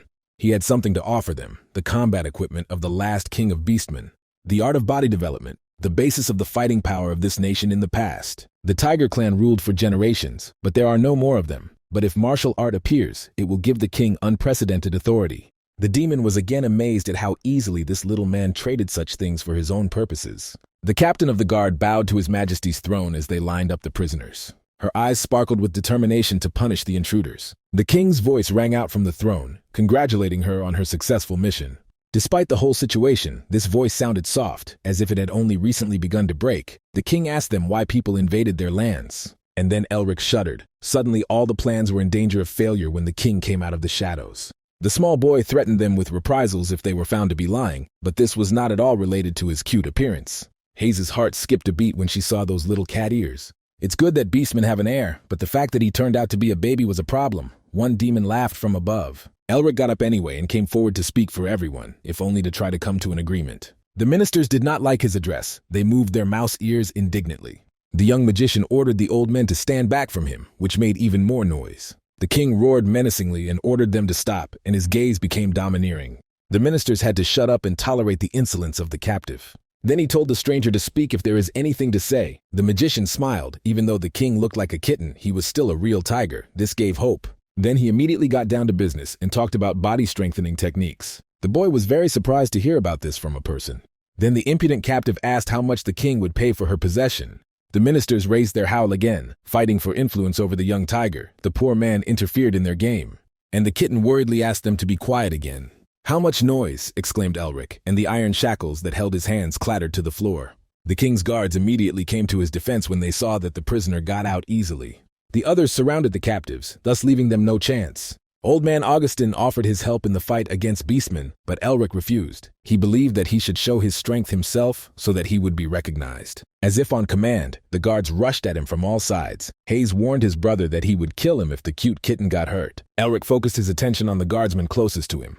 His palm took the form of animal claws and the magician grinned. He himself rushed towards the guards with lightning speed. They met in the air in the center of the throne room. Elric did not use spells. There was no point in it. Instead, he used the art of body development and delivered several swinging blows. The rest of the ministers immediately recognized this technique, which cannot be confused with anything.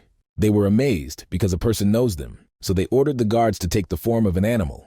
They immediately tore their clothes and turned into terrible versions of themselves and became like werewolves. Now the opponents moved faster and more furiously. They again attacked the audacious man. But the magician only tightened his fist. Several sharp swings entwined into one and raised a kissing storm. When he hit him, all the wolves flew back like beaten dogs. The guardsmen were speechless when his terrible shadow hung over them. Elric himself exuded the aura of a beast, a formidable black tiger king of the jungle, who was preparing to pounce. A huge paw crushed the guardsman from above. Irina shook with anger, looking at how her soldiers were scattered like small kittens. "How dare the little man dare!" she shouted, and rushed towards him with her sword bare. But the king's loud cry made her stop the sword a hair's breadth from the magician's throat, who smiled triumphantly. The cat turned to its king in indecision, not daring to obey his command. The young tiger confidently stood on his feet, and his tone did not suggest doubt. The wizard fearlessly removed the sharp sword from his chest with a soft hand. The demonstration was more than convincing. There was no doubt that the captive possessed ancient technology. Now everything in the huge throne room was quiet, and they were waiting for what the young tiger would say. The king angrily looked at the magician. He could not stand the injustice that a stranger possessed a technique that his people did not have. Waves of force hit the guardsmen and raised a small cyclone. And Elric told him that this art is magic. The young king did not know about magic. There were no magicians among his courtiers. Magic passes through everything that exists in this world. It reveals the secrets of nature and harmoniously merges with its principles. A structure of amazing beauty appeared around them. The king was amazed and froze in amazement when he realized that the ancient forgotten technique had been restored with the help of magic. That's what Elric said, and streams of enchanting magic flowed from his hands again. The fog melted and became similar to the northern lights that color the polar night. And then a genuine fire of curiosity and admiration lit up on the boy's face, which happens only in young and impressionable people. The demon above his head snorted, "Those tricks again." Elric smiled. It was easy to teach something simple to the uninitiated, but in a new way to charm. Not only the young king, but also learned men and ministers were already ready to accept everything at face value. Mephisto agreed, and the beastman really looked gullible, and the wizard smiled triumphantly. He bowed politely to the king, and he said that even though the art of strengthening the body was discovered again with the help of magic, it should rightfully belong to those who invented it. Thanks to their union, the ruling dynasty will regain power, said the magician, spreading his hands, but he was interrupted.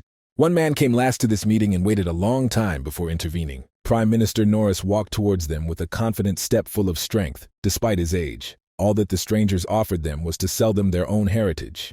Elric immediately realized that with this man you need to keep an ear sharp. He was no longer devious and directly stated that in exchange he wanted to receive information about the Flower Temple. Surprised whispers went through the ranks of the advisors, but the Prime Minister immediately besieged them. He understood the conditions of the strangers, but before giving an answer, they must discuss everything without them, said Norris. He ordered the captain of the guard, Irina, to escort the guests to the palace. Everything was going smoothly until this old man appeared, thought the magician. Mephisto also frowned as if he had heard something.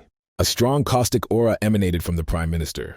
As if he were a demon, Norris turned and his eyes flashed with coals for a moment. The king looked at his disputing subjects without end. Those who were younger immediately offered to accept the deal of strangers and return the fighting power of the kingdom. They had enemies more dangerous than people, and technology would come in handy. This art can become a symbol that will unite the disparate tribes of beastmen into a single nation. The young king nodded his head. He agreed with these words. But Norris sharply expressed the opposite point of view, saying that this cannot be done. The other advisors immediately began to argue with him heatedly. Such an opportunity could not be missed. Norris silenced them with just a menacing glance of his piercing eyes, and then he gently addressed the young king. He understood his interest in technology and its importance, but they should not forget why they ended up in these lands. People repeatedly betrayed and deceived them, and took advantage of their weaknesses. If they agree to a deal, they will again become a toy in the hands of people, and the nightmares will resume with even greater force. Therefore, they should refuse the offer and preserve their pride, said Norris. These words could not be brushed aside, and they deeply affected the young king. When they had all left, the young tiger stood and looked at the statue of the great warrior for a long time. His courtiers still tried to convince the boy to accept the stranger's offer. Revive the royal family, he remembered the words of the previous king. If they want to fulfill his will, the power of strangers is necessary for them. The little tiger understood. But it was not worth ignoring Norris's objections either. He had too much influence to quarrel with him, and it was not for nothing that he was nicknamed the Black Sage. But when the advisor tried to say that Norris was old, the young tiger growled. He did not doubt the honor of Norris, who served the country faithfully all his life. The advisor had no choice but to bow down and accept the will of his master. Worried and embarrassed, he left his majesty alone. The young tiger plunged further into his heavy thoughts about the fate of the kingdom. Antromov's palace was like a Gothic cathedral with its turrets as sharp as a pike. Late in the evening, Karl opened the door to the rooms assigned by strangers when there was a knock on them. "What brought him here at such a late hour?" asked Elric, as if he was already expecting the appearance of an uninvited guest. The Prime Minister behaved proudly in front of strangers as if he was the master of this place. "He came to them to make a deal," Norris said bluntly. The young duke adored all kinds of deals, so he asked the minister to sit down at the negotiating table. And he immediately assumed that the minister was ready to accept his proposal, but the question of price remained. Norris directly answered that he would give him what the magician asked for. He would show the way to the Flower Temple. Elric smiled rather. It was a generous gesture on the part of the minister. "But in return, he will have to transfer the tiger technique to the EMU, Norris said, and his eyes flashed greedily. After the greedy minister left, Elric collapsed tiredly on the table. He lost hope that anyone would come again.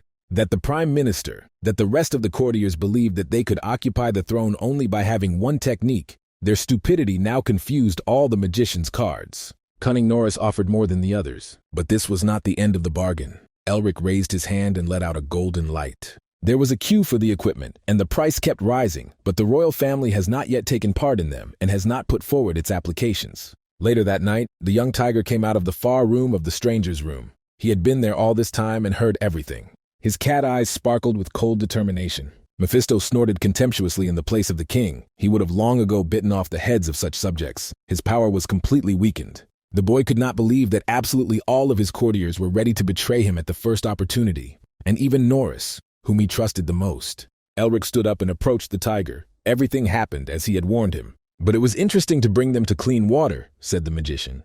Hayes told her brother to be gentler. Any man would be upset in the king's place. But Elric answered her just as harshly. "Politics are not toys. No matter how sweet things the courtiers put in front of the king, without real support, All these are empty words. There was truth in his words. The world is cruel, but Hayes wanted to support the boy. Despite the external severity and strength, she remained a good girl.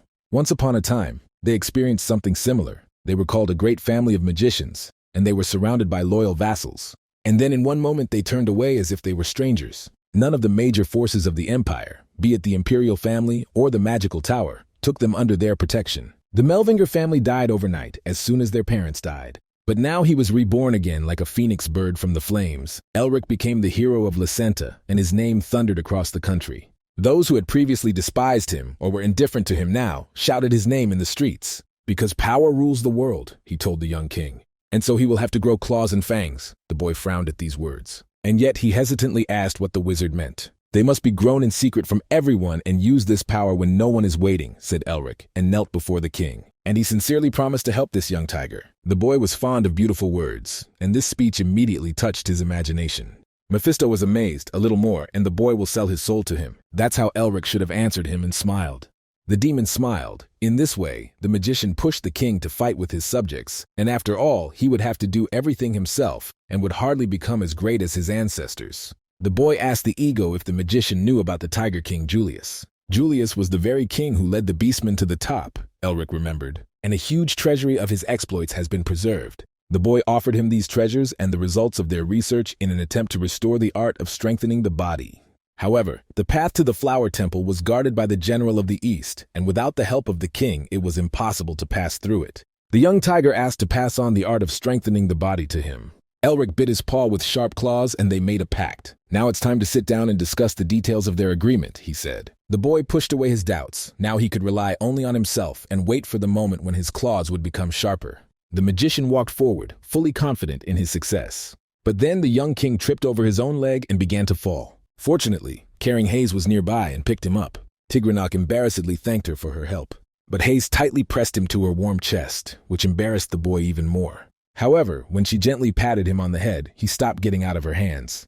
"You shouldn't keep everything to yourself," said the girl affectionately. "Laugh if you want to laugh and cry when you want to." The tiger cub felt himself in his mother's arms again. Her long yellow hair also tickled his face, and on his neck sparkled a purple sapphire, which the young king himself was wearing now. And a gentle voice softly whispered his name, Valenci.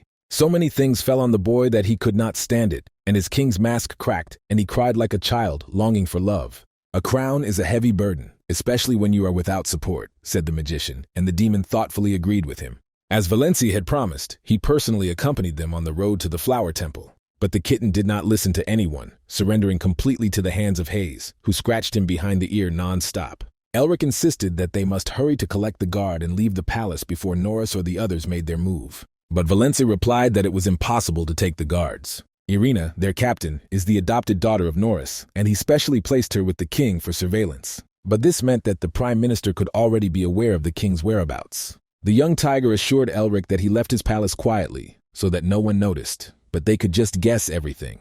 Sean burst into the room and told the alarming news that there were many beastmen gathering outside. In such circumstances, they could not go unnoticed so easily, the mage thought. But then it dawned on him that they don't need secrecy. The ego of the detachment has enough strength to neutralize everyone and leave through the main gate. The young king carefully waited for what the wizard would say. Elric clapped his hands. A diabolical plan had already formed in his head. But he was interrupted by a bell ringing.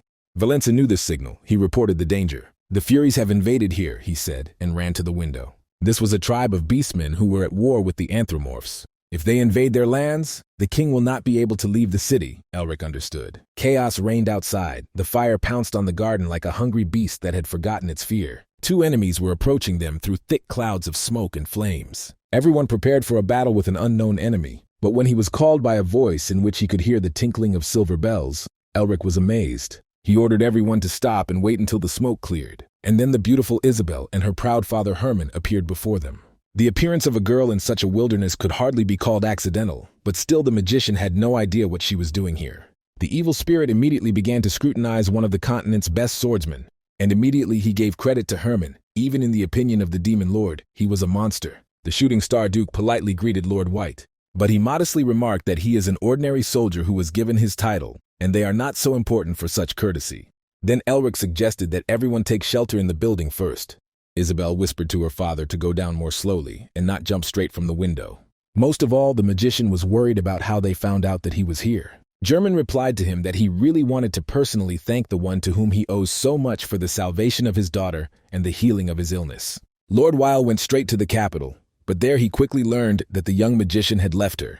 Elric was embarrassed. He should have left a message about himself so as not to cause so much trouble to good people. But Herman objected that he himself should have sent the message about his desire. He wanted to surprise the guy, so he did not send the notification. However, he found quite a few familiar faces among the hero's entourage. His voice became rough when he said that he expected to see a gray lion dog here, to which Hayes immediately became indignant that she was of no use to anyone. Elric was surprised that Herman knew his sister, and the Lord, in turn, was surprised that they were relatives. He had an unpleasant acquaintance with one person, and next to him he always saw Hayes, the blue lion growled. But what's even more amazing is that you don't often meet a weirdo from the Narrister family on a walk, he said, and looked at Augustine. That's why I didn't like how Lord Weil treated him. But Herman stubbornly insisted that he could not call the ancient monster any other way. They stood so close to each other that their foreheads almost collided. No one wanted to retreat. The smell of carnage was everywhere, and Elric hurried to intervene. But fortunately, the two eccentrics shook each other's hands tightly. Herman did not spare the attention of the former head of the Revolutionary Army, Gilton, and the child of the Animal Man. Elric again tried to calm everyone down, and Herman eagerly looked at the guy. He was surrounded by incredible people. That is why he wanted to get him as soon as possible. There is no doubt that those who can attract such incredible personalities will reach the heights. German looked at his daughter and thought that leaving the hated crown prince was a good idea. And then the young duke asked him how they got here in the first place. Isabelle said that they followed the path of the magician and his company to the wall itself, and then crossed it. The knight whom they sent to scout reported that Elric had been captured and they went to help. The knights made all the commotion to give them a chance to leave quietly, and now was the time. When they looked outside, it could hardly be called an ordinary mess. Half the city lay in ruins. Even if it were not an invasion, Fury tried to comfort Elric the young king, and again he offered him to leave the castle together. Valenza believed, not without reason, that he could be called a traitor if he fled in difficult times. And then the wizard grabbed him by the shoulders and confidently asked him not to worry, because he has a solution. The guards, led by the cat Irina, gathered in front of the palace in alarm. She believed that their main task was to protect the king and not the capital, so she did not lead them to the walls. The king fell into the clutches of vile people, she said. And as soon as their monarch is safe, they will eliminate all the abominations within the kingdom. Elric's squad got out of the castle. They went without hiding. Guards immediately surrounded them on Irina's order. The cat angrily demanded to give the king and asked where they were hiding him. Sean scratched his cheek uncertainly and laughed awkwardly. Irina was not satisfied with such an answer, and she instantly raised her hair. She just needed an excuse to attack strangers. Her guardsmen immediately took on an animal form and tore their expensive uniforms. The expenses for her partly explained the poverty of this kingdom. Sean flinched as the razor-sharp blade touched his throat. Irina again hissed at him to drop their games and give the boy away. But then a voice from the top of the tower told them to stop. The sorcerer held the king close at hand like a pet and shouted loudly that he was taking the king hostage. From below immediately came a terrible and indignant murmur. Even the boy Valenci doubted that this plan would work, but Elric was sure that the guard would act cautiously. His main opponent on the political field of the Anthropomorph kingdom frowned. For greater persuasiveness, the wizard was surrounded by the shadow of the demon Hyol, with a toothy mouth threatening to devour him. Then he told them not to play with him and obey. The prime minister called Irina, who was shaking with anger and rage. He whispered something quietly in her ear, and the cat calmed down. Following the order of Norris, they all parted and let the people pass. Sean walked through their formation warily, glancing at the beastmen. When they released the people from the encirclement, Irina demanded that the king be returned to them. But the magician flew up into the sky like a balloon, only smiled and said that he would return the king when he was outside the city and at a safe distance. He left the guards discouraged and angry and was like that. All they could do was gnash their teeth from shame and humiliation. The flames devastated the settlement of beastmen who became innocent victims of palace intrigues, and Elric flew in the sky above a thick blanket of smoke. He saw how the boy looked painfully at his hometown and suggested returning. But Valenci refused because he had promised to show the way to the flower temple. But the magician was not worried about that. He was asking about something else. Did he want to return to the kingdom after all? Just the thought of it made the tiger cub's throat tighten, to return to a palace full of traitors and profiteers. But the people are a completely different matter. They suffered a lot of deprivation, but always supported him. If he leaves the country, there will be chaos, especially if the Furies do invade their lands, thought the young tiger, and his face became gloomy. This is no time for idle chatter, the demon suddenly said. The magician asked if he could see anything. It was hard not to notice a sandstorm as black as coal dust, a column of sand moving quickly in their direction.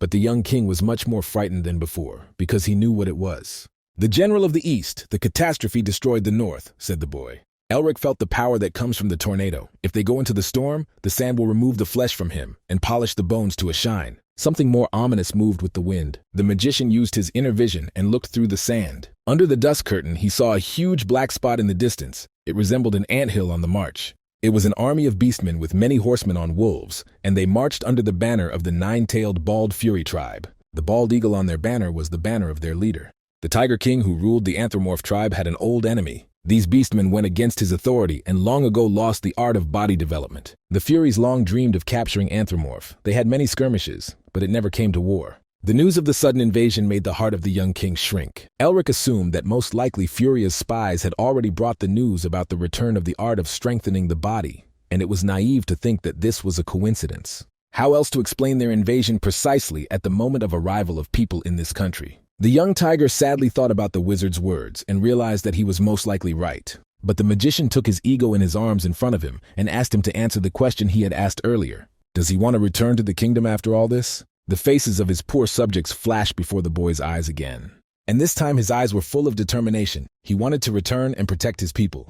The magician smiled understandingly. He knew that the boy would say that. Embarrassed, the king admitted that he was weak now, and he had nothing to offer the wizard. At that, he cracked the young tiger on the head with all his might. "What accounts between friends?" Elric asked, and looked carefully into the tiger's eyes. "You just have to ask," he added to his new friend. Meanwhile, Sean rose to them in the air. "Friends will always come to the rescue," said the magician with a warm smile. And he turned to Sean for confirmation, but he was in no hurry to answer, remembering that his friendship with Elric usually cost him. But the little tiger believed the magician's words and wanted to become his friend with all his heart.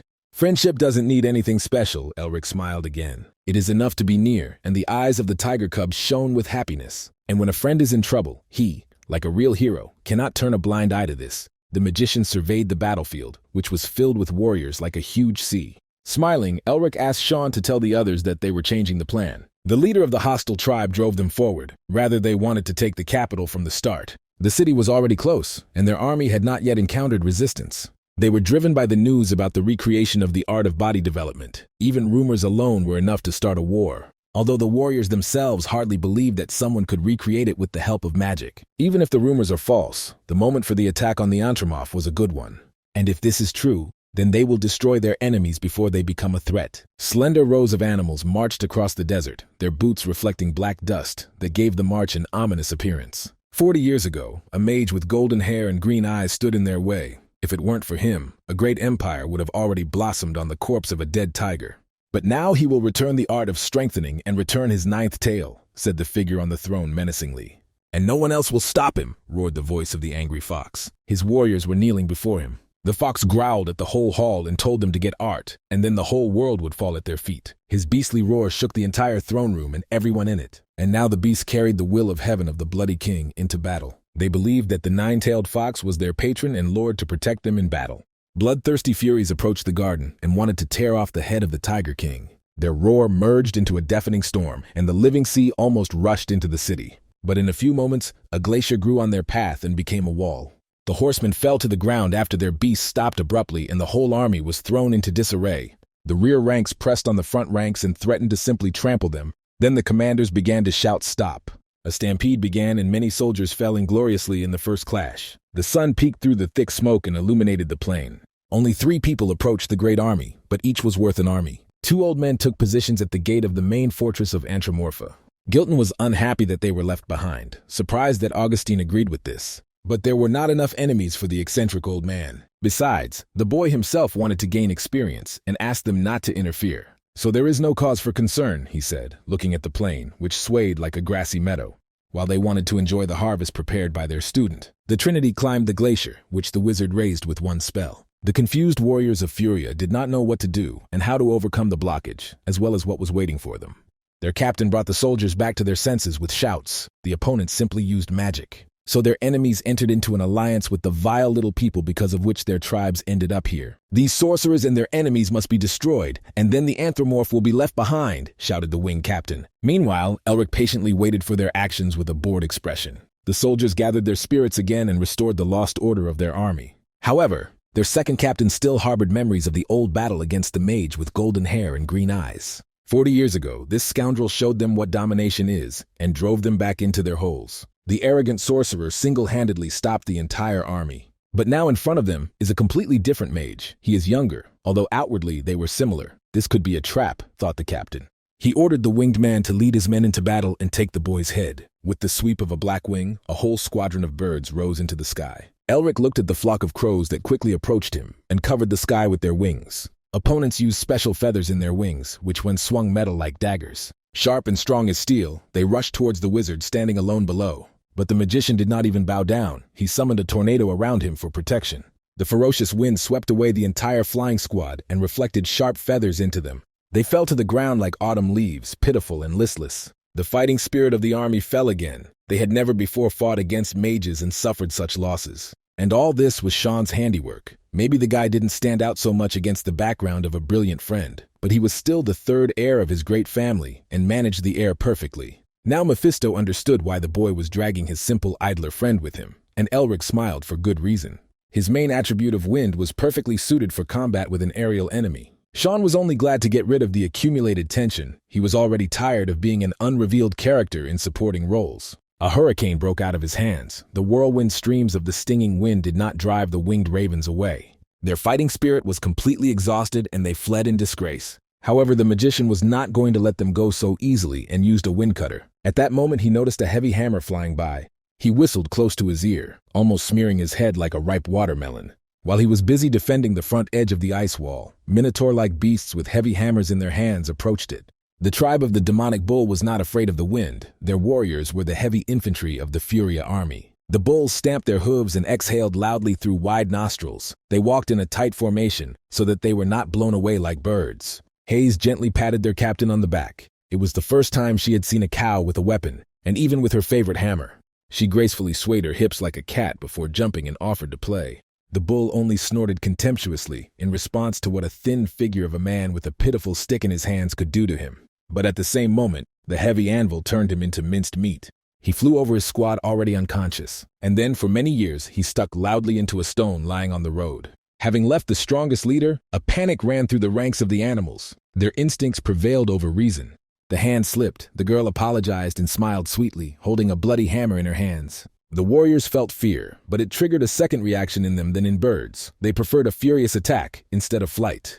They were driven forward by the thirst for revenge for their captain, but the steel anvil mercilessly crushed them one by one with a terrible snapping sound. Each of her powerful blows caused the dress to rise and shake from the shockwave. So the battle quickly turned into the beating of babies. Now Mephisto understood why the wizard was so afraid of his sister. She crushed skulls with a gentle smile on her face, not even flinching like a real demon. But then another warrior with a sword rushed to the glacier. While the trio was busy fighting, the beast decided to break through the wall. Elich smiled, his hands already itching to start the battle himself. For this he used the power of his seal. Riders on the wolf went to the assault, confident in their numerical superiority. But when they got closer, an icy blizzard hit them in the face, such a cold they had never felt on their skins. The snow was a sharp grain in their eyes, and the army stopped, unable to move further. And when they looked into the sky, they saw a magician there who created hundreds of sharp needles. He chanted words of strength, and the rain of ice arrows pierced the dense ranks of soldiers. They were completely defenseless against such an impact. But despite the success of the enemy, there are still many left. Elich landed and called upon the power of the seal again. It was time to use the magic he had worked so hard to achieve, he whispered. He mixed the seals of cruelty and rage and surrounded himself with the power of the dragon's heart. Magical veins flowed in streams from his open palms. Everything his hands touched immediately turned to ice. Elich concentrated all his strength in his right hand and swung. And then he rushed like the wind into close combat with the enemy. They tried to meet him in formation, but with the help of the tiger's skill, the wizard scattered them like skittles. Everyone he touched turned into ice, and it was a wonderful feeling that caused a smile to bloom on the magician's face. But when the next enemy appeared in front of him, the spirit of the demon Hull warned of danger. In front of him was a master of the 4th level, judging by the density of his battle aura, in heavy armor and with a massive sword in his paws. A terrible wolf covered with old scars came out to fight for his warriors and his master. They met with eyes feeling each other's strength. The wolf warrior pointed his cleaver at him. This is definitely not an enemy that can be easily defeated, and although it was a pity to let him go, Elich could not waste time here. Seeing his indecision, the Fury captain attacked first and delivered a lightning-fast, direct slashing blow. But the magician did not avoid the attack and moved towards it with his combat equipment in his fist. However, after the collision, it was Elich who jumped back. He was breathing heavily. The speed and strength of the wolf warrior were incredible.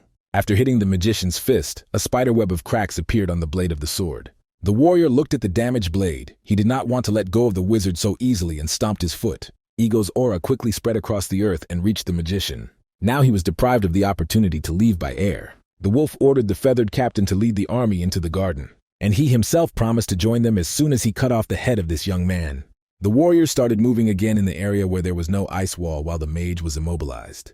The winged captain waved his wings pointing to the garden, and with shouts of triumph, anticipating easy prey from robbery, the warriors surrounded the wizards like boulders in a river stream.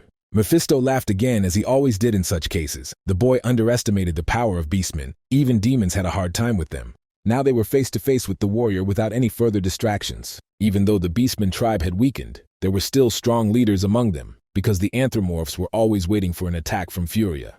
Huge as a bear, the warrior grinned enough. Now nothing is stopping them, he growled. Elric decided to invest in one blow so as not to prolong their battle. The blue veins of mana gathered in his hand. His aura took the form of a hungry and ferocious tiger. Now the boy was ready for battle. The warrior's paw trembled. He had perfected himself for 40 years to wash away his shame. And let a second person in front of him. This battle could be considered a revenge. The animal rushed to attack like a mountain moved from its place. Elric just stood there and smiled lightly, cracking jokes. This drove the beast into a frenzy, and its blade cut through the air with a shrill whistle.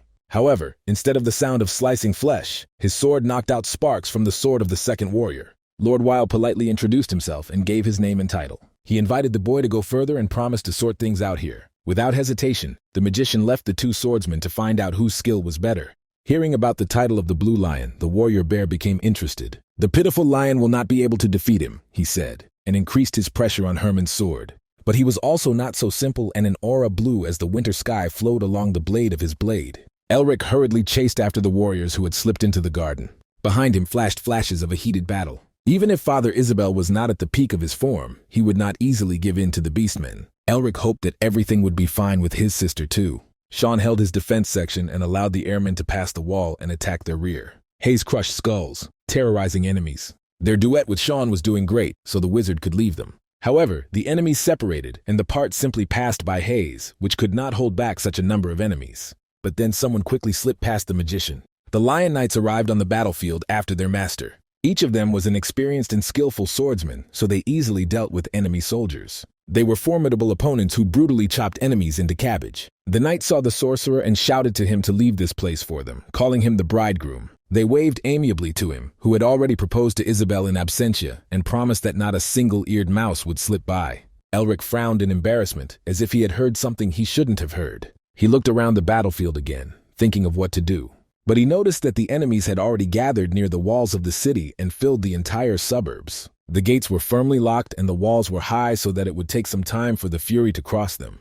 But it is suspicious why defenders are not visible on the walls, although their city is already being stormed by enemies. At that time, court ministers led by Norris held a council in the castle. Some demanded an end to disputes and the development of a general plan of action. Others doubted that they had anything to oppose the Fury army if they went beyond the walls. But they couldn't just sit and wait either. Then a beastman with ears like a mouse came forward. He offered to capitulate and surrender to the mercy of the enemy. But the rest could not accept such a point of view from the Minister of Finance. They were ready to die fighting for their family. Opinions were divided, but the majority agreed with the treasurer and wanted to surrender. Those who wanted to fight for the fatherland to the end quickly ended. Norris asked them menacingly if they really thought that the enemies would spare them when they entered the city. Surrendering them will only enrage them, he said, and a mark with an animal's head appeared on his neck. Norris interrupted their discussion with a sharp cry.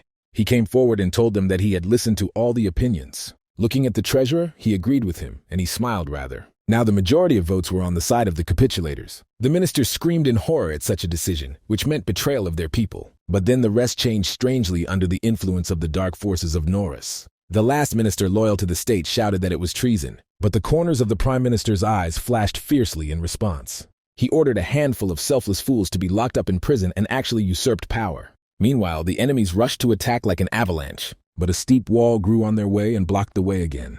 The orders of the beastmen were broken again, but they already knew what to do. Elric confidently jumped right into their thicket. He sent the energy of the landing into a blow and scattered the nearest warriors. Enemies who were already anticipating easy profit again pressed their ears to their heads from fear. The sorcerer was a little upset that he was left with a battle with a huge bear, and now he was eager to get revenge on small bipods. If the mage could have already overthrown the captain here, an army without a leader is like a chicken with a severed head that can only run around uselessly. But the horned beastmen supported their timid comrades with their hooves and urged them to believe in their captain. Goathorn took out his sword and told everyone not to be afraid of the poor little man who ran away from their captain. His appeal raised the fighting spirit and everyone roared again.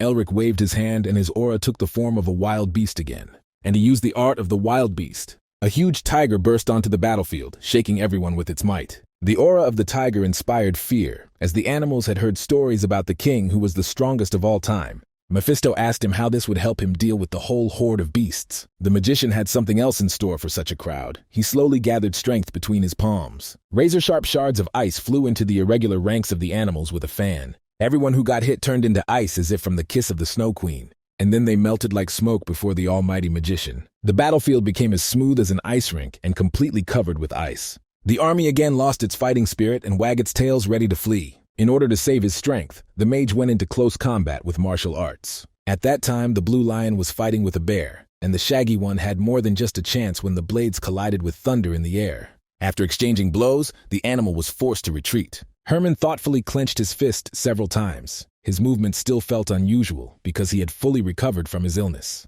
The bear grinned viciously. The man tried to deceive him. But Herman honestly admitted that he undermined his health in an attempt to move to the next level. However, thanks to his son-in-law, or rather to that wizard, he now properly reported the swordsman to his opponent. And he expressed the hope that he is not against a small demonstration of skill. Fury warriors never shy away from battle. The bear grinned again. He did not get scared even looking at the formidable aura of the knight. Both agreed to fight to the death and did not want to back down. The two auras seemed to draw strength from this fight and battle excitement. And then the blades thundered again and the hellish crunch of steel on steel was heard.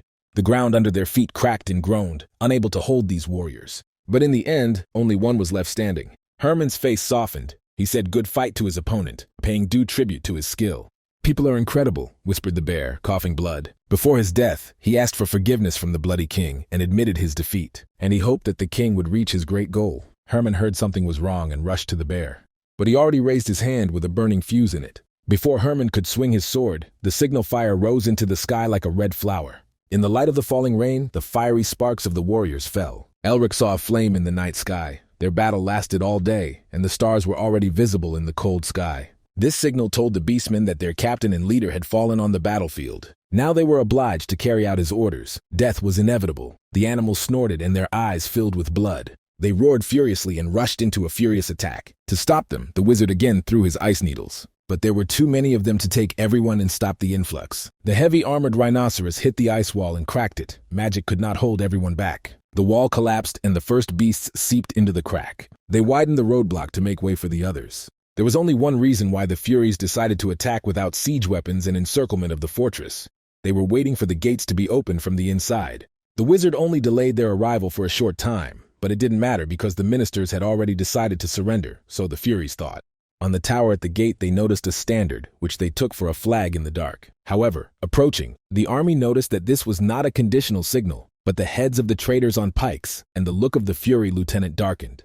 If the gates are closed, their entire venture is meaningless. They will not be able to take the city from the start. "All traitors have been executed," said the prime minister from the walls of the city where the soldiers of the kingdom stood. From their height, Norris addressed all the defenders and heroes of the city, so that they could protect them, and the sound of tensing hundreds of bows was heard, as if a pine forest was cracking during a storm. With a shrill whistle, steel rain poured down on the defenseless Fury. Elric watched this battle indifferently. The battle was already won. He was approached by the captain of the guard, Irina, who was accompanying King Valence, and they wanted to know what was happening.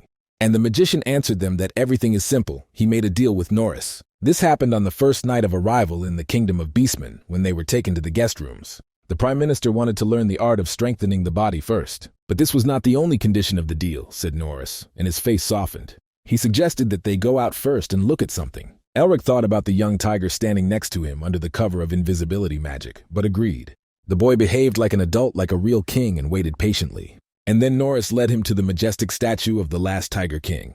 The king turned out perfectly, but why should they look at the statues of which there are many in every castle? Asked the magician.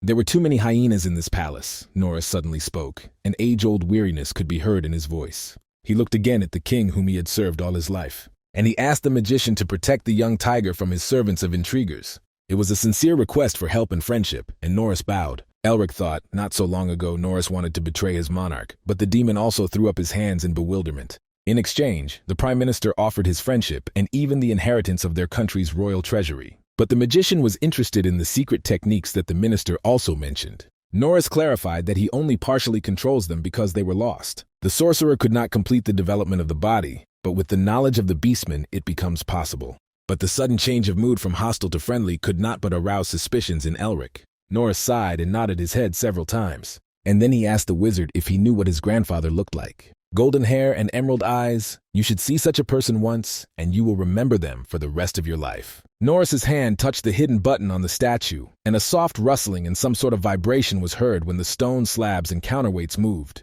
People with such a look make the world shine, said the minister when the massive gates opened in place of the walls.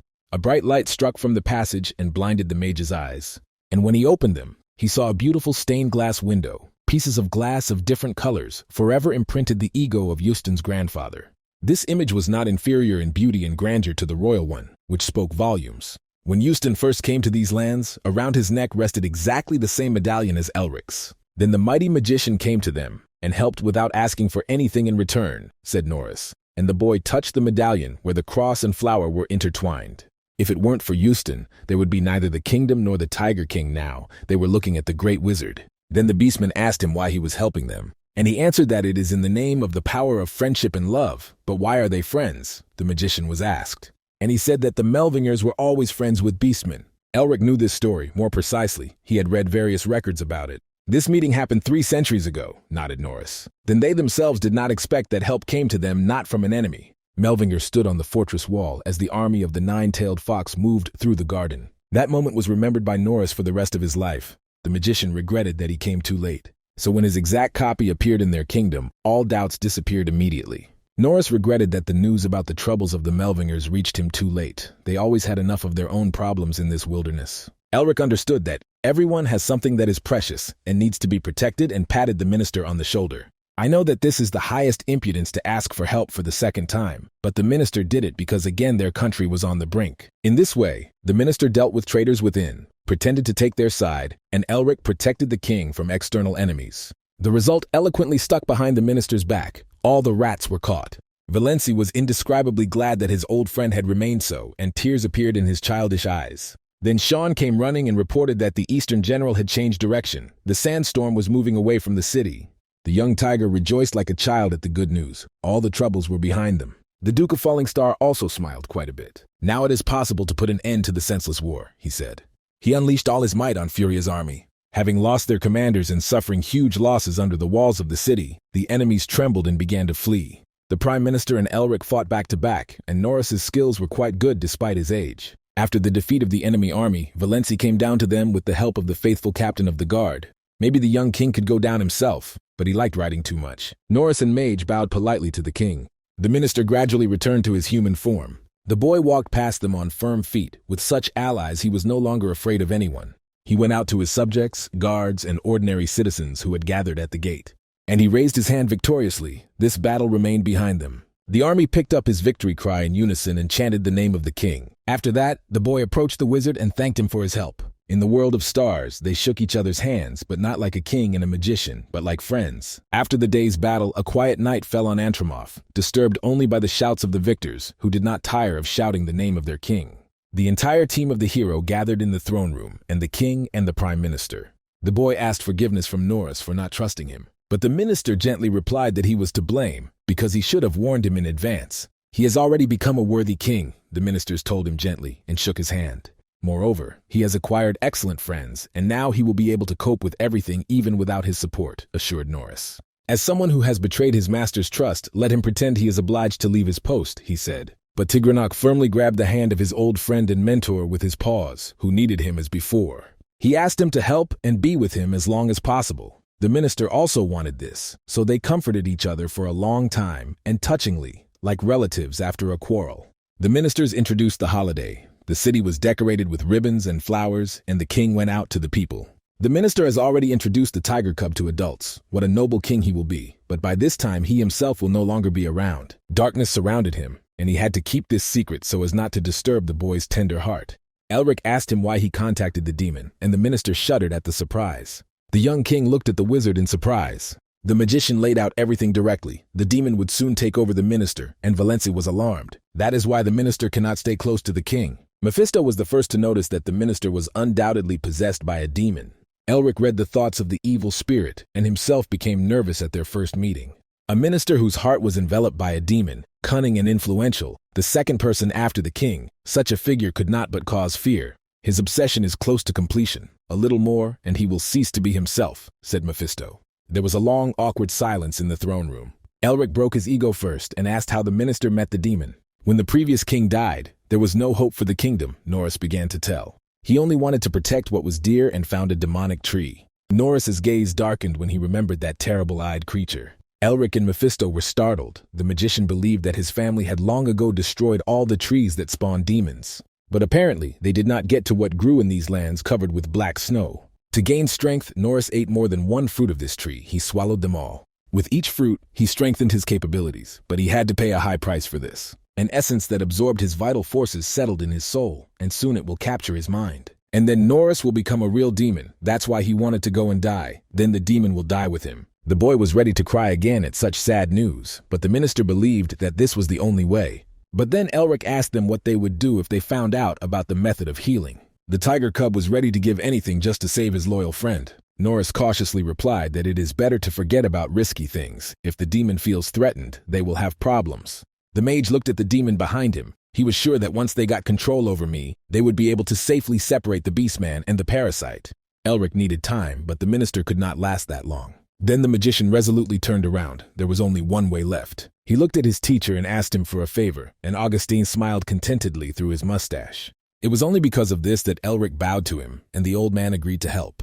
Norris was surprised that there is a treatment with which no one will die, and the magician asked him not to worry. After all, even Houston Melvinger cannot compare with his current mentor, said the magician, and everyone saw how Augustine drowned in a white fog that resembled a scattering of stars. Elric needed Augustine to break the connection between soul and heart. He had to do the rest himself. The teacher understood everything, and his magic filled the entire throne room with flower jelly. In one moment, the minister felt as if he were flying in the sky among the stars. He was deeply amazed that such magic existed. And then he felt tiny when the magician reached out to him with a bandaged hand. He grabbed Norris as if he were a toy and pulled him to him.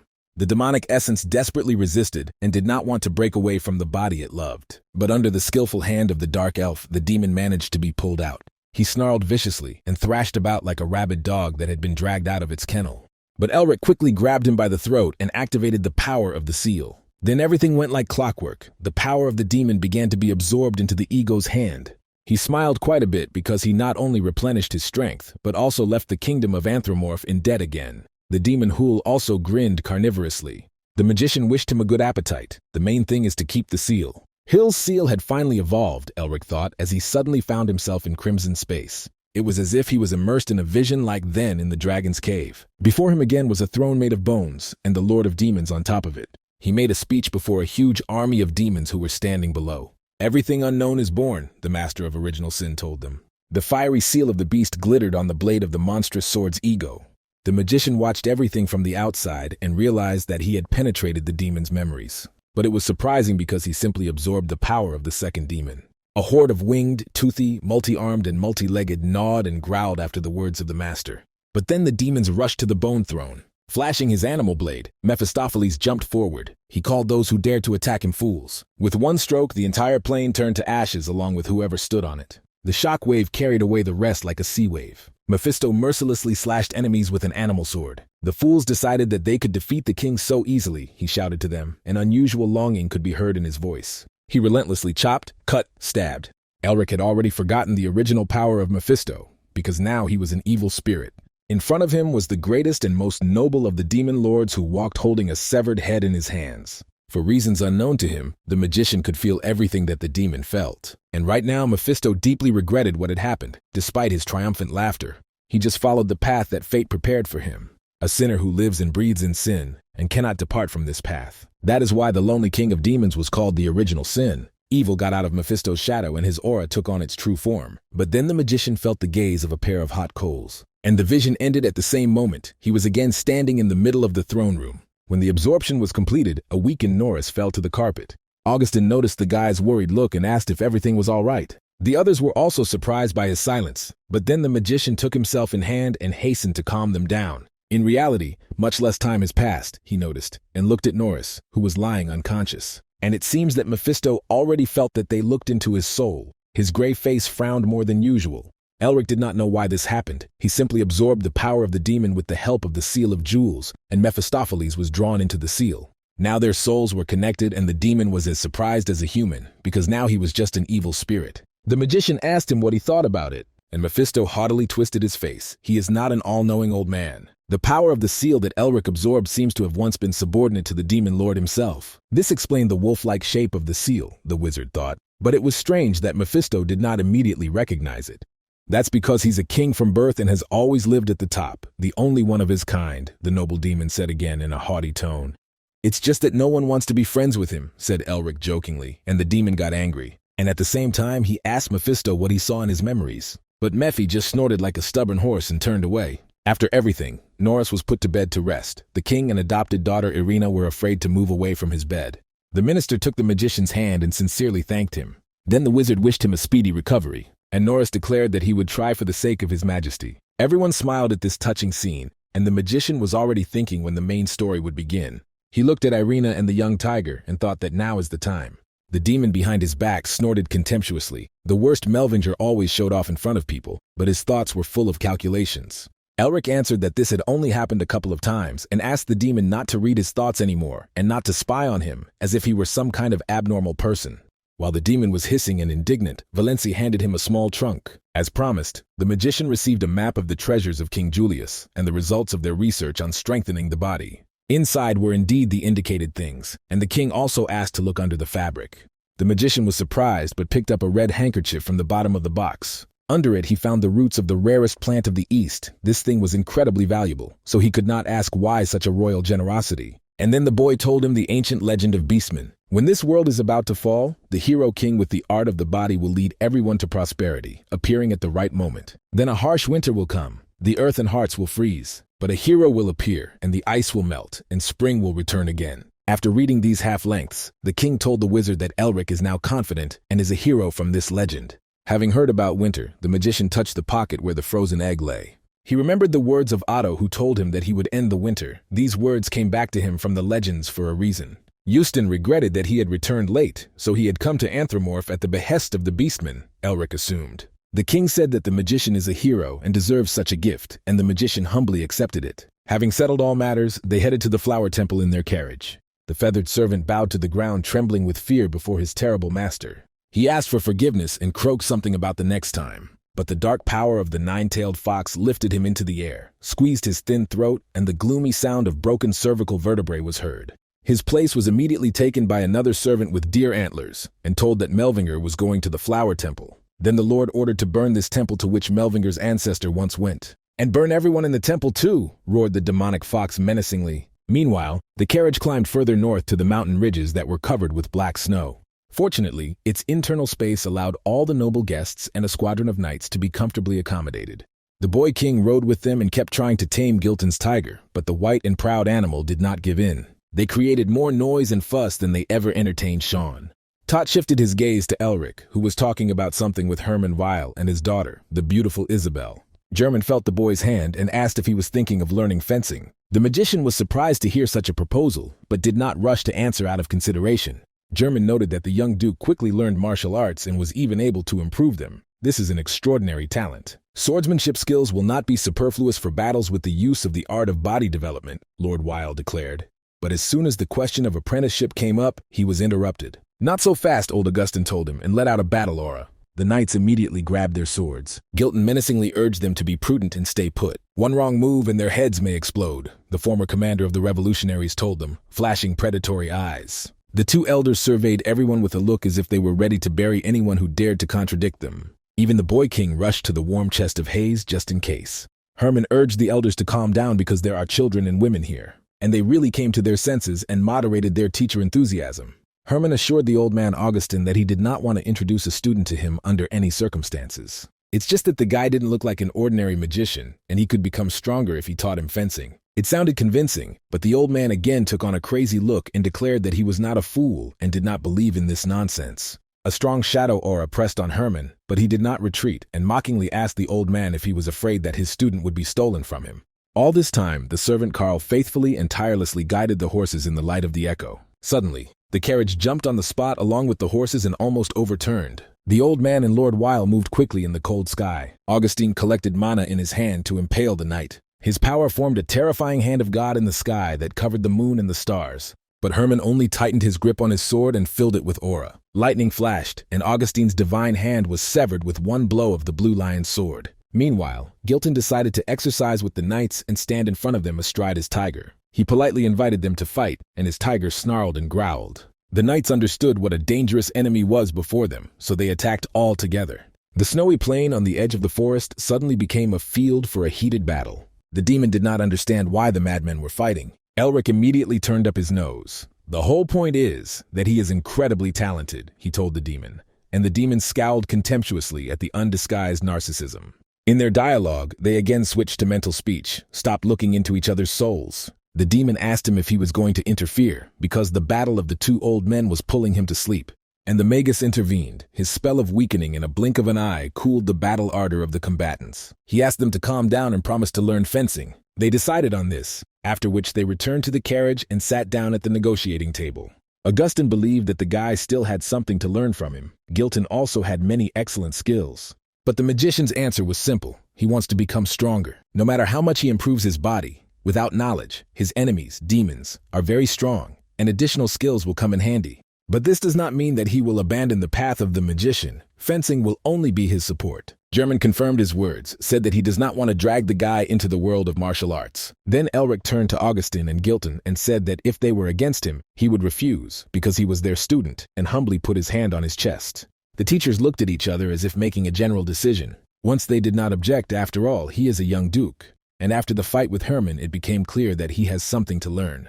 Augustine then turned to Lord Weil. The guy plunged into dark thoughts. He could not miss this chance, even if it hurt the pride of his teachers. Herman was one of the best fencers on the continent. And he will squeeze it clean, the young duke smiled greedily.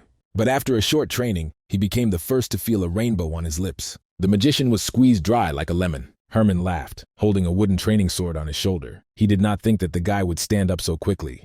Elric felt insignificant for the first time. He was forced to wave his stick thousands of times without using mana. Lord Weil reminded that they usually start doing this from early childhood. Here, Mephi interrupted their dialogue and said that he had made a decision. When he descends into this world, he will be good, as God himself spoke to the blue lions in a mocking tone. Dance, princess, the mage said the words of power, and the evil spirit turned around in a luxurious evening dress and ballet shoes. They were distracted from these games by Carl, who informed them that they had arrived at the place. Elric resolutely went outside. He was tired of waiting. But when he looked around, he was very surprised, because this place was called the Flower Temple. But instead of him, he saw empty ruins forgotten by both God and the devil. Now this temple was closed because of the general of the East, but Valenci announced his arrival, so it should be opened later. Mephisto smiled when he saw the ruins. There was so much talk about the temple, he wondered if everything was preserved. This place was created in case of the destruction of the world, something to harm the saving ark, said the demon. People, dragons and giants, frightened by the army of the demon god, planned to be revived after peace fell into war. But at that time the Melvingers stopped the invasion. The demon spread his hands. Elric thought about his words and again touched the ancient medallion on his chest. He has already seen the devastating picture of the past that is sealed in his legacy. But then the ground trembled under their feet and the delighted king pointed his finger. The ruined arch shone with all the colors of the rainbow. This was ancient powerful magic. Mephisto quite grinned with sharp teeth, thinking that he might meet someone familiar there. Bright sunlight flooded the cold stone ruins and cast long shadows, and then a miniature figure in a cloak appeared from the gate. Folding her hands like a priestess, the girl removed the hood from her face and introduced herself as Hunyatruck Weeks. She was the caretaker of the temple, and fortunately she could be called a gardener. After a quick introduction, she invited them inside to shelter from the cold winds. The king and the wizard looked at each other as if asking each other what's next. And together they headed for the blindingly bright door. Inside them are wide meadows and mountains that gently held fragrant plains and hills in their hands. The temple stood nearby. It looked like a princess's doll's house. A wide colonnade framed it in a semicircle, as if protecting it from the open plains. Usually, with the arrival of winter, the temple rests, and they do not receive guests. The gardener informed them that she was leading their group through the soft grass, and only at the request of the Tiger King were they allowed inside. She asked them to observe the rules of propriety while the god fell into hibernation, and Elric heard the surprised cries, "Man, man!" A fairy with transparent wings resembling butterfly wings hovered above him. She said that she had not seen people for 40 years. The gardener introduced her as Nar, the goddess of daffodils, not a fairy, but a goddess, and the magician was amazed. Nar immediately praised Hayes for her beauty, and she reciprocated with a sweet smile. But the goddess did not spare the old man Augustina. She called him gloomy. He smiled and replied that he was not talking about old age, because she lived for more than 1,000 years. Seeing Isabelle, the chatty goddess told her to work better on unrequited love, and praised the fragrance that it was better than all, which greatly embarrassed the girl and forced her to blush. Elric frowned at the noisy goddess who did not know the tact. But when Nar approached him, she covered her nose, and she trembled as if she smelled something smelly and terrible. The demon mockingly told the goddess that she should be made of pumpkin flowers, or gardenia, judging by her noise. The goddess immediately began to argue with the evil spirit, which, to her surprise, she could see. The demon was frankly amused. For the first time, he had an interlocutor other than the boy in a long time. German noticed Nar's strange reaction, and Augustin assumed that there was something here. Fortunately for Elric, before they found out about Mephistopheles, the gardener said that Nar was just fooling around because she had few friends. The goddess heard the gardener and became indignant, but she changed the subject and asked about the purpose of the guest's visit. And then the wizard reached into his breast pocket. He took out a blue crystal that he had to give to the camellia goddess. They went deep into the temple past columns and arches wrapped in ivy. The general of the East caused a lot of damage to the temple, said Elric. He imagined this place as heaven on earth. This is the place of the ark from the god of demons, but only winter affected it, noted Mephisto. It was unclear to him why the storm became stronger now. Maybe it was a coincidence, or maybe it was an agreement with the Melvinger family. But it coincided too much, said the demon, his eyes twinkling. It was as if everything was planned in advance and set in motion like a time mechanism after the mage visited the refuge in the north. And Elric thought that this could also be part of the contract he concluded with Otto. The gardener opened the door for them and said that they had come. It was a wide room with a high vault from which vines of flowering wisteria hung down. In the middle there were small tables like toys, and behind each of them sat a tiny fairy as beautiful as a doll. They stared at the strangers and asked who they were. Why did they come, and why are they looking for Camellia, and why did he bring an ice crystal? Elric was surprised to realize that the goddess Camellia was not here, and then he introduced himself by name and bowed politely. The fairies flew up to him, rejoicing when they heard his name, green eyes and golden hair. This is their friend Houston. Grandfather was a friend of the flower fairies and came to this place 40 years ago. The magician told them that he came here at the behest of the ancestors to return the blue crystal of the goddess Camellia. He asked where she is now, but the girls answered with a look and fell silent, stopped chirping loudly and incessantly. They led him into a greenhouse hidden by thick glass, through which soft light penetrated and fell on gray boxes, similar to children's graves. The sight made the wizard's heart melt. They stopped at a small box with her name on it, and the fairies told him that Camellia had withered. Because of the general of the East, the winter became too long. Spring did not come, and everyone fell asleep, the fairies said. The magician sat down and touched the box with his hands. If he does not return the crystal, he will not be able to complete the task. So his family will never return to its former greatness. The guy darkened. The demon grumbled disgustingly next to him, only to think that the goddesses withered because of some wind. He considered them pitiful, and the fairies began to swear childishly at the king of demons. They tolerated him only because of the magician. Their bickering only flared up when the magus had a good idea. His mind got stuck on the word withered. They are not dead, but withered, he thought, and resolutely lifted the lid of the coffin. Inside, on a soft satin cloth, lay a small seed the size of a walnut. Elric put the blue crystal next to the seed. It should work, he thought. And then he used an absorption spell. The energy of the crystal began to flow into the walnut in the box. The entire greenhouse was flooded with a bright blue light like the flame of a torch. And then the seed cracked, and a green sprout broke out of its bowels. After that, everyone staggered away from the rapid geyser-like stream of red fog. The room was filled with the delicate fragrance of camellia flowers. And in front of them, a beautiful butterfly in a dress made of petals blossomed. As promised, he came, said the fairy, waking up. Elric introduced himself to her and told her that he was Houston's grandson, and asked her to tell about their contract. But before she answered, she was surrounded by other cheerful fairies who began chirping with spring bells how happy they were to see her. But Camellia differed from them in a more mature character, and even shouted for them to shut up and not interfere with the important conversation. The ashamed fairies fell silent and even sullenly lowered their wings. The gray demon snorted disdainfully without any pride. And he is still the same abomination, only now he has not become a body. The only thing he could boast of was pity, Camellia cheekily answered the demon. Mephisto got angry and declared that he was a great king. King of what? Camellia asked him in amazement and cast him a condescending look. Without subordinate servants, no one else hails him as king. Then, without waiting for the demon's answer, the fairy turned to the magician and said that he had a beautiful name. The magician bowed politely again, and she asked him how she was awakened. Elric said that he sensed a demonic power hidden in the cold energy that covered the seed. Then he assumed that if he absorbed both powers, then Camellia would wake up. Smart as well as handsome, the fairy once again praised the ego. She smiled seductively at him and offered to become her groom. Such an unexpected turn of the wizard sent chills to his bones. It wasn't every day he heard such proposals. Mephi snarled contemptuously. She was still chasing handsome men. Ugly demon kings are of no interest to anyone, Camellia told him to die. The miniature doll-like beauty repeated her question and said that a man can only receive such an offer once. In another situation, he might have immediately dismissed it as ridiculous. But his family had a contract with this goddess, and it is necessary to be more delicate. Then he rejected her as politely as he could, referring to the fact that he cannot act rashly as the head of the clan. Camellia sighed in disappointment but did not show it out of pride. She had not been refused for a long time. And then she quickly changed the conversation and turned away, because the magician had come here to find out about their contract with Houston. Houston knew that one day his grandson would come here. He must steal the winter that covered the field as black as a coal of snow and bring spring with him. Something familiar again stirred in the mage's memory. Amazing that his ancestor knew all this in advance. Elric again touched the locket around his neck. Will he be able to stop these long and wild colds and bring the joy of warmth that they have been waiting for a long time? Asked Camellia, and her hair fluttered gracefully in the wind. She was so beautiful, like a real delicate flower, that even the demon turned away embarrassed by this image. Elric could not promise anything, but he was here to end the winter, or improve it, as Otto told him. Camellia smiled, immersed in memories. Such words sounded in the spirit of an old grunt. But everything can be connected, said the fairy to the wizard. Now his path lies in the second place, she said, and flew straight to his face. The fairy sent an air kiss, from which rose petals as red as dawn.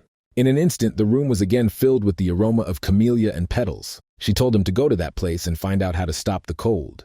He found himself again on the soft carpet of the flower plain, the spicy herbs tickling his nostrils with the scent of thyme and sage. He hadn't felt like this in a long time, the wizard thought. He got up to look around to see if this place was a flower temple. This is exactly how he imagined it, a wide, grassy meadow that sparkles with a riot of colors and smells, and hums with the buzzing of bees, and high mountains protected from frost, grabbing all the clouds with their sharp teeth. A light gust of warm spring wind playfully hit him in the face. And when he opened his eyes again, winter came instead of spring, and everything was covered with coal-black snow. Elric tried to understand what had happened, when a familiar voice, as if reading his thoughts, answered that it was a field of black snow. And the place of the second task was told by Otto Khan, who stood with his back to him. The old relative turned and smiled and said that they had not seen each other for a long time. Elric ran up to him, and Otto praised him for how the boy had grown, and the seal of cruelty found its place on his hand. The wizard asked how the ancestor got here. Otto replied that he would follow on his heels until the winter was over and smiled softly. But his smile brought flashbacks of the previous test to the boy, and he shuddered. Otto looked at the sky and said that they don't have much time and they need to start. Once upon a time in ancient times, this place was sacred. It was here that life was born, but soon everything was swallowed up by death. General of the East, Elric whispered, guessing the reasons for the disaster. It was his shadow that was left by the god of demons after passing by this place. A relic of the past and a curse, said Otto, and they looked at the monstrous size of the cyclone. And his task will swallow this darkness, his ancestor told him. On the one hand, the magician was waiting for something similar, but on the other hand, all the tasks of this old man were madness. How to curb a great calamity? The magician doubted his strength, looking at the roaring streams in the mountains. But if everything works out, this immense power will belong to him, and the boy's eyes twinkled eagerly. Otto watched Elric's reaction carefully. As before, the young wizard had to put the power of the storm demon into the seal on his hand. There is no doubt that this enemy is stronger than the Queen of Mountains because this is the second task. After thinking a little, Elric resolutely declared that he was ready for battle. Before the battle, Otto gave him a camellia seed with him. His task is to grow a seed in 100 days until the tree blossoms. Just grow a tree, the magician was amazed. This time he will have to be a gardener. It didn't sound so difficult, and Otto rubbed the rim of his monocle. Something will grow on the dead earth. But what does the general of the East have to do with it? The magician asked. Otto laughed and said that he would understand everything when he arrived, and the guy hit himself on the head. What else did he expect from a crazy relative? He frowned and pondered how to complete the task with such an insignificant amount of information. But the relative said not to worry because he will have a mentor. After his click, a magic seal appeared in front of them. And then the frosty air was filled with a familiar aroma. It will not be left behind, grumbled the miniature fairy in a dress made of petals. She indignantly pushed back her long, silky hair from her face. The goddess did not like to wake up on trifles. Elric stared in amazement at the one he had just spoken to. But Camellia behaved as if she did not recognize him at all and cast the look of a hungry cat at the handsome guy. Although this fairy looked the same as the goddess Camellia, there were differences. She was short, but the magician had the feeling that he was looking not at a young flower, but at a mature tree. And its crown is so big that it can cover the entire sky. This version of the goddess looked majestic. Otto politely introduced his distant descendant to the goddess. Again, Melvinger sighed in disappointment, but she promised to close her eyes because he is cute. And then she offered him to be her husband, and Elric realized that it was definitely Camellia. But then the goddess felt something, and as if she remembered that the boy had already refused her once. It turns out that they have a connection with the spear in the flower temple, the wizard realized. As before, Camellia changed the subject to save face and told him that it is quite difficult to grow a tree. The magician declared that he was ready for everything, and the goddess warned that he would help only with advice. He would grow the tree himself. Elric nodded meekly. That would be enough. Otto handed him a stone tablet. It looked old and cracked, and on its surface was carved the coat of arms of the Melvinger family, an owl and a book. This messenger will allow him to see the state of the tree in real time, but soon he will show other possibilities, said the ancestor, and the seal lit up in his hands. The magic of the Wheel of Change fell from his hands and the test began. They soared high above the mountains where the sky loses its blueness and touches the stars. 4 centuries ago, the curse of the god of demons fell on these lands, said the goddess. He must find special ingredients and use them, she explained, and Elric thought about whether nature was better at this time than now. First he had to find a place to plant the seed, and it must be fertile. Elric decided that it would be faster to clear this land than to search the entire field of black snow. But then an ugly winged shadow appeared in the sky. A monster with a sharp beak almost swallowed the mage like a midge when it flew past. After that, several more hungry feathered creatures appeared in the sky. They attacked the wizard who hung in the air like easy prey. Elric brought his hands together and summoned his mana, and then a hurricane broke out of his hands and fell on the enemy, sweeping away everything in its path. The winged creatures withstood the currents of the wind, but could not withstand the fierce cold that bound them with ice. In an instant, they all crumbled in a hail of fragments and fell to the ground. The demon Jewel got out of his hiding place and decided to eat so that the good would not be lost. Unexpectedly, there was something to eat in this place. The magician smiled. The goddess also smiled rather. The boy was just as skilled as all the Melvingers. But to kill monsters is one thing, but to find fertile land in the midst of mountains and snow is quite another. Elric began to pretend that he was looking for an open space with several trees. There should be water nearby, and this place should be protected. Since they moved 4 centuries into the past, there must be an anthropomorph somewhere, the wizard remembered. Camellia confirmed his guesses. The beastmen were just finishing the construction of the city, but the landscape has changed since then, and it is not easy to find him. But the wizard had his own methods. The first thing he did was find a raging river that broke its way through the rocks. Gorges and hills almost do not change in such a time. It is possible to determine the location by them, said the wizard. So he went out to the plain where various animals were crawling, and terrible stumps were sticking out of the ground instead of trees. Camellia praised Ego for his resourcefulness. Elric had a good memory of the anthropomorph's surroundings. The mage reached out to prepare the ground. Mana blue as ice broke from his seal. Will this be enough for the growth of the plant? He asked the goddess. This was with an advantage, she answered, examining the impregnable wall of sharp ice and the flickering protective dome. Most monsters will not pass this barrier. For the first time, the goddess had seen a man so freely wield the dragon's tongue. A forest fire broke out in her chest, and she surprised herself that she liked this talented boy. Elric landed and examined the place he had prepared, and then his pocket sparkled like gold polished to a shine. This was a sign of a stone tablet that signified the success of those who had begun. The wizard reached into his pocket and took out a stone tablet, but his face darkened. The task has been failed, and he will be returned on the 0th day, said the fiery inscription. The magic of the gears made a shrill click, and they moved again into the sky above the sharp mountain peaks. As before, when the task failed, he returned to the beginning, only now it was not necessary to die for this, all in the spirit of old Otto. Elric looked at the mountains covered with black snow and thought about what he was missing. Camellia yawned tiredly and said that she would go to the outer world to sleep and opened a portal for herself. And she told the boy to wait for her return and think about the task. When he began to listen to his objections, she disappeared and was like that. The black sun cast dim light on the cold rocks. The river still washed the ancient bones of the mountains. The magician lay on the cold ground and thought about his task. He couldn't wait to solve everything as quickly as possible, so he jumped up sharply. He concentrated and used his inner vision to scan the valley. The golden energy spread in all directions in waves of flame. Not far away, directly under the ground, he felt something. And as soon as he felt it, the ground under his feet shook as if someone was gnawing on it. Elric jumped up.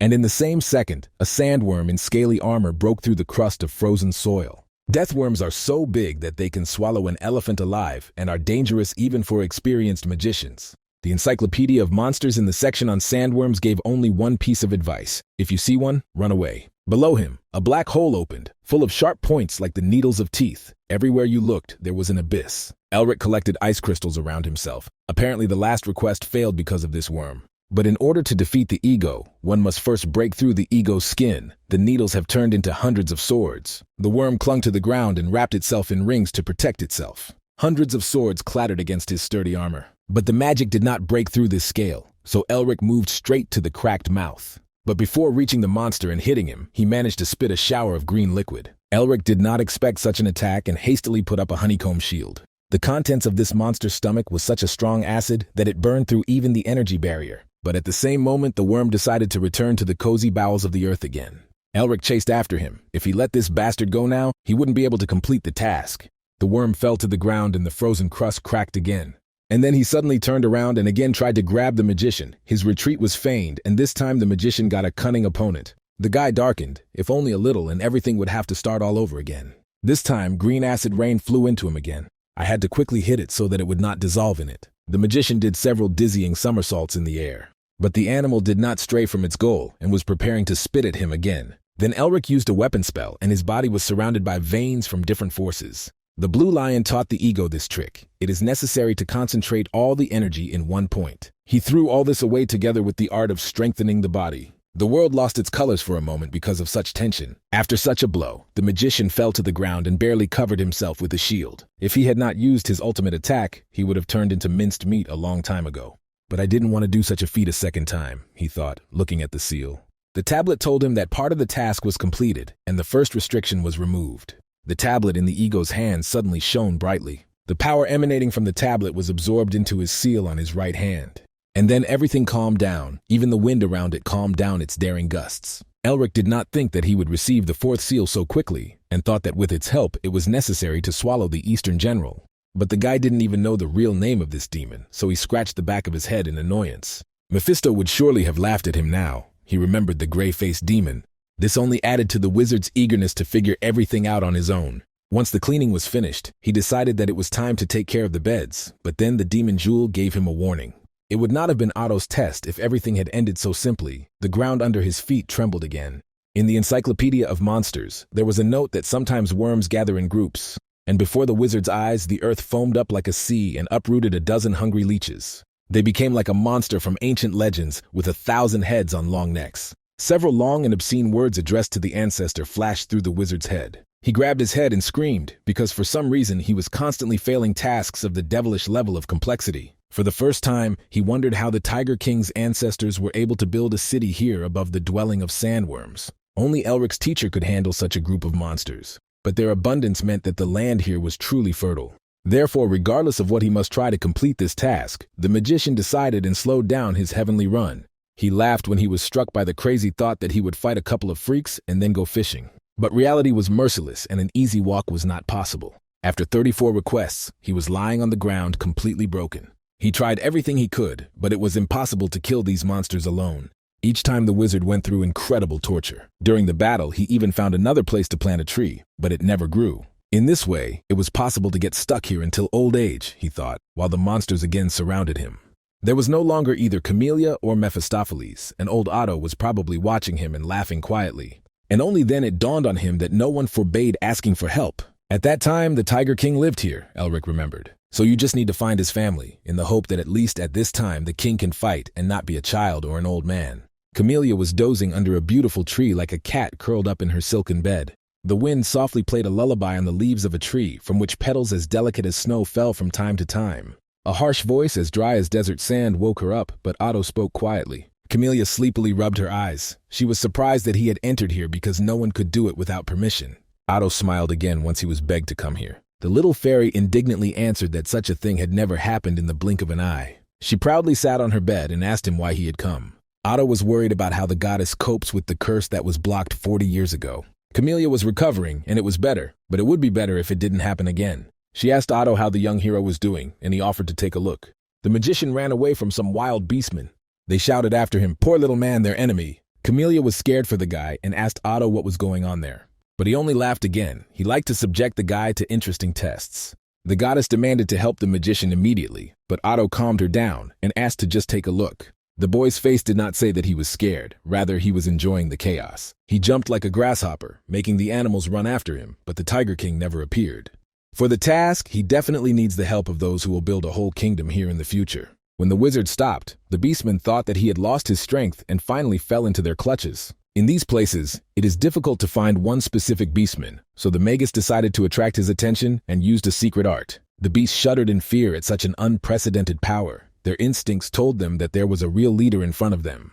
Now the hunt for him should definitely begin, because the man used their techniques. A black shadow hung over the mountain range. Elric simply stomped his foot and unleashed a mountain avalanche that swept across the entire valley of black snow with a terrible roar. The animals were thrown back by this dazzling golden aura and rolled on the ground. After such a noise, the ego must be swept away, Elric decided, and climbed higher into the tree. Or maybe it wasn't enough, he still doubted. But when he wanted to change his location, a sense of evil struck him, and Hall shouted to him to run. As if a hungry tiger sneaked up on him from behind and struck with its paws, the magus jumped back, almost falling under this attack. Looking back at the cleanly cut stump, he realized that if he did not have feelings of evil, he would surely have become a dead man.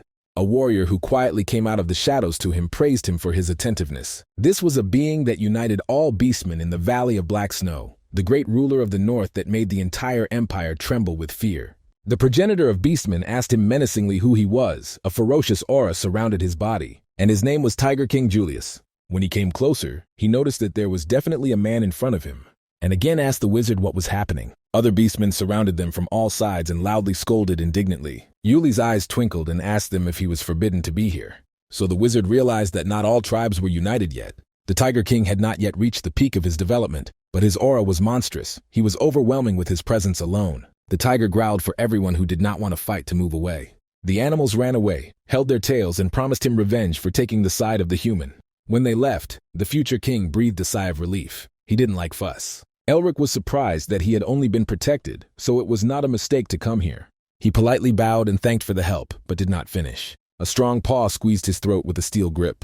Yuli demanded to be told where the art of strengthening the body is known to him. The mage would have been happy to tell, but his throat only made a gurgling sound. And then Yuli took pity and let him go, but warned that if they lied to him, he would twist his head off. Elric came up with a legend that he is a refugee whose family can no longer bear the oppression and tyranny of the empire, and therefore they went here. Along the path of his parents, monsters were killed, and one beastman raised and taught him skills. The magician shamelessly lied. He told a tearful story with such zeal that in the end he began to believe himself. What was the name of this animal? Yuli asked him. It was difficult to understand from his face whether he believed or not. Elric pretended to look down every time the teacher told him that he had long forgotten his name. And since he did not want to disturb the teacher's memory anymore, he called him simply a mentor. The tiger again looked into the emerald eyes, which took the form of an innocent lamb. The Tiger King is incredibly perceptive. He can determine the truth or a lie a person is telling by his heartbeat and muscle tension. But these feelings are easy to deceive if you know how to control the flow of blood. Yuli roared that now they are brothers, and the magician thought that he had succeeded in everything. Since they practiced the same art, it should bring them closer. Elric wiped the fake tears from his face. Putting his hand on his shoulder, Yuli asked if he had a place to spend the night. The tiger gave him a riding wolf, and together they headed to his home across the snowy plain. But then, next to Elric, the portal opened again, and a familiar, gentle, and subtle voice was heard. "And why is there not a single normal person among the Melvingers?" asked Camellia, who immediately perched on his shoulder. She told him not to worry. Yuli was not supposed to sense her presence. The goddess asked the young wizard if he really thought that he could marry this savage. Elric didn't think so, but he expected that Julius would still stay nearby. Now their people were immersed in internal strife. Therefore, it was important for them that their warriors knew how to fight. The search for strong warriors was also necessary for Tiger Yulia. They arrived at the camp, and Camellia doubted whether the other beastmen would accept their leader's decision. After all, there was enmity between their races. Many young warriors lost their loved ones because of the war with people. No wonder they bristled when they saw a person. But Yuli confidently declared to everyone that now this man is their brother. Of course, no one paid attention to his words. They only hissed louder with contempt. Then the leader told everyone to calm down and gather. For many years, the people of the empire persecuted the beastmen so that their undisguised hatred could be understood. But despite this, the Magus had to win them over to his side. However, something unexpected happened later. After hearing Elric's story, the beastmen began to cry. They mistook the boy's history teacher for their departed mentor. Yuli also confidently winked at the bewildered guy who did not understand what nonsense they were talking about. A minute ago, they were ready to tear him to pieces, but now they accepted him as a relative. And the whole reason was in the terrible leader Yulia, who now smiled quite at him. Elric's story was embellished by it, overgrown with details and touching scenes of the teacher's last minutes. Yuli turned out to be a much more skilled liar and manipulator than it seemed at first glance. Despite the fact that he was a rough warrior, he showed unprecedented cunning and ingenuity. His heart-wrenching story touched all the young warriors of the tribe. He so skillfully portrayed the death of the teacher, who wished their tribes to live in peace, that the warriors went into a frenzy. They moaned and tore at themselves. The teacher's death seemed to them something real and happening right now. Elric himself did not know how far this lie could go. And then Yuli whispered to him to play along. These fools were capable of believing in anything. The mage smiled warmly. He did not ask for hatred of beastmen and needed their help. But not everyone agreed with such a decision. There were also those who were against it. A strong-looking warrior with an animal tattoo on his shoulder stepped forward. He refused to believe the man's words. There was tense silence, and the parties studied each other for a long time. The tribe of the Black Wolf, loyal dogs of the Tiger King and ancestors of Norris, Camellia told him. Julius stepped forward and asked Ralph if he thought he would challenge the leader's order. The proud wolf immediately replied that he does not do this. Nevertheless, he was not ready to accept a representative of an inferior race of people, even if he was telling the truth. But Yulia did not like such looks. He growled fiercely at Ralph and reminded him of their principles. All of them are abandoned and persecuted, and are recognized as one family, regardless of origin. And if he forgot about it, the leader threatened to immediately wring his neck. It seems that he had one harsh answer to any questions and claims. Ralph frowned at the man, but did not dare to openly contradict the leader. Elric stepped forward and praised Julius for the good intentions of Anthropomorph, who was surprised that the boy had heard of them. The magician explained that the rumors reached him while he was wandering around the fields. Although they still had many enemies, many tribes shared Yulia's approach to forget about racial prejudice. He was rejected as a human being by the same people, but he was accepted by a teacher, and now he has found his brothers, Elric told them with a radiant smile. If he had seen him now, Mephi would have choked with laughter. Such a concession by Yulia was worthy of the title of Tiger King. But now he must prove by deeds that he is worthy to join them, said the magician, and his eyes sparkled with determination. Ralph already understood what the stranger was up to. Their hierarchy in the tribe was built on strength. Then everything can be decided in battle. If Elric wins, he will remain in the tribe as part of his ego. If not, he will leave him forever. Ralph scowled. His pride hurt when the pitiful man challenged him.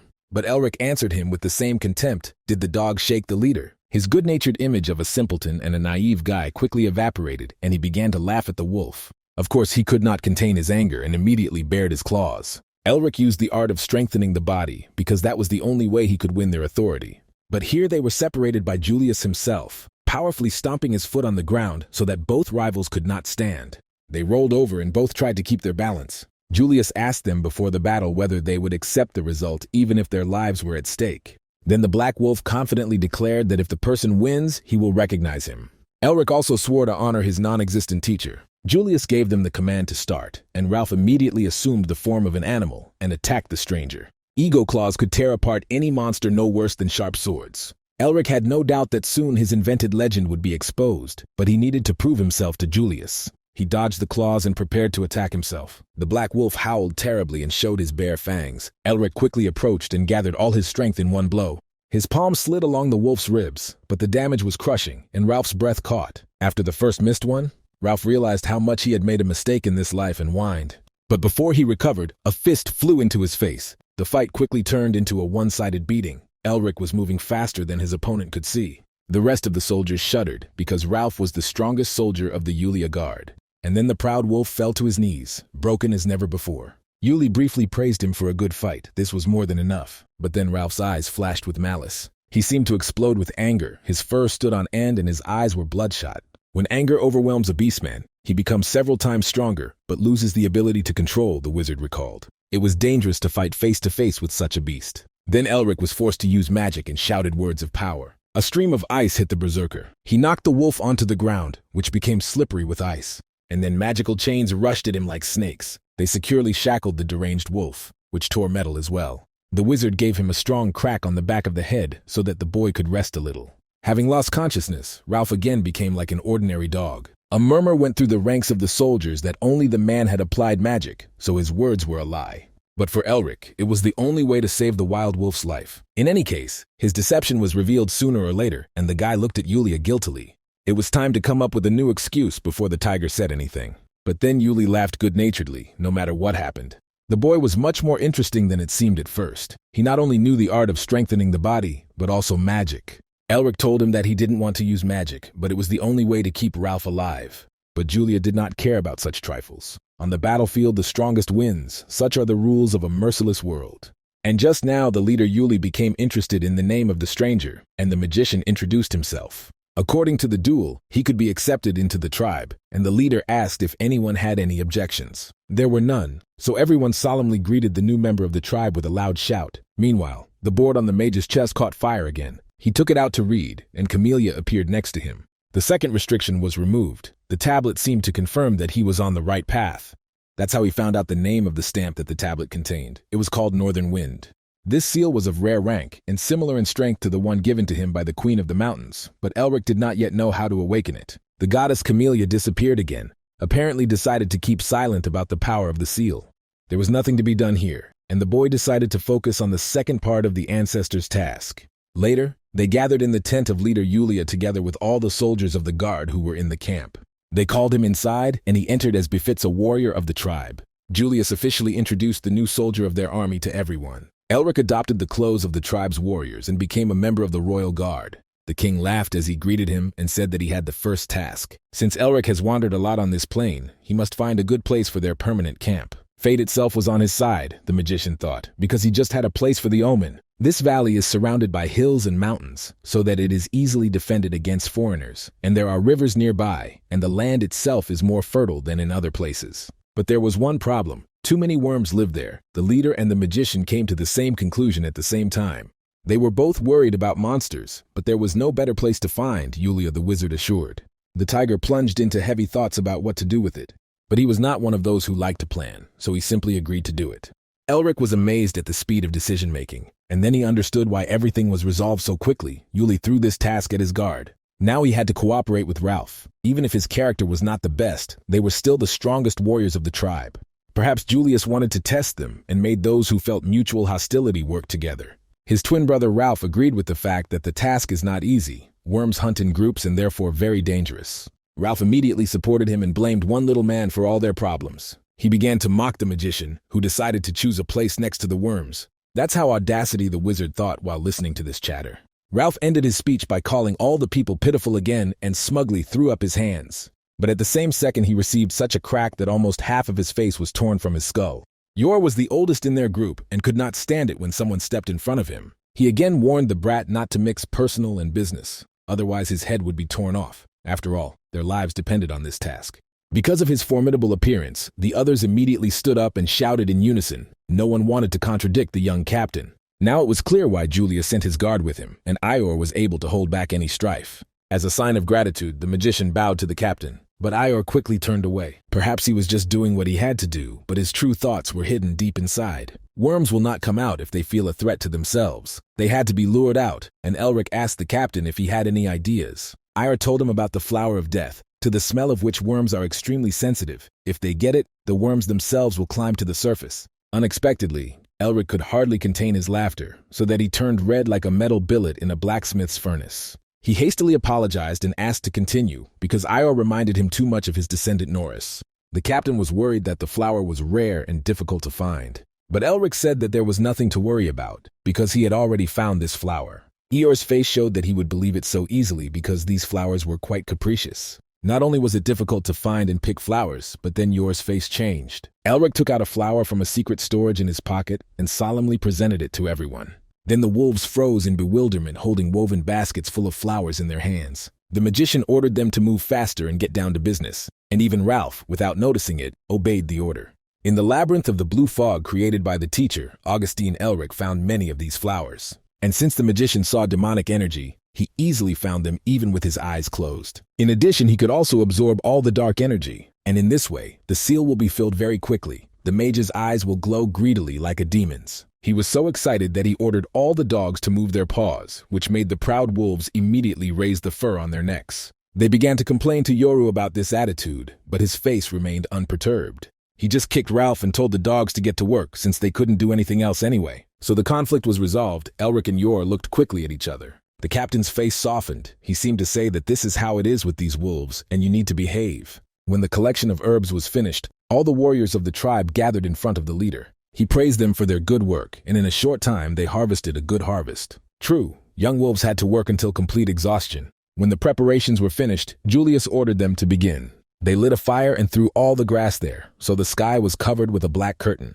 I smelled the sweet smell of flowers. Worms appeared on the surface. And then Julius gave the order to prepare for an attack, but they reported to him that the Furia tribe had attacked them. Just at the moment when they started attacking the worms, somehow the enemies found out that they were going to hunt worms and wanted to ambush them. Julius immediately became angry that the Furies had stooped to such a low point, but the moment of the attack was perfectly chosen. Now the tribe could no longer get out of the fight with the worms that were quickly approaching the bait. In the rays of the black sun, a tall warrior with a broad axe on his back was heading to the battlefield. It was Nevid, a black rhinoceros and the second general of the Furia tribe, his blood-stained eyes glittering with fury. He and his warriors followed the head of the tiger leader Yulia, and they were bloodthirsty. The battle had already begun and was thundering like a giant's drum, the beasts shaking the ground with their blows. Julius was the first to rush at the cursed monsters without any fear. The blows of his powerful and strong claws tore even the strong armor of monsters. The tiger leader shook, but Nevid also prepared. For the sake of this day, they collected the artifacts of people who remained after the Great War.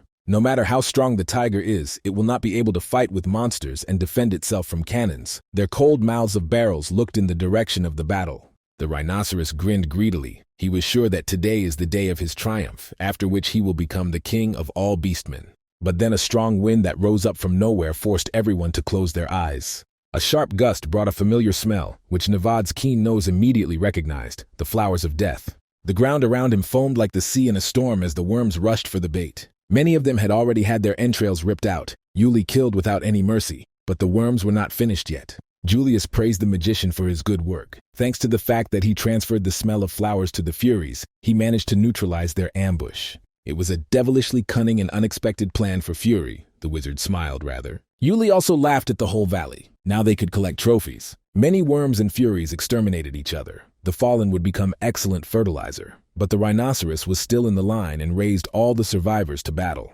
However, terror was already running through the ranks of the defeated army. The Tiger King was here. He struck from the sky like a falling star, knocking enemies off their feet. The sorcerer relentlessly followed the leader. Nevid growled terribly and swung his monstrous axe, but his cry was as if a stone froze in his throat, because the tigers moved so quickly that the blind eyes of the rhinoceros could not keep up with him. The leader ordered the survivors to be captured, and those who would resist to be killed, and his voice made the blood run cold. Then the guard of anthropomorphs, not participating in the battle before, and therefore fresh, went on the attack. The wolves rushed forward with a furious onslaught. The Furies were enraged and resisted desperately. Fighters scattered across the field like peas, and numerous single fights ensued. The magician also joined the hot battle. He watched as the tiger used the art of body development and scattered the enemies like tin soldiers. Just watching his battle, Elric realized where he had made mistakes in his technique, and now he could correct them. But then he caught one evil look on himself, which could be felt even in the heat of battle. Ralph furiously killed all the Furies around him as if he was competing to get the most heads. He placed a bunch of monsters in front of him, but then something stabbed him in the neck. And before everyone understood what had happened, the young wolf swayed like a tree in the forest and fell. Black veins entered his skin, and his body was trembling and in unbearable pain. Elric stood triumphantly over him and asked the young dog if he was all right. But Ralph could not answer and fell to the ground and closed his eyes. Then the wizard absorbed all the dark energy that possessed the wolf. Therefore, it immediately became easier, and Elric asked the free wolves to take Ralph to the camp. When the wounded man was carried in, Elric proposed to proceed with the next part of the plan until the remnants of the enemy returned.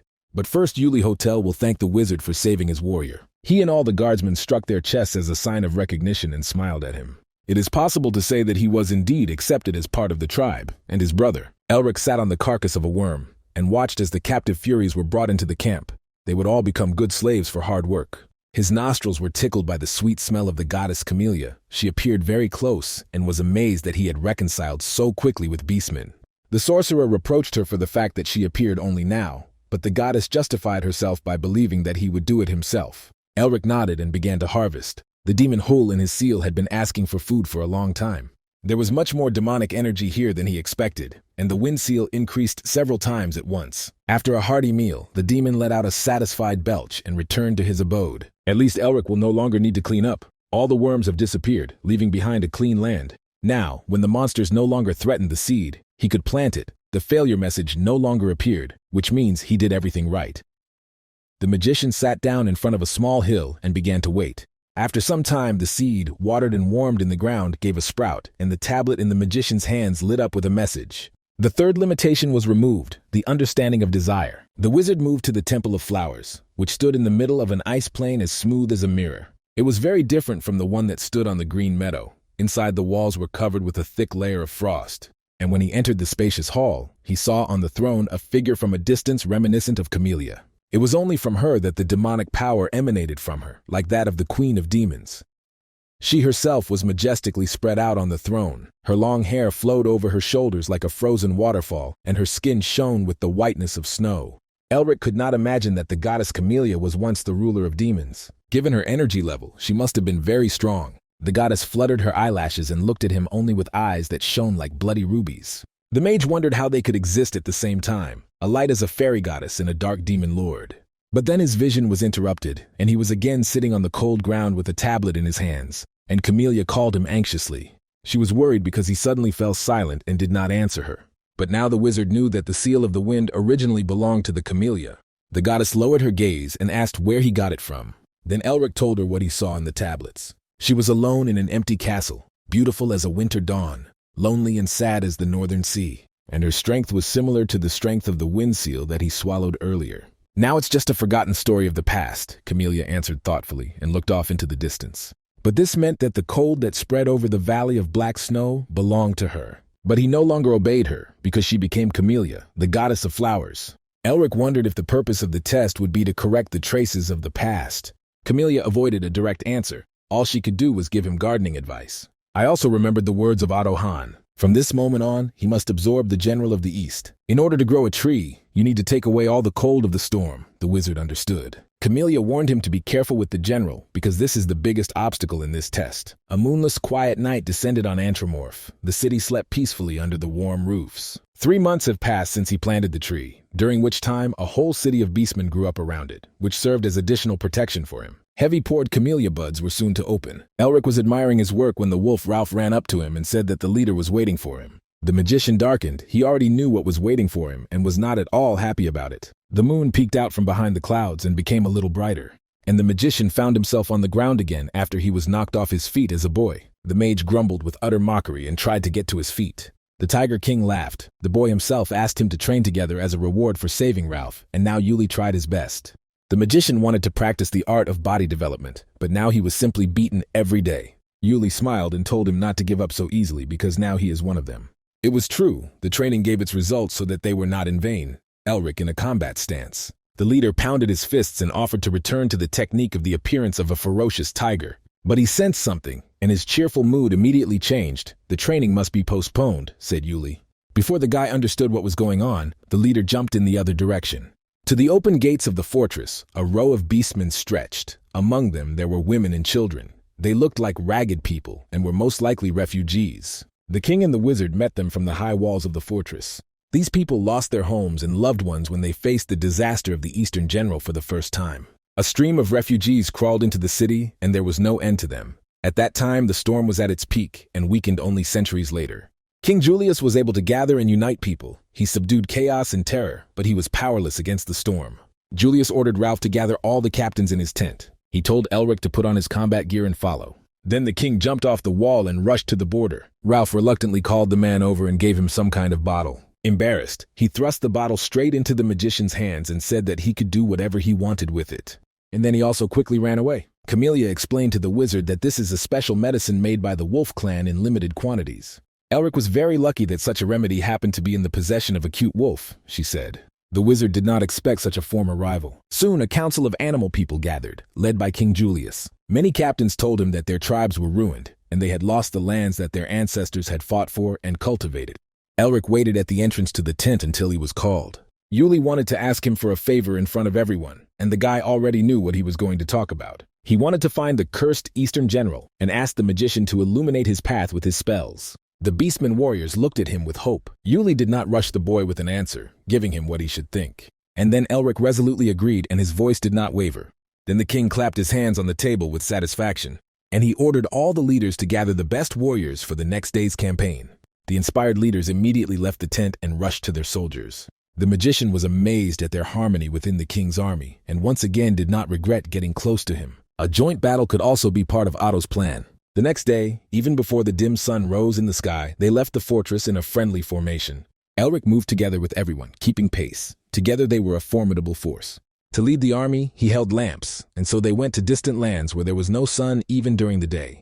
Julius always admired magic and sorcery, no matter how much he encountered them, and then Elric offered to teach him the basics. But the king refused, because he already had a court magician, and then the boy was upset that he decided to use him too easily. Then Elich proposed to change roles. Despite his title of the strongest king, he was constantly kidding. After they met the magician, the tribe changed a lot, and the king thought that the boy was a fallen lucky star for them. Then the king had a gift for him, the final part of the art of developing the body, said Julius. The magician was so surprised that he stood up. It was a royal gift. Very surprised by such a gift, he turned to Elich. Tot looked menacingly at the boy. Of course he knew why the tomboy got close to him.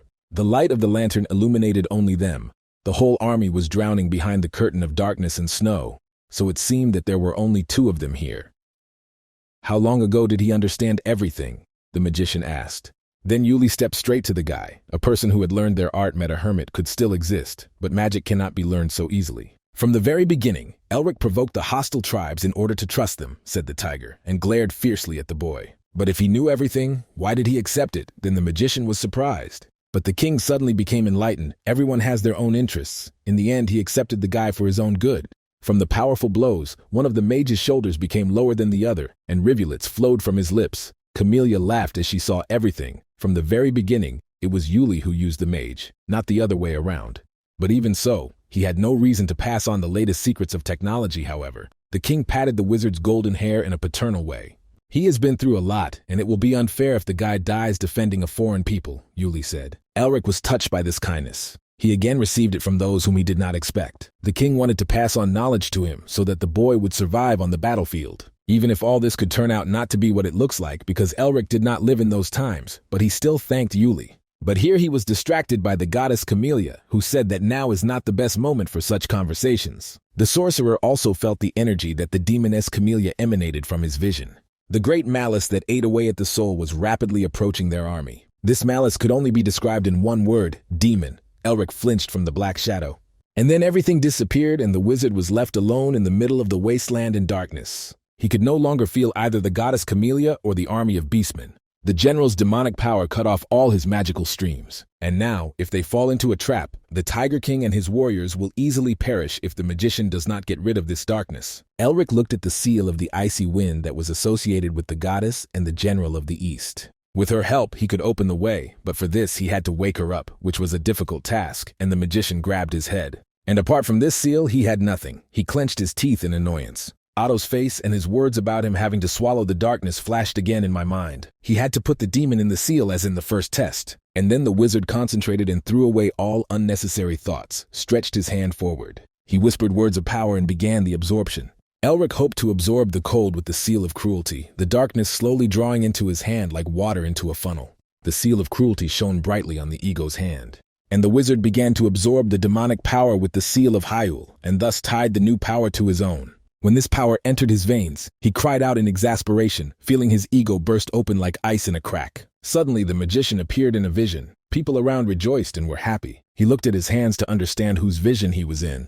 And then the boy in the throne room began to call the queen, and presented her with a bouquet of flowers. He brought them to his mistress, because they had barely bloomed and reminded him of her with their beauty. It was a vision in which Camellia did not become a demon. Her delicate, refined face was softer, and her skin radiated warmth and life. Her subjects tried their best to compare the beauty of the mistress and the flowers, believing that they were similar to each other. But some considered the queen more beautiful than even fresh flowers. Their faces did not leave smiles of joy at the sight of their mistress, but her bottomless malachite eyes looked sadly from under long curved eyelashes. They asked her why she was silent, and they laughed again, and then a sigh came from her chest, as if she had come to terms with everything. The vision with the people melted away like smoke, and the magician was left alone with the gorgeous beauty on the throne. Somehow, the magician understood the queen's feelings of loneliness. All those who loved her left, and now a sucking emptiness filled her heart, like a hunger that cannot be quenched. This void was devouring her from the inside, emanating like a candle flame.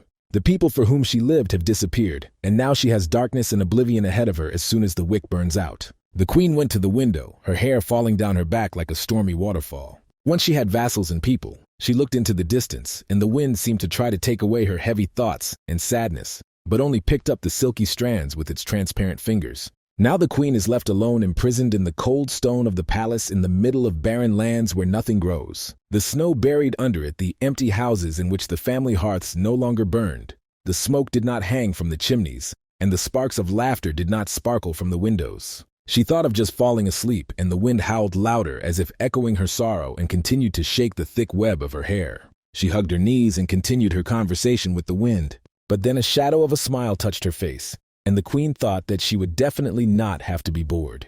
The magician was also surprised. Her world has not changed over the centuries, as well as her snow-white face. And then a glimmer of hope appeared and confidently broke through the thick snow with a green sprout. The queen bent down to examine the sprout. Usually she didn't ask for gardening skills, but this time she gently dug up the soil around her with her hands. She used magic to support the sprout and not damage the ego. And then she placed the cozy pot that she had created in the crystal bed. Time passed, and the sprout thanked her and became a beautiful plant. And first of all, he flashed scarlet flowers in the middle of all this darkness and cold, as if denying their existence with his refined beauty. The queen's hand carefully stroked the green thin leaves, and for the first time in many centuries, she felt the smell of flowers, fragrant and intoxicating. He drove her into a frenzy and grabbed the crystal vase. The queen ran through the dark corridors of the palace. She flew like a white shadow, and her dress rustled quietly in the wind. And all in order to give the flower a new home, a wide flower bed in the greenhouse, where there is a lot of sun and no prickly wind. The hand gently caressed the sunset red petals that seemed to be reaching for her. The queen smiled. Elric watched her transformations as an invisible witness. Although this world was completely covered with snow, flowers began to appear in different corners of the world. And the palace itself turned into the queen's blooming garden. Its first sprout grew into a real tree with a thick blooming crown. The queen who commanded the ice and snow now spent time among the flowers. But those who were destined to live in the arms of winter began to die scorched by the spring heat. She held her heart, unable to bear the heat of the feelings that drowned her like wax. And her garden, as if following the call of her heart, became more beautiful every day, giving free rein to a riot of colors and aromas. She again remembered the warmth of people that had warmed her before. And then she lay down on a soft velvet carpet of flowers, her hair spilled over the green plain with a silver hand. And the queen of winter melted as snow melts with the arrival of spring. But her dreams gave rise to a new life, just as her spirit was reborn in a new form. The goddesses of flowers have not changed since then. They have remained young and blooming. And yet the magician wanted to know what happened next, and how this beautiful place became empty. Darkness entered this garden like the bitter smoke of an oil lamp and frightened the fairies. The god of demons appeared in the garden as a clot of black viscous ink. Without a doubt, this was the essence of the god of demons, although it differed in appearance from the one that the magician saw in the dragon's nest. The demon held out his hand, and his ink stained the whiteness of the queen. "Winter must remain just winter," he said, lifting her body. Ink and mud flowed down her elegant face, on which 2 bloody rubies flashed. So she became the most beautiful of the demon queens, and sadness froze forever on her white porcelain face. "Spring will never come to these lands," said the god of demons. The general of the east shouted. The piercing shriek was so powerful that even an invisible maid shuddered. Even if the general's power was full of malice, through it the wizard could feel the heat and cold, happiness and loneliness of the queen herself. Now the 4th restriction has been removed, and the wizard understood how to use the seal of the wind. He waved his hand and powerful magic woke up behind him. He snapped his fingers and uttered words of strength, "Appear, for I am lonely." At the same time, gusts of wind as sharp as the sultan's scimitar whipped in all directions. The wind cut through the darkness and the cold, and for the first time in a long time the stars were laughing over the endless plain, and the morning dawn was shining, chasing after them. Camellia congratulated him on the successful completion of the task, although she did not know what he saw there, and the magician said that it was a flower garden. And he promised to make it the same. Camelia's eyes widened in amazement. Until her last breath, she wanted to see beautiful flowers, and for this, she was reborn as the goddess Camellia. Now he could end the winter and bring back the spring stolen by the god of demons. The girl's eyes became wet like spring lakes bursting from the shores of melting snow. She didn't dare to even ask him for such a thing, but the wizard only laughed unless he asked Medu Troimi este sheti. And then he rushed towards the sun. The fragile and already small goddess of flowers shuddered even more at such generosity, even though she let the little boy cross her with ease. Meanwhile, the army of beastmen had difficulties. The best warriors had already lost their strength, and only the Tiger King was standing. Their enemy, the stone giant, silently watched the fluttering of midges at his feet. Their fists could not even scratch him. The warriors were already discouraged by such a threat. He stood as high as a mountain and shook with his appearance alone. And Elich held on with his last strength, protecting the others. He was waiting for the magician who had to find a way to deal with this thing. But this was not the end of their problems. The wolf warriors were frightened. The whole army that the refugees were talking about was moving towards them, and it consisted entirely of stone soldiers. Elich menacingly told everyone not to be afraid of their number, and to those who tremble, he promised individual training at home. He smiled when his blood boiled with the anticipation of a glorious battle, like metal in a blacksmith's vat. He rushed with the wolf guard directly to the ranks of the giants. Crush and cut, 2 words of power flew over the entire battlefield and sang with a terrible rumble of debris. Beastmen looked surprised and stopped the attack. And when they looked up, their faces brightened. The magician found them already at night, when the full moon shone in the sky, which filled the entire valley with silver. He came down from heaven and apologized for being late. Elich smiled. He was glad to see that the boy didn't run away, and Elich chuckled displeasedly. Did he ever run away? And then he pointed to the mountain in front of them that was stronger than the rocks, and not a single attack on it worked. Elich looked at the giant with inner vision. There was probably something more complicated here. He saw that there was a concentration of energy in his left leg, so the attacks of Elich on the head did not cause damage.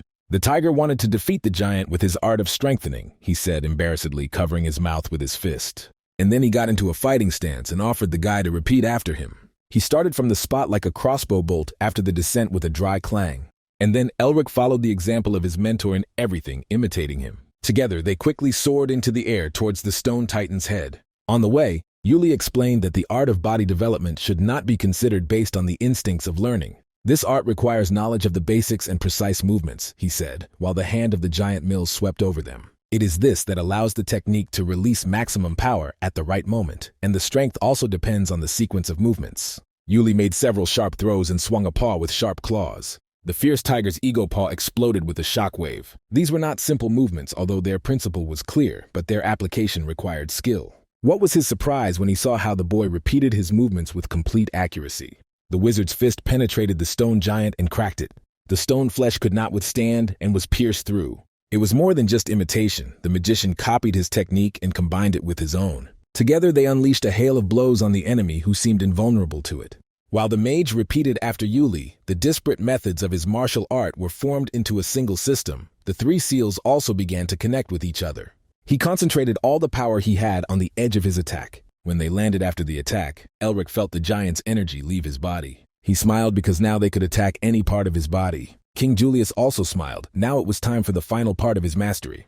The 2 tigers prepared to jump, accumulating strength in their aura. The first part of the animal's art is its gait, and they stood in a fighting stance, firmly clinging to the ground. The second part is the claws of a tiger, and the fighters jumped on their prey. And the third part, sharp fangs that need to penetrate as deep as possible. The stone could not withstand this blow and turned into a sandy swarm of debris that flew far around. The fangs that penetrated the prey will not leave it for nothing. Having received a hole in his chest, the giant raised his arms to protect his head. The tiger again brought down on him the power of its furious claws and fangs. Elich quickly approached his head while the statue was distracted by this attack. They soared into the air again like hungry kites. Julius filled his fist with crushing power. This blow fell on the giant like a shooting star, throwing out hundreds of burning sparks. The force crushed and melted the stone. When the magician's consciousness expanded, his 6th sense opened, and he saw the world that his mind created, and this feeling, beautiful and cold as the clear starry sky. "And how is it?" Elich asked him when everything quieted down. The magician answered wonderfully and looked at the sky. "Only an abnormal person can smile in a place where he is threatened with death," said Elich, and laughed with thunder. But after all, he himself laughed. The magician objected to this, and Elich answered him that he had never been normal. And then he looked at the magician again, and realized that the boy had become stronger again, and the web of magic behind his back had acquired a complex pattern. He had overcome the barrier of the 7th circle that had held him back for so long, Elich realized when he looked at his hands, which were still shaking after the battle. He achieved everything thanks to the Tiger King, although they were not even relatives. But for the king, this question was solved simply. Once he recognized someone as a brother, then he would help to the end. That was the main strength of Elich. Even if the boy was hiding something from him, there was no reason not to help him.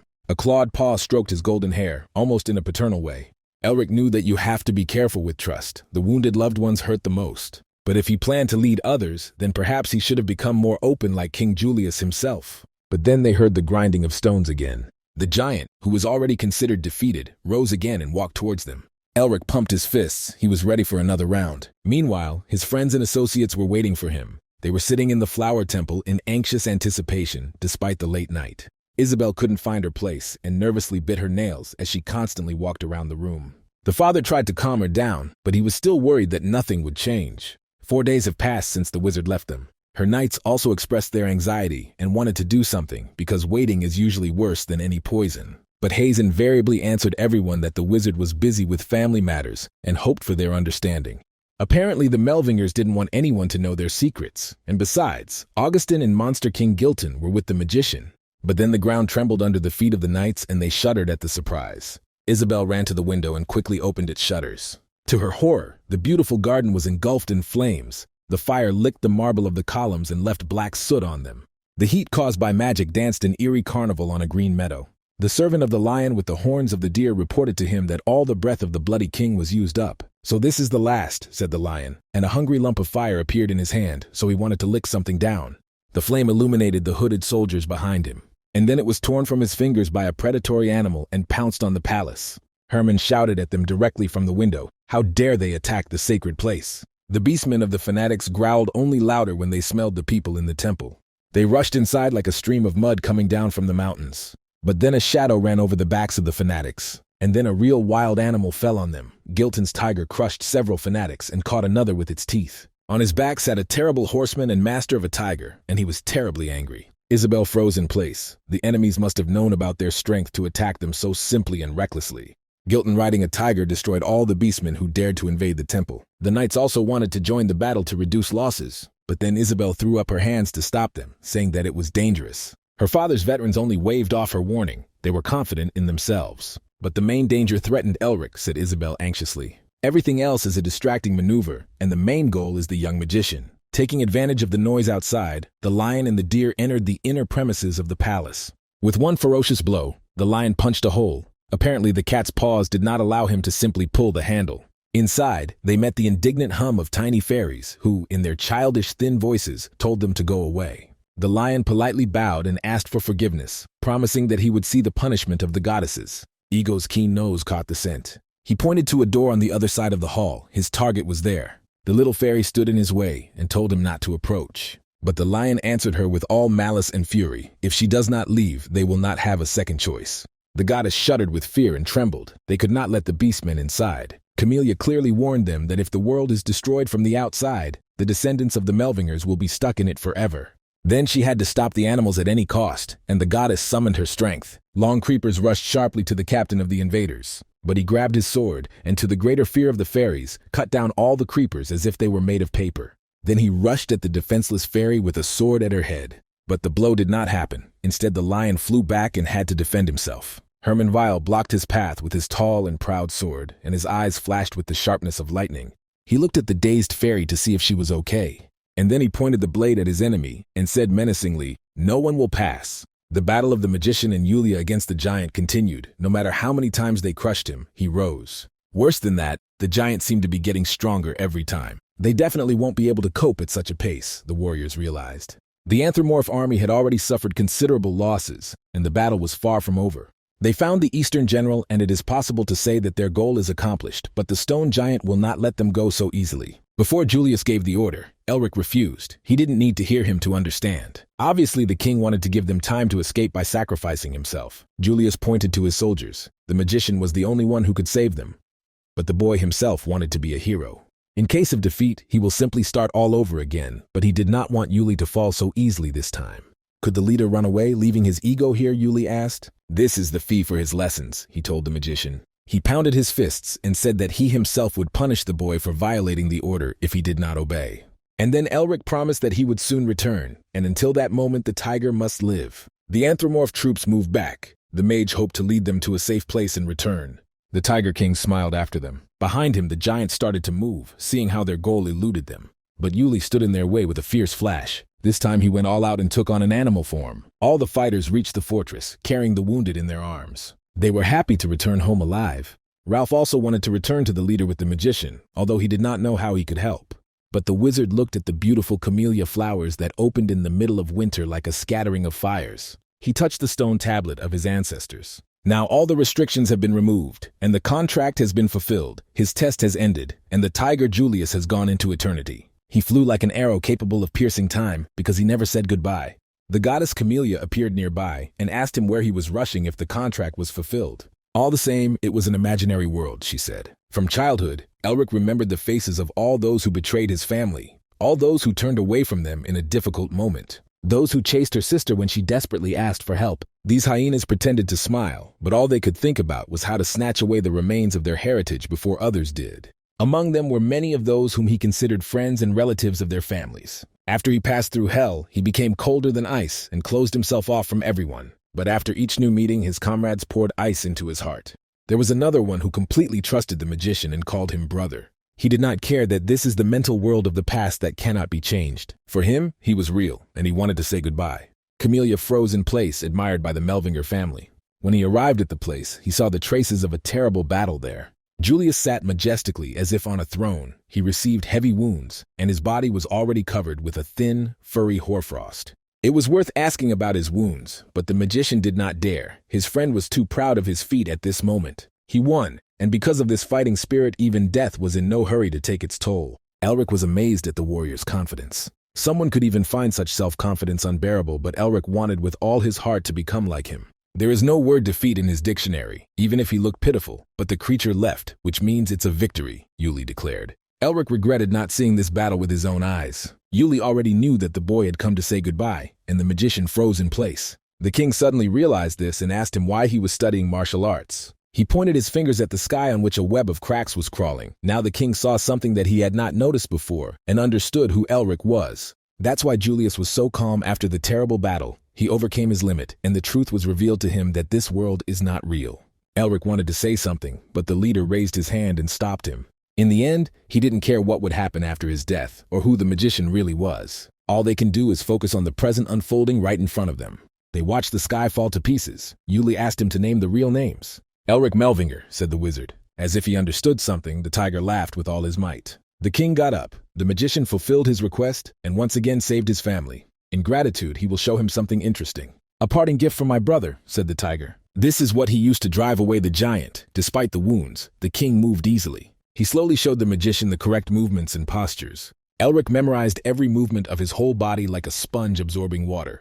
To the very end, the king did not waver, and the magician watched without blinking so as not to miss anything in his ego as a parting gift. Yuli sighed heavily when he finished, and the world around them was bursting at the seams and crumbling as its last seconds passed. I will see you again if fate allows, said the king and smiled. Elric again felt the back of his head against the soft, fragrant carpet of grass. He received much more than expected, but he did not look happy, although he could be rightly proud of himself. Otto noticed that he was leaning over him. The magician wanted to pass the test again. Now he could defeat the Eastern general, but Otto sharply replied that he would not succeed. Even Yuli at the peak of his power could only drive this disaster away, and the guy won't be able to do it in 100 days. Then they created an ark in the flower temple. The giant cannot be stopped. This is the curse of the god of demons, and it will not disappear so easily.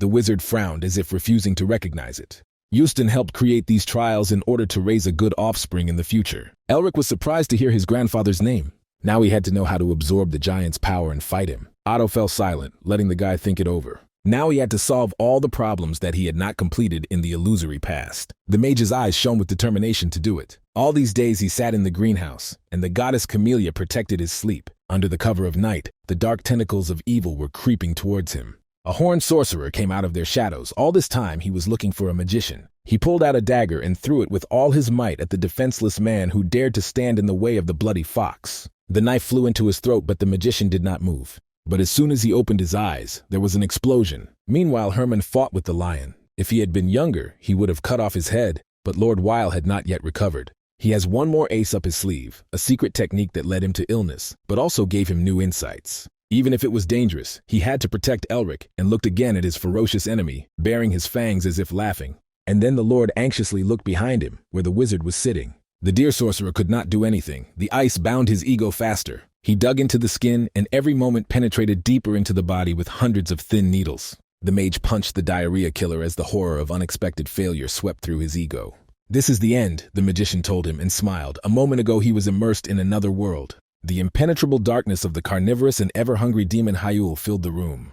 Now this seal has become stronger, the wizard noticed. Mephisto appeared nearby like an old friend after separation. He realized that now the boy can use cold and wind, as well as create clouds in winter. Surprisingly, Elric was glad to see his gray face, which is why the demon growled in displeasure. The whole point is that he was ridiculously ugly. The goddess Camellia found an explanation for this. A real fight broke out between them, and Elric was glad to be back when his pocket lit up. The ice crystal that was lying there turned into a large snowflake the size of the entire palm. There was a noise outside, and they turned. And when Elric quickly opened the door, his face took on a worried look. Herman Weil, this unsurpassed swordsman, was sitting on the floor, which was covered in cracks from the hot battle. The knight's appearance was battered, but fortunately, he was spared serious wounds. The magician came closer to make sure of it. He helped the master to his feet. He was simply exhausted from the battle. But despite this, Herman looked happy. Although his body was no longer young and he still hadn't recovered, something good had happened since he recovered. The wizard asked what it was. "Just one step," said the knight and pointed forward. "One step in the direction of the old dream," he added, looking at the pile of bodies of defeated enemies, which was illuminated by bright stars through a cut in the wall. Elric wanted to transfer a little of his mana to the knight, but he refused. When different energies collided, injuries could appear again. But he did not listen, and a golden glow enveloped them. The knight was amazed because the boy had changed in these 4 days. His mana volume had increased many times. Now Herman felt better and thanked the wizard. But then the noise of the battle outside reached them, and Elric went forward and left the knight. He quickly flew through the corridors of the palace, where everywhere there were traces of the invasion. When he went outside, he saw how the whole meadow was ablaze with fire. There were not enough arsonists, and they continued to run everywhere with torches. This made the magician very angry, because the scoundrels could not win this war, but only multiplied the destruction. Then Elric raised his hand and chanted the words of strength. "Stop!" Waves of cold wind crashed into the flames like a storm. All the arsonists could not stand this breath and instantly froze and became icicles. The rest were horrified to recognize him as the magician for whom they had come. Enemies fled in panic, and the wizard looked at them without pity with his sparkling emerald eyes.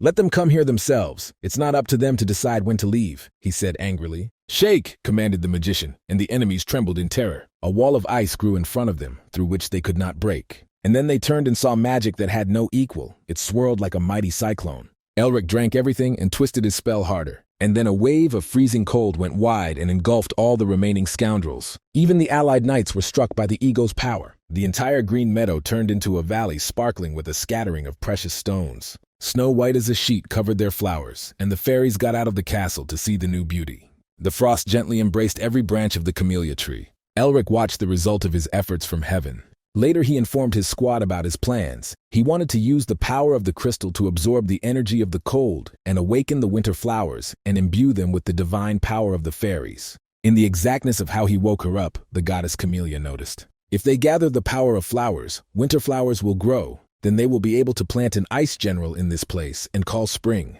said the magician, and they all pretended to understand him. As Mephistopheles said earlier, he will need various elements in addition to harsh wind and cold. Elric took a snowflake out of his pocket to swallow. The force of the cold began to fill his body. It was the energy of Camellia, and the one that created the sleeping queen in the garden of the distant past. He collected everything that the queen had scattered on the field of black snow and closed his eyes. Winter will come, and after it the forgotten spring will return. The fairies joyfully flapped their wings. After all, their sisters began to wake up from their children's graves one by one. The Knights of the Blue Lion, led by Herman and Isabelle, were waiting for him outside.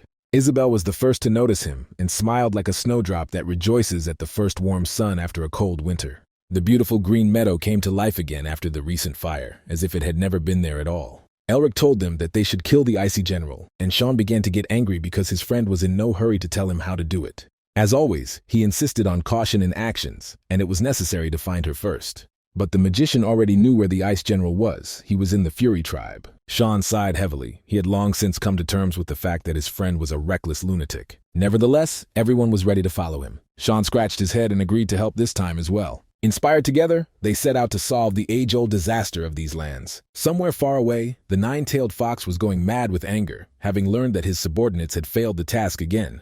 But what angered him was not that the burning of the temple failed. It had already been destroyed a long time ago. Rather, the fact that they couldn't kill Melvinger was finished for him by a subordinate with the sharp ears of a demon, red eyes, and skin as pale as a toadstool. In this, they are similar. The bald interlocutor spread his hands. They both got tired of hearing the same name in their history. The fox snorted displeasedly. He could simply build up new forces and get rid of enemies, and then offered to finish their negotiations first.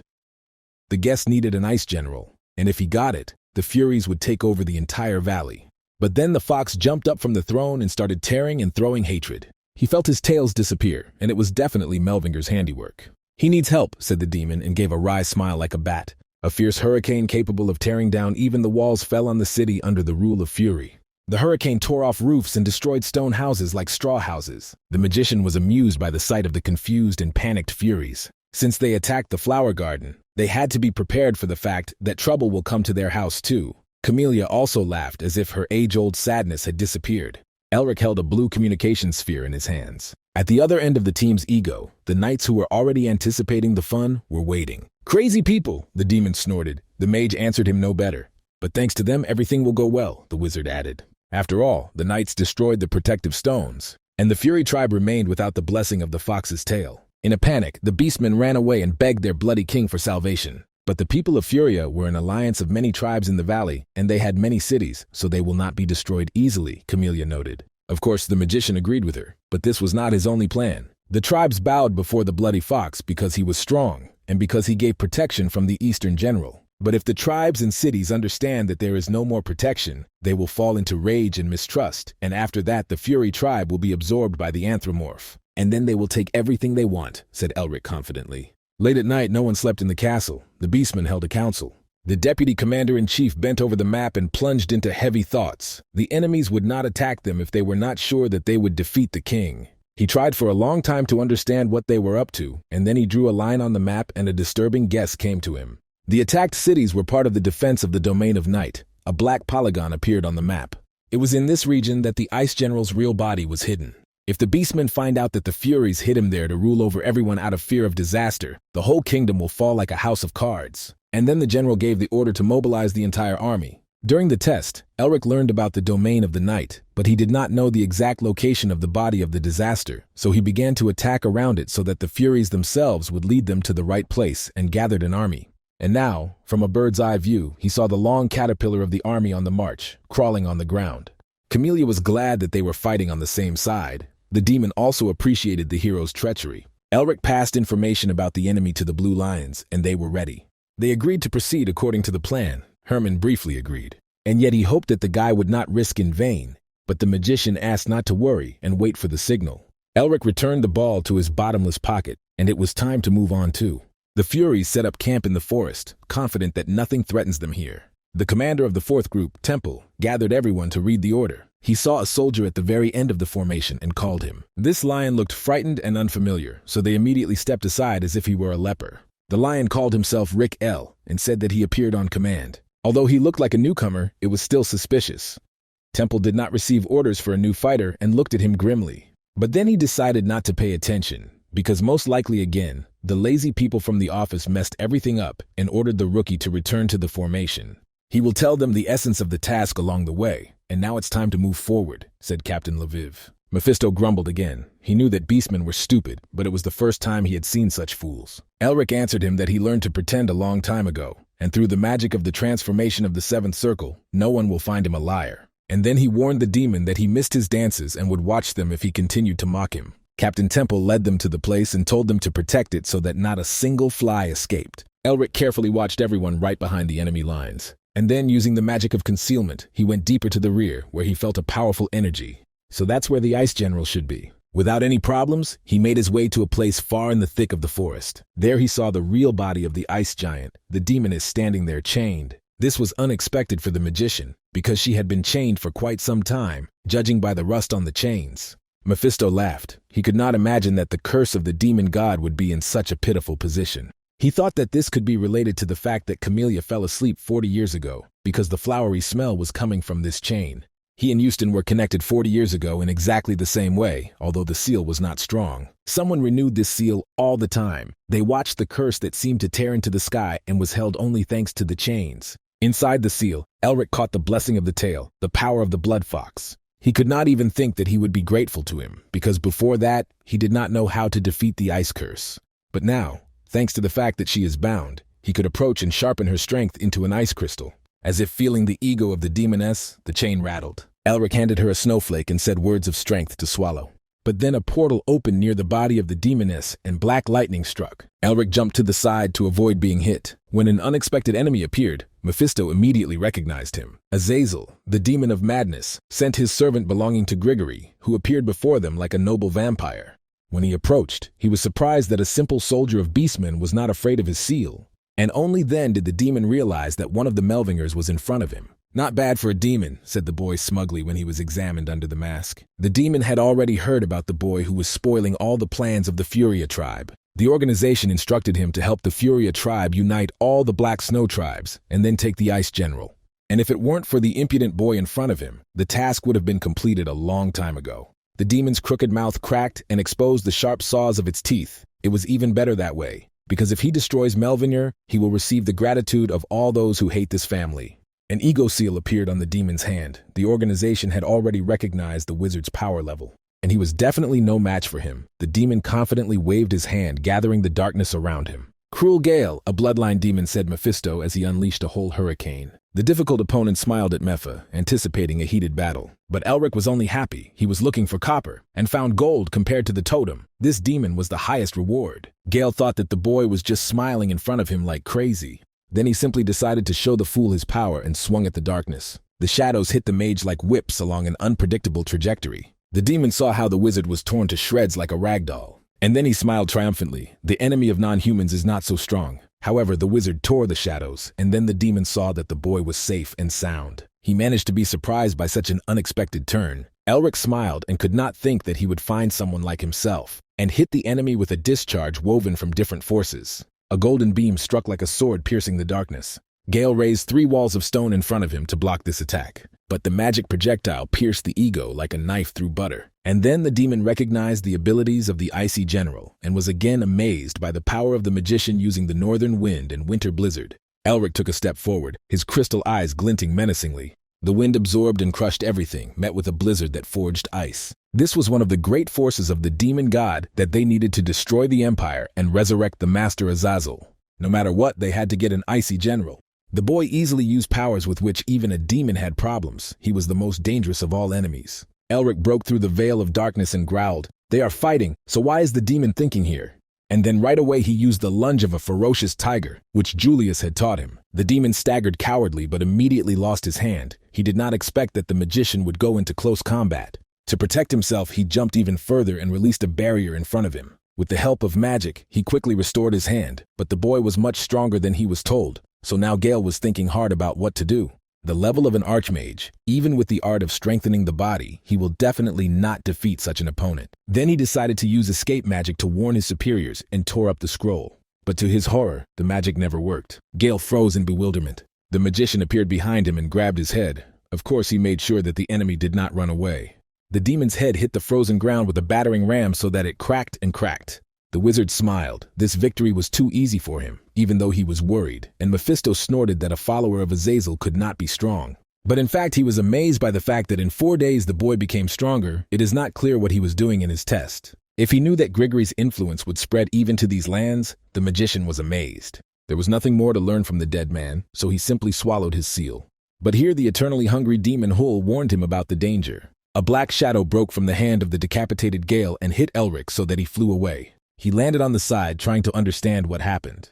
After all, his opponent was definitely dead a second ago because his head was smeared with a layer as thin as butter on the ground. A lump of burning malice smiled and spoke. "This is who killed Kaya," he said. This was the power of the Demon King, no less. The mage's entire body was numb from the pressure of his power. Mephisto shuddered, thinking that their enemy had already woken up. Ego's ominous aura hung over them like a heavy cloud. Demon Azazel smiled sweetly at him. 30 years ago, people defeated the demons in the war because they did not have a strong leader. But everything can be different if the great Lord Azazel is reborn. For the Imperial family and the magical tower, it is a matter of life and death. Elric nervously asked Mephisto if he should retreat, but he said that there was no need for it. Before them was only a copy, an incomplete image of Azazel himself as it could be perceived.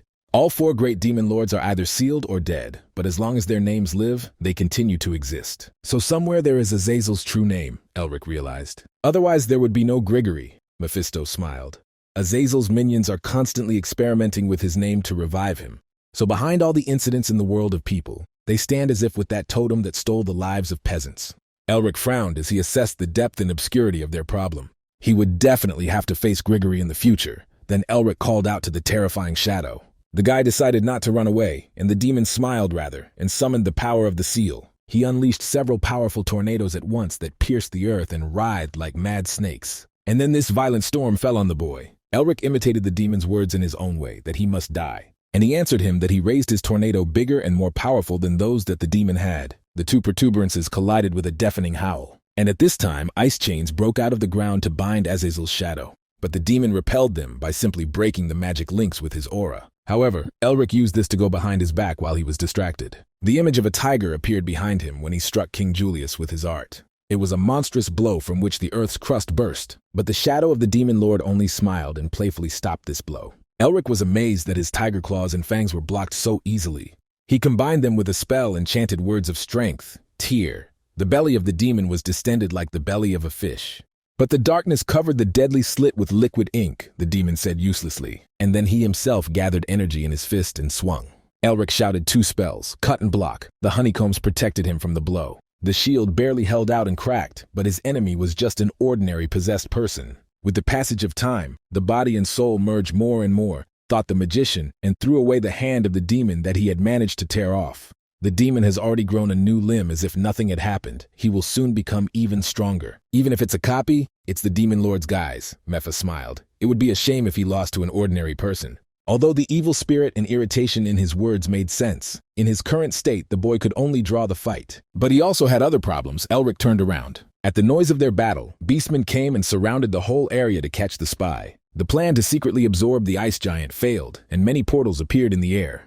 Obsessed rejoiced and considered himself a victory. After all, a stream of inferior demons poured out of the portals. Even though they were weak, there were many of them. Now the magician was surrounded by beastmen and demons. He could run away after spending all his mana, but then the Fury tribe would complicate his escape, the wizard reasoned. And he took a fighting stance and summoned all his forces. A windblade swept over the clearing like a sickle. The possessed man put up a shield, convinced that all the guy's actions are meaningless. But Elric smiled confidently. There was a tradition, or rather a principle, in his family. If something doesn't get to him, it won't get to anyone. And then the demon realized that the wizard's attack was aimed at the general. The blade broke the chains that held her back for several decades. Even the possessed person was stunned by such a crazy behavior. Abnormal told him Mephisto, again admiring the boy's diabolical mind. Released from these chains, the curse of the demon god screamed. Camellia shuddered in horror as he unleashed the scourge. Even for Melwinger, it was too insane. And Mephisto laughed. It was the guy's best joke for the entire time they lived together in one body. Although the guy was going to absorb the force of the disaster, what else could he do in such a situation? Elric powerfully pushed off the ground and tore through the ranks of demons. Now he could run away freely. The possessed man threw his subordinates after the magician. Although the demon needed to bind the disaster again, he could not know where it would strike. In addition, if they missed the magician, he will cause them problems in the future. He decided to first pull out the sprout of the Melvingers by the root before it got stronger and wanted to rush in pursuit. But then his body reached its limit and a fountain of blood burst from his mouth. The demon gritted his teeth in impotent malice. Meanwhile, Elric was following the disaster. The giantess was running as if chasing him, all because it emits a strong smell of Melvinger's mana with which it was sealed. However, the same could be said about the beastmen who fed her seal all this time. The goddess Camellia thought about Mephisto's remark. The fury of the calamity was directed at everyone. Never before had it attacked one specific target. Camellia had known the cold general for a long time and had never seen her so furious before. And then she asked if the wizard had done anything to her. The magician did not remember anything like that and created an ice arrow in his palm. She flew out of his hands like a bullet in the direction of disaster. For the giantess, this is the same as a small crack, but she screamed at the blow to the face. Camellia was amazed at such audacity. In this way, he forced the disaster to pursue only him in order to lure it to the right place. Beastmen fell into a stupor as soon as they saw her on the horizon, and the demons clung to the young duke's tail like hunting dogs. But at the same time, the giantess scattered everyone like garbage under her feet. But with her help, Elric destroyed his enemies and continued to retreat. "What now?" Mephisto asked him as the battlefield turned into chaos, and Elric replied that he would simply make the chaos stronger. Mephi laughed again. For the first time, the boy pleased him so much with his devilish antics. While he was flying, the knights contacted him, asking what kind of storm he had. The wizard told them not to worry because he made all the noise himself. The knights begged him to be careful because if he were wounded, Isabelle would eat them alive. And yet they were interested in what he had arranged. The wizard answered nothing of the sort and simply took the ice giant with him, which is why the knights dropped their jaws on the floor. Even German lost his cold composure when he heard about these antics. But the knights got a taste of his initiative and asked if they could participate. and they wanted to know where he was going. The magician smiled and told them that he was going to the Fury tribe, and he was bringing disaster with him. Panic moods like fleas jumped around Furia's castle, and painfully bitten beastmen who learned that disaster was coming to them. Rumors spread throughout the country that the disaster had broken out and the blessing of the tail had been removed. The Ice General was only their tool to maintain power, but if this truth is revealed, everything will collapse. The deputy commander ordered everyone to announce an urgent muster of troops, and for any deviations to the side, he would be executed on the spot. First, they had to curb the panic among the tribes and in the army, and then calm down the ice giantess. And all this because of one cursed little man who needs to be killed. The commander got angry. He ordered his shaman observers to look for the magician, and they shuddered and told him that they had already found someone similar. The commander grinned and asked where. Opposite the central gate of the capital, the horned shaman reported to him. These words sounded like a crazy joke, but then the castle shook from the blow and staggered like it was made of cardboard. Without any difficulties, the wizard flew to the garden and brought with him a guest for the festival.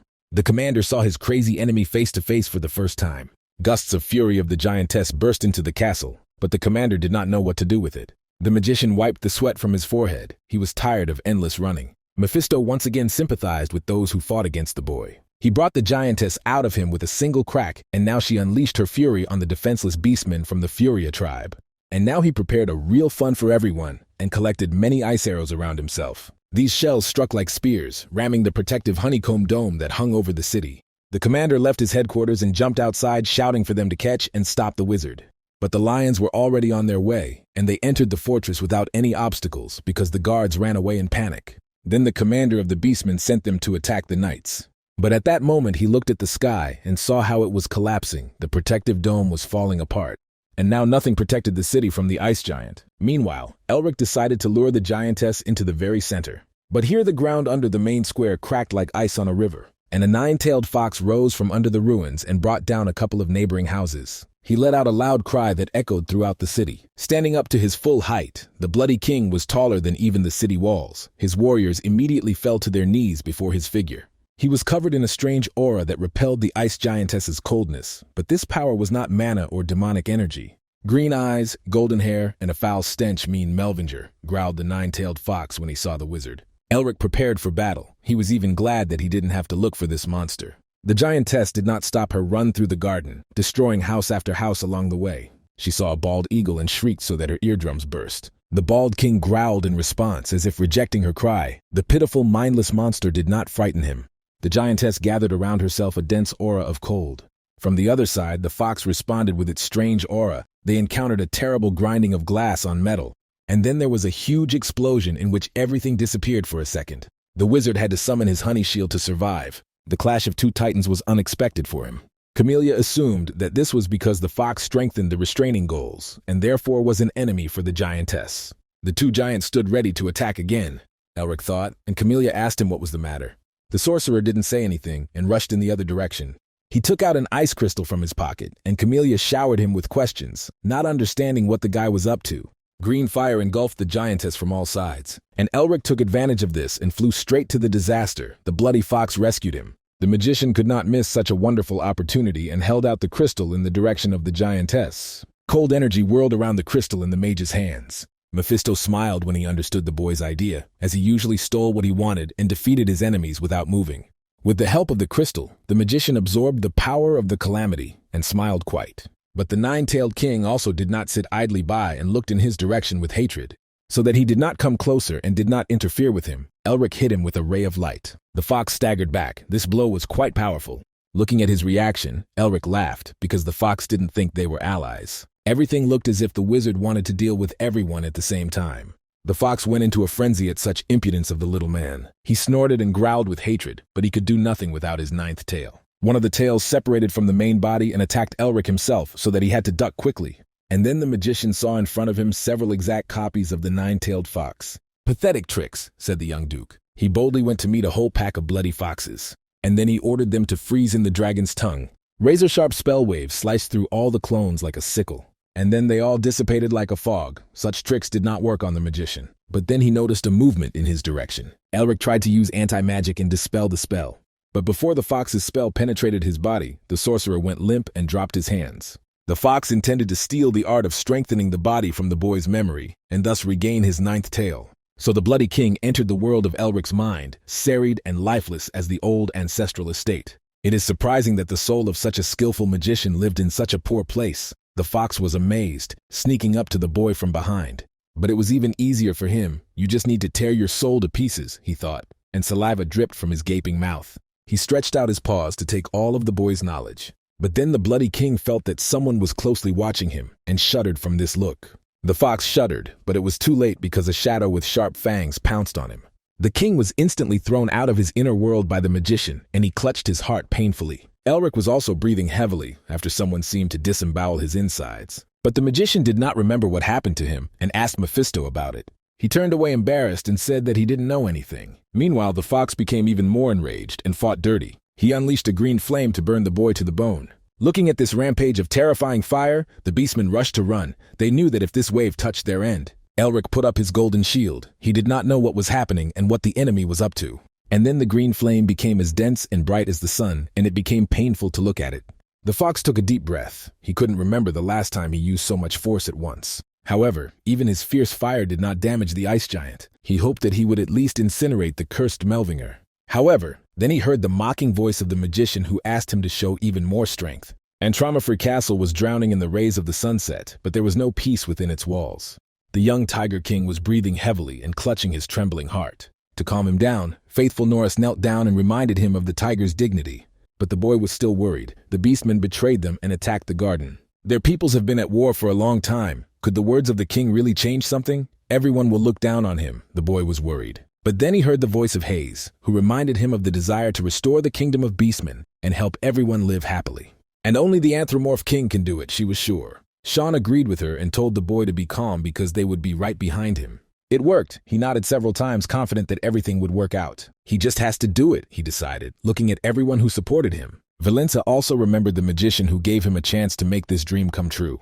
If Elric had been here, he would have taken control of the entire assembly, laughing as if nothing had happened, and he would have crushed anyone who would have interfered with him. Then the young king kept his image in his head and confidently stepped forward into the open door. The courtiers and leaders of other cities and tribes of beastmen were waiting inside him and looked grimly, as if they wanted to suppress him. But when the young king entered, they all bowed their heads. After all, his eyes sparkled like yellow amber with power and greatness. Meanwhile, Elric absorbed the power of the ice giantess. Camellia worriedly reminded him that this would not alleviate the disaster, but the magician knew that. He also knew another thing, that the giantess studied her opponents and became stronger. And yet he got something. His seal of winter became much stronger. Then the magician stood between them and offered the bloody fox to surrender, since he had already breathed his last. He really breathed heavily, cursing the annoying boy. Once upon a time, he died quietly after the tribe rejected him.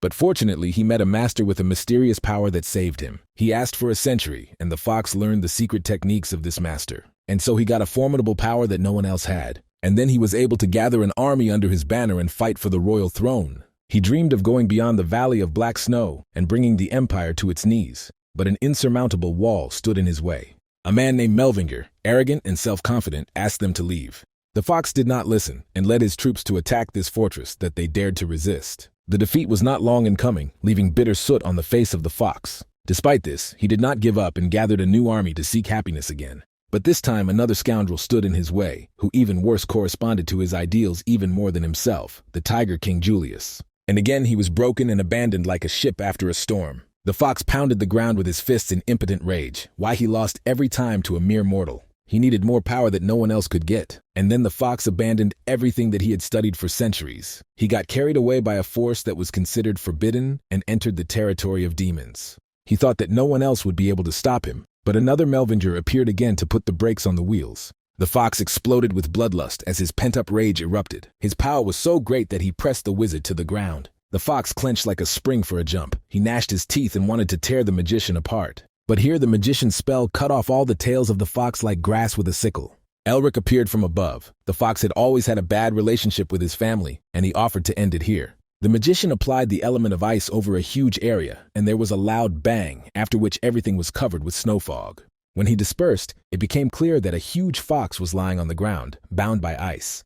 Even in this state, he continued to curse the magician. The fox said that this is not the end yet, and he breathed his last. Elric did not feel any more life in him, so he did not think that there would be anything else. The fox died. The giantess, as if upset by the fact that her rival had left her, screamed hysterically. He was just going to engage her and told the disaster that now she was driving, as if inviting her to a game of tricks. Camellia was surprised. Her opponent was already too dangerous to play catch-up. Demon assumed that the boy had seen something. After absorbing the seal, he sees the memories of the owner that help him better understand the owner of the seal. After the mage absorbed her power, he had to see something, Mephisto said.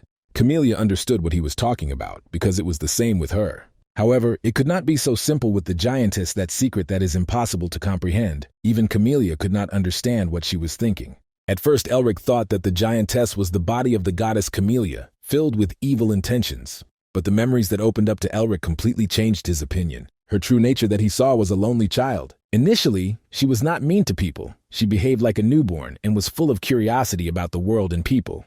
But they saw in her a dangerous and ugly monster. Her power froze everyone who was nearby. And the children all the time chased her away with stones. Although the giantess just wanted to play with them. She wanted to have friends, play games, laugh and talk with them. She wanted to go hunting and kill monsters, run together through the forests and rivers. But the beastmen drew their weapons as soon as they saw her. Monsters also ran away from her in fear, not giving her the opportunity to make friends with them.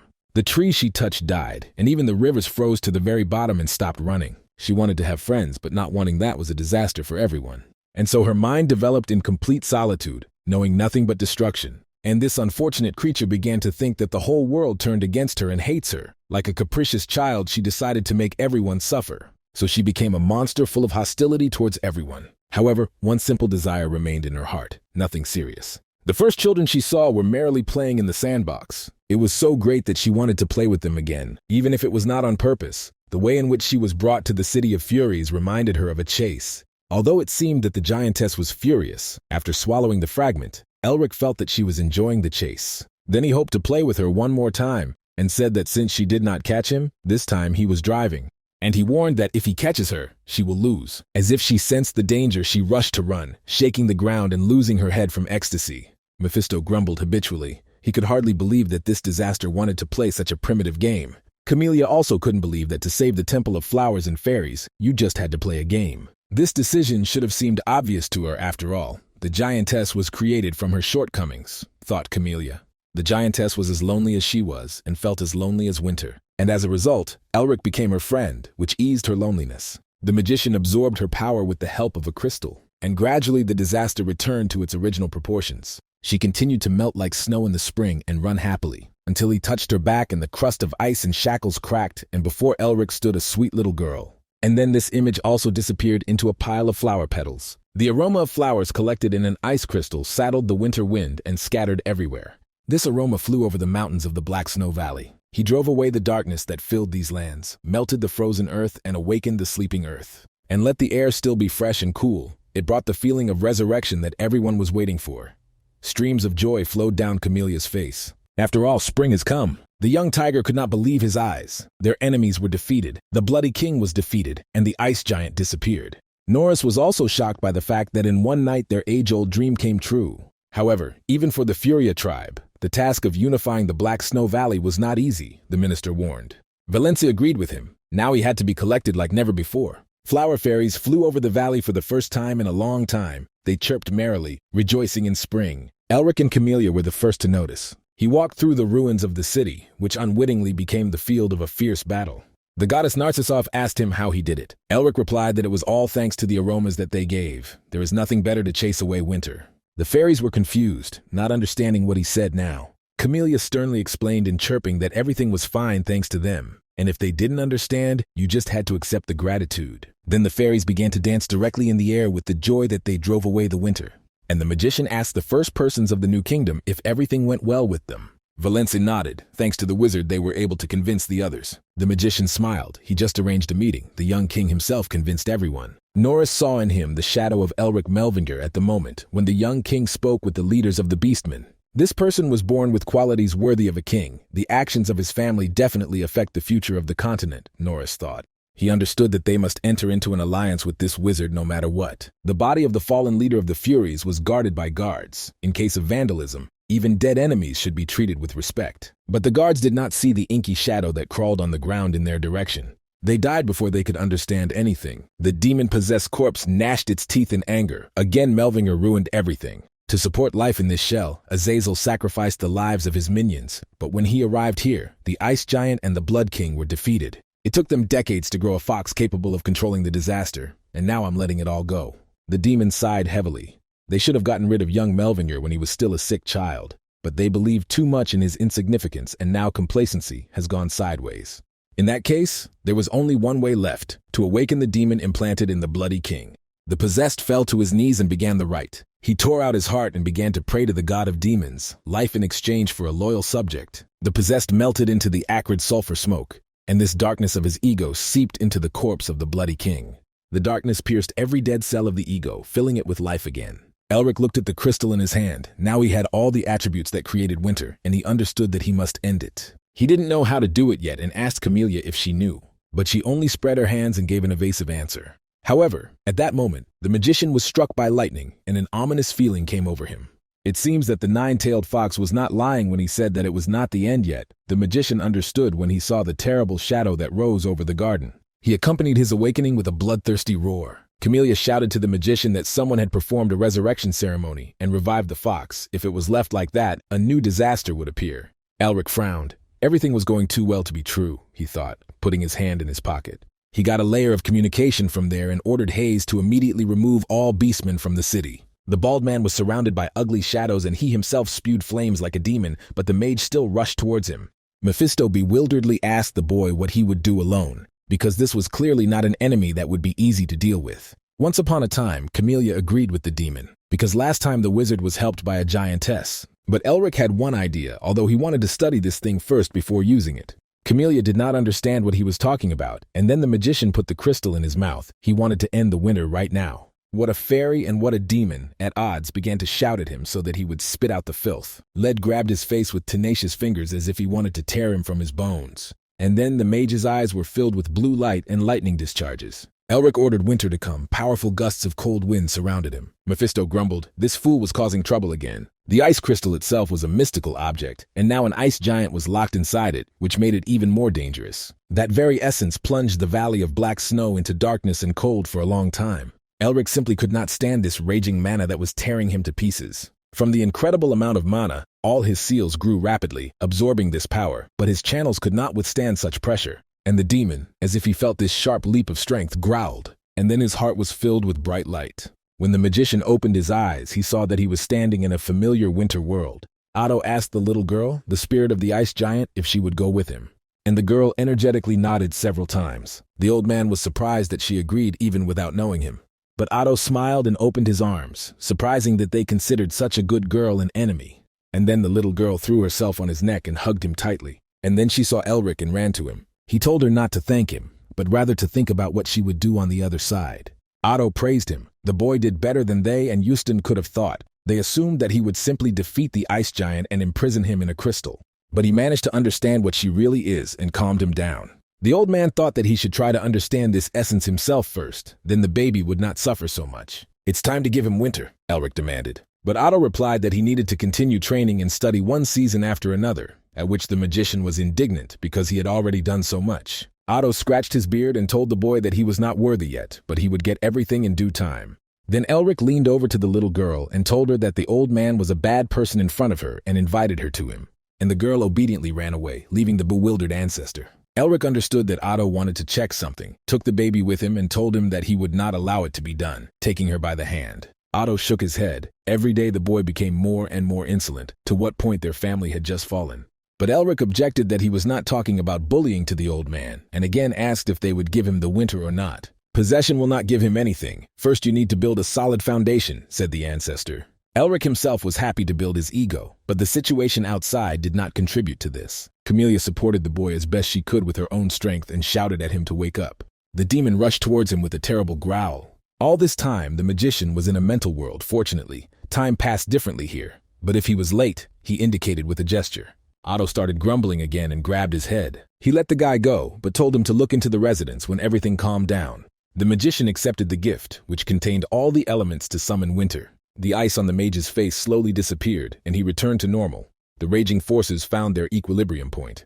But before he woke up, the fox demon grabbed him with its paws. Winter will find him in a terrible and heartless form. The main thing is that he is not eaten by demons, Otto told him at the end. Light rays cut through the demon's fist, and then it exploded and the fox had to cut his fingers. Elric stood in the air, and his eyes sparkled with emeralds. Mephisto laughed to think even if the guy was helped how quickly he absorbed the seal of the highest level. It was an incredible talent. The fox spewed bloody fire in the wizard's direction. Strike, the mage uttered the words of power, the seal of snow flaunted on his hand. The ice giant's power hit the fox demon and caused the ego to stagger back. Camellia was surprised that the magician actually got winter and freely controlled it. Then the fox struck with fierce claws, but the sharp ice spikes quickly pierced him through. Elric rejoiced that his magic reached a new level. Now different elements in it were combined and strengthened each other. Together they formed the general seal of winter. The fox growled viciously. He broke the ice spikes. Such wounds could not stop him. How noisy he is, thought the magician, who was already tired of these endless cries. And then he ordered him to be gagged, and strong chains bound the violent fox demon. It will be quiet now, the wizard smiled. So that the demon would definitely not get out, Elric added chains that tightly gripped him. Now, when the enemy was immobilized, he could attack and jump to the fox. But the demon broke the chains and the bloody fire gathered in his mouth again. Elric covered himself with a shield. Suddenly, the fox became much stronger. Even the seal of winter could not contain this power. The fox absorbed energy from the environment and thus became stronger. And in order to kill a demon, you need to get to the ego's core, and this is prevented by bald fire, and the new king of demons is not far away. Then the demon Jewel came to the rescue, but the magician only smiled. The crocodile just wanted to devour the enemy. After a short argument, Hull rushed at the fox demon and opened his huge mouth. He dug into the fox's throat and began to drink its blood. Now the enemy was tied up again. Half measures were unavoidable. Elric understood that even if he spent all his mana, he would have to deal with it in one blow. And for this he must use the last revelation of the Tiger King Yuli. Elric seemed to turn into his teacher and repeated all his movements exactly. 1,000 tiger cuts fell on the demon fox. After such an attack, he would not be able to resist, Elric was sure. But then he felt the heavy beating of his dragon heart. And the stone flew to the ground, and in his ears, there was a terrible rumble of a drum in his chest. And even the demon Hool was thrown away, unable to restrain the fury of the fox. If now everything will be lost, this is the end, the boy understood. And at that moment he felt the response from the seal of Mephistopheles.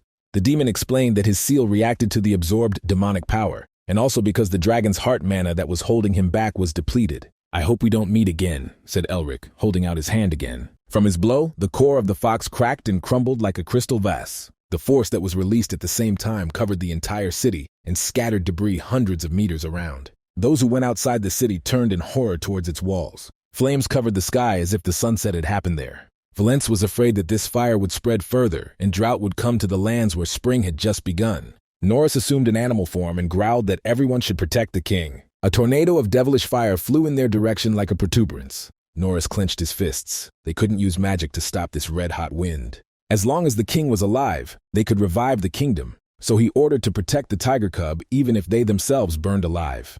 But then the tongues of flame hit the white wall and broke like waves against the stone. And they could have left everything to him from the very beginning, grumbled the old magician Augustin.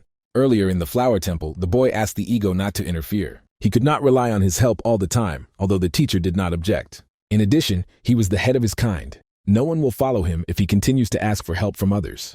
Augustin worried that the boy might die, but Elric assured him that this would not happen, but asked him to protect Valenci. Augustine agreed, and now called Norris, who had previously met with Euston, and asked him to look carefully and assess which of them is the most dangerous magician. A milky white strong glow of his mana emanated from Augustine.